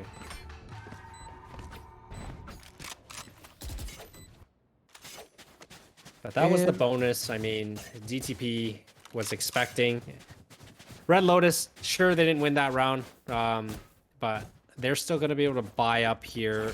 And Vyron's going to just sting her up and just play some range and hopefully get a gun upgrade after either they kill an opponent or a teammate drops. But I think playing together, they're pretty even here. Shin is having to save, but she has her knives. So, I mean, it makes it still an advantage for DTP in this round. Agreed 100%. And listen, you know, 10-6, this is pretty much not what I wanted to see. I know I called something a little bit different. Nair aggressive. Is this pick going to work out? Yes, it is. Connects the 1. He's not going to even bother dashing. Going to walk it out there. No problem. Mac truck. Horn goes off with that op kill as advantage in favor of Red Lotus. We very much needed that. Shin still sitting knives out on short, slowing things down. And we see some push activity from Raze into Hookah. Gonna get some info. I think they're gonna shift back towards their standard roll B take here. Long and Hookah split 2 bodies apiece. And Dart lining up the angles. Wait that sucker out, and we are gonna make some moves. Yeah, and I like how they're taking their time and really grouping up together on that take, and they know exactly what each player entering site has to clear. As we saw Aze's point of view, satcheling up, clearing that right cubby there, and that was his only job entering site. Make sure that right cubby is clear. If it is, move on. And right now, I mean, they have full control of the site, but it does become a 5v1 situation, and man, that's the proper retake. The decision to say, I'm not going to hold this right now, I'm going to give them sight, that's clean. Like, we saw that not work out in some other matches where you play so passive and you just can't retake it. But when you give it up, your whole team rotates, you execute as a group. I mean, magic happens, and look at that. That's another round for Red Lotus. Yeah, and I mean, I take that back. DTP having an advantage that round, but I mean, Red Lotus making it work, and right now the economy is not looking good for DTP. So if they were to lose this round, I mean, that's another save round, and look at that. It can easily be a 10-9 score for DTP winning, but Red Lotus clawing their way back and showing that resiliency that we were talking about. That indeed is the drone coming out here onto short. Angel going to clear out the corner this time, make sure there's no activity, as they may post up for an A split endless. Sova, Hunter's Fury coming out, going to try and make something happen here. Tag, potential, yes. The Sova to Sova contact one more time, taking out Strat as they're going to execute here. Dre going to make something happen on Kakashi. Cruz saying not today and negating that as Shin is going to try and make some action happen and clear that back out. He pushes Omen out. I think Omen's going to slap a TP here. Not mistaken. Let's see what happens. There it is. Just like that, he is back in party. Wow. I mean, this lurking up short, I don't think anyone noticed, but he just got spotted. Is he able to smoke this out? Byron able to take them out, and with that ult, Byron able to take out another. There's still one U-Haul, and they're playing the ult the entire time, and there's just not enough room there. Is the Molly strong enough? And it is not. The positioning was not where it needed to be, but don't really matter now, does it, when that happens? Ah, you hate to see it. You hate to see it. I mean, they delayed just enough time. I think they should have gotten a little bit more U-Haul control there, and I mean, honestly, at that retake, I get it. You don't always want to try to clear U-Haul. It's a very one-sided angle, but it was so crucial. I mean, maybe they just didn't know Crown had that ult. It's possible. It is. I mean, the U-Haul control, I think, would have been a huge diff there. Moving in, I don't know how much more breathing room Red Lotus really has here, Endless. I mean, things are getting kind of tight. This is becoming more and more difficult to close out. I don't foresee, yeah, I don't know. The choke is on, Endless. I think DTP's in a great position to close this up, but let's see if they can make some more magic happen here, as they look like they're going to execute a B unless the teleport happens here.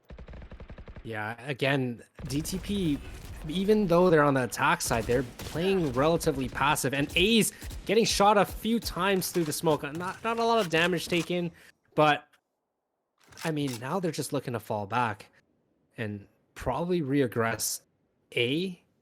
But look at Angel. He's just sitting back, watching that shower push the entire time. So they know they can fall back. They know that, you know, Red Lotus hasn't got enough info to be able to just shift everyone towards B. But I don't know if they're ready for this. There's still 3 Red Lotus players on B. They're not. They're definitely not ready for this. 1000% not. Like, okay, now they're reading it. They're like, okay, yo, 27 seconds, and this is a good time. Dre, run it back, gets the one, and he's deleted out of the scene. He's going Strat smoked off here, and just like that, Byron gonna pick up one for himself as well. Brown's gonna be putting that spike down. 14 seconds. That thing's gotta go down. Strat holds the ult so well. 8 seconds. This ain't happening. Spike. Oh, maybe it is happening. Rewind. Hello. That's what I was afraid of. But Strat able to take out Dre, and Nair taking out Angel. Leaves Shin in a 1v2, but not good enough. Strat's gonna end that round and kind of progress their score. I mean, 11-8. I don't want to say it's not possible. I mean, they've shown us time and time again that they're able to fight back, and that's what they're doing. But is it too late? It's never too late. As who was it that said it the one time? Was it Doctor? Until the fat lady sung, it's not over. So, still definitely a chance here for Red Lotus. I'm rooting for him, man. Like, DTP's been on such a steamroll this entire tournament. I think Red Lotus deserves a little bit of the spotlight, and I think they're putting up a really good fight here. Yeah, I mean, Red Lotus is definitely the underdog coming into this. You know, finally being able to squeeze into that fourth place in order to qualify for the semis. And I mean, like we said, they deserve to be here, and they're definitely proving that right now. And with DTP being on an eco right now, I would say, I mean, Red Lotus, this is their round again to lose. So as long as they play this retake together, I don't think there's a problem. Definitely not, Endless. Numbers are looking pretty even here. Dre gonna send that out through the smoke, gonna go back, and he's gonna go one more flash for the push this time. Can he get the kill? No, he cannot connect it this time. Shin is there with the frenzy, but it's not enough bullets to make a second kill happen. Kakashi says not today, deleting him with the classic as Nair. Operator, heavy, gonna take out Crown, and just like that, Red Lotus putting another one in their back pocket. You know, I'm actually happy this is happening right now. I mean, it started off as a very one-sided match, and I mean, I wasn't sure, you know, if this match was going to last any longer, and I mean, I'm happy it is. The amount of, I mean, chemistry and I guess confidence it takes to kind of claw your way back into the game and not giving up, especially after a 9-3 half. I mean, kudos to Red Lotus. The mental aspect of this for the team that's coming back, in this case Red Lotus, but also the team that's getting rounds taken away from them when they're actually wafting victory. They can smell it, but it's not there. And this is where the better, the wits of you can definitely take control, where you think you're so close that you want to close it out and you make bad moves, just wrong decisions. And Nair tries to get aggressive. I love the aggression though from these guys. Like Red Lotus is definitely keeping their presence known. They're not backing down. They're making sure that they make themselves, aware on the map. And look at Shin, gonna dash in aggressively. 14 HP Cruz. They're the smoke, gonna connect on Shin. Huge kill as Dre trades it. Kakashi gonna get one. Endless, I think we have ourselves another crispy round on our hands for the Red Lotus team. Spike planted. Yeah, it definitely seems to be the case, and that shock dart coming in, but just skims them. I mean, right now, they don't have an ult, but they do have a Brim Molly, and I think that's exactly what they're setting up for. Dre looking to hold close U-Haul, trying to get some picks before they get the defuse, but I think they did spot him, but Vyron about to peek into you. Well, he gets that pick, and it's a 3v1 situation. I'm gonna go on and say that round, like, it may seem small and not big to some people, but that dart. Okay, first of all, getting that half on that bomb, really good job. Second of all, that dart, yeah, without that half, this would have been a wash. So amazing job calculating that. Definitely do not underrate that defuse, guys. That's called a calculated death. And I would say that I'm gonna give more than half of the round over to that Sova dart that revealed Dre on U-Haul in the cubby there, and that was huge to eliminate one person out of the mix there. Like without that dart, that could have ended very differently. Definitely, and I mean, Nair did the best possible decision there to stick on the bomb, even though the molly was burning him, and it was well worth it. If that did not happen, like you said, it would have been a round for DTP, and he did the right decision. He made it, and they won that round. Definitely, and this is now becoming a really, really beautiful match to watch. Endless 11-10 here for DTP. They have a battle to fight, but Red Lotus is definitely not backing down. They're going to take out the traps. They're going to take out the drone as the tracking dart gets removed. Dre, run it back. Gonna aggress into sight. Yet again, we see the passive play Endless. Like we saw from Red Lotus, they're going to play the retake. Yeah, and I mean, playing this retake is huge, but they have to be careful here.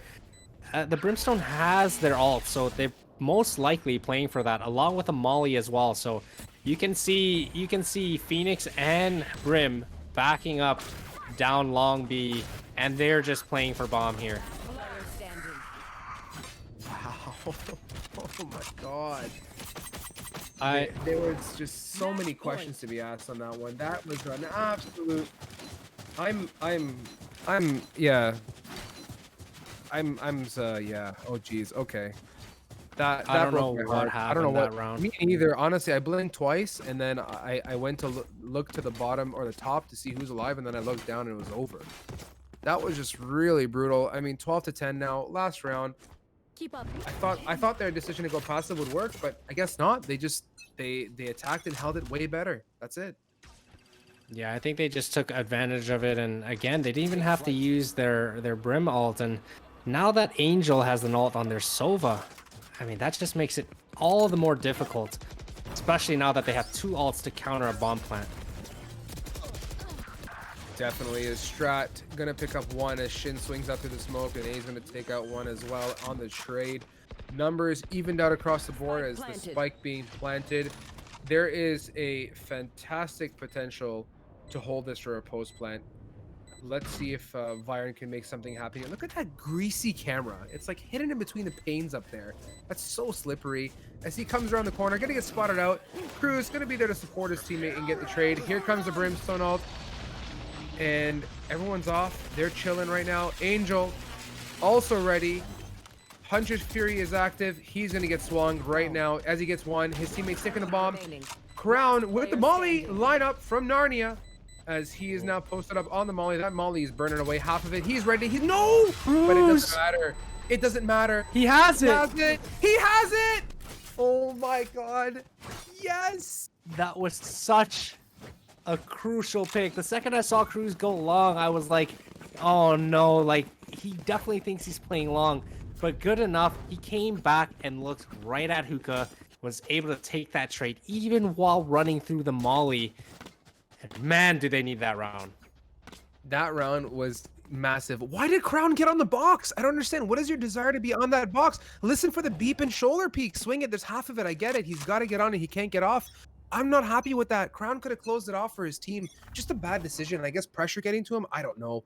Just not the right play. But you know what? All the better for us here at GLG, guys. We get to watch another round of some Class A Valorant gameplay as the pace has definitely changed. We see a bit more of a spread out tactic. Spike posted up outside of A endless. I think they're going to try and, maybe pull a rotate, make some noise, and slap that A site. Yeah, they're playing a lot safer this round. I mean, they're not getting an aggressive push into a site to gain control. They're just taking that little default, and it looks like they're going to be defaulting close to A. Wow, that's a perfect omen TP by Red Lotus, and overall, they got info. There's a couple showers. Now it looks to seem like Phoenix is going to work a little bit of a pick into Hookah just to make some noise. Maybe try to draw a couple of rotates over, but I don't think that's going to work. Everyone's rotated to A, but it looks like they're falling back to B. Oh man, this is the swing they needed. Now look at the situation here. Poor Cypher's all alone in elbow. As everyone else, this is repeating 2 rounds ago, guys, where we saw them get slapped. I really hope they can retake this, or else we are going to see a fat GG. 30 seconds on the clock here. The announcer comes through, and we are in a really sticky position with 20 seconds. They're going to get down. Angel's going to put that spike down, and let's see if this post-plant pays off. I am sitting at the edge of my seat, guys. I hope that Red Lotus can take a good, strong retake here. Yeah, Red Lotus only needs that one pick from Byron or anyone else on the team so they can ult this and just check all the angles. But Kakashi and Strat able to trade back out the round. However, the bomb is mollied. But they do know where everyone else is, so this could be their round. Endless, I'm at the edge of my seat here. Aggressive peek coming around the corner. Can they connect the shot? Shin. Yes. Shin. They got it. Oh, my heart broke on that one. 13-11. G. Endless, that was a game and a half, my friend. So it came back to Shin again. That angle, his movement, like his rotation to that B site was perfect. I'm not sure. I wasn't paying too much attention. I don't know if he went back hall and got back hall control and came back out CT, or if he just flanked CT spawn from A. But man, it's those crucial plays. They had no idea. They didn't think he was that close. Even with the Cypher ult, I don't think they even paid attention to that. And I mean, it's unfortunate. It is super unfortunate, Endless. That came down to the tightest of tight rounds. The one round that still bugs me is that I think it was like the third or second last round where the retake was just a complete gong show.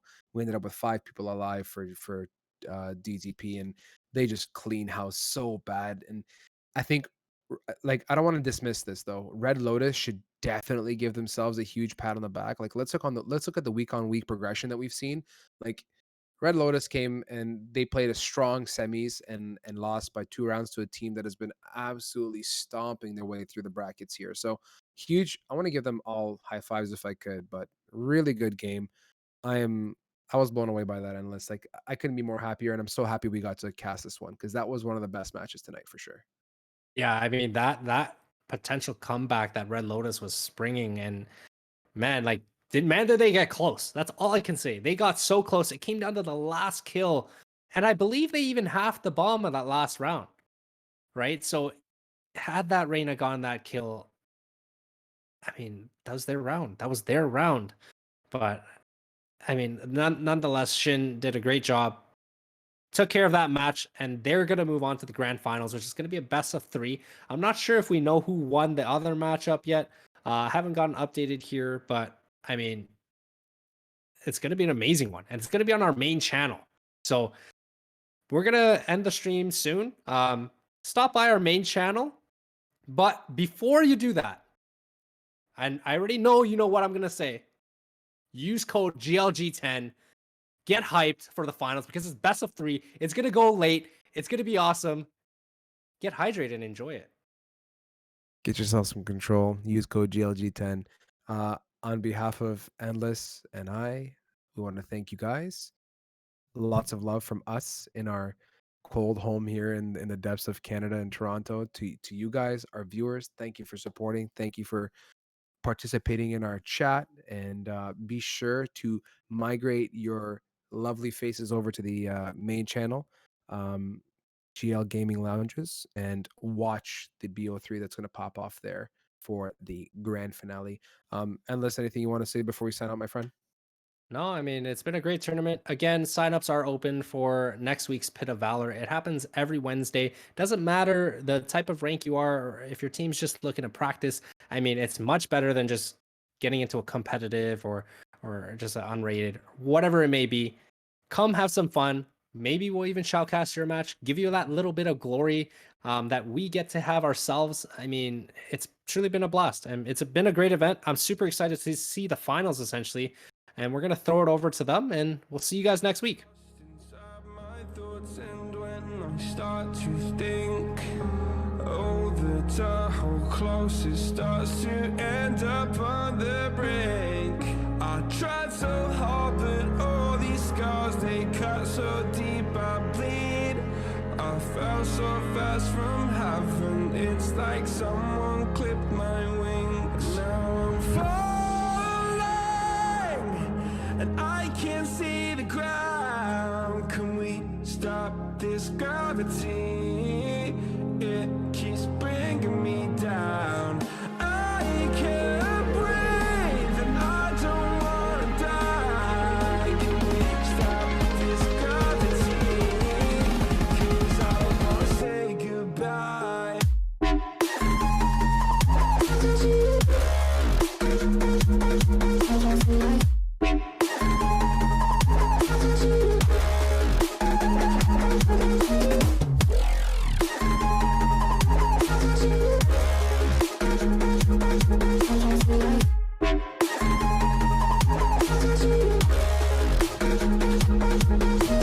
I forgive the pain you gave to me so long ago.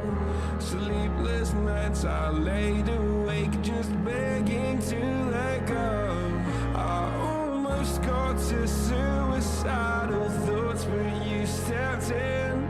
An angel sent from heaven showed me how to live again. Now I'm falling, and I can't see the ground. Can we stop this gravity?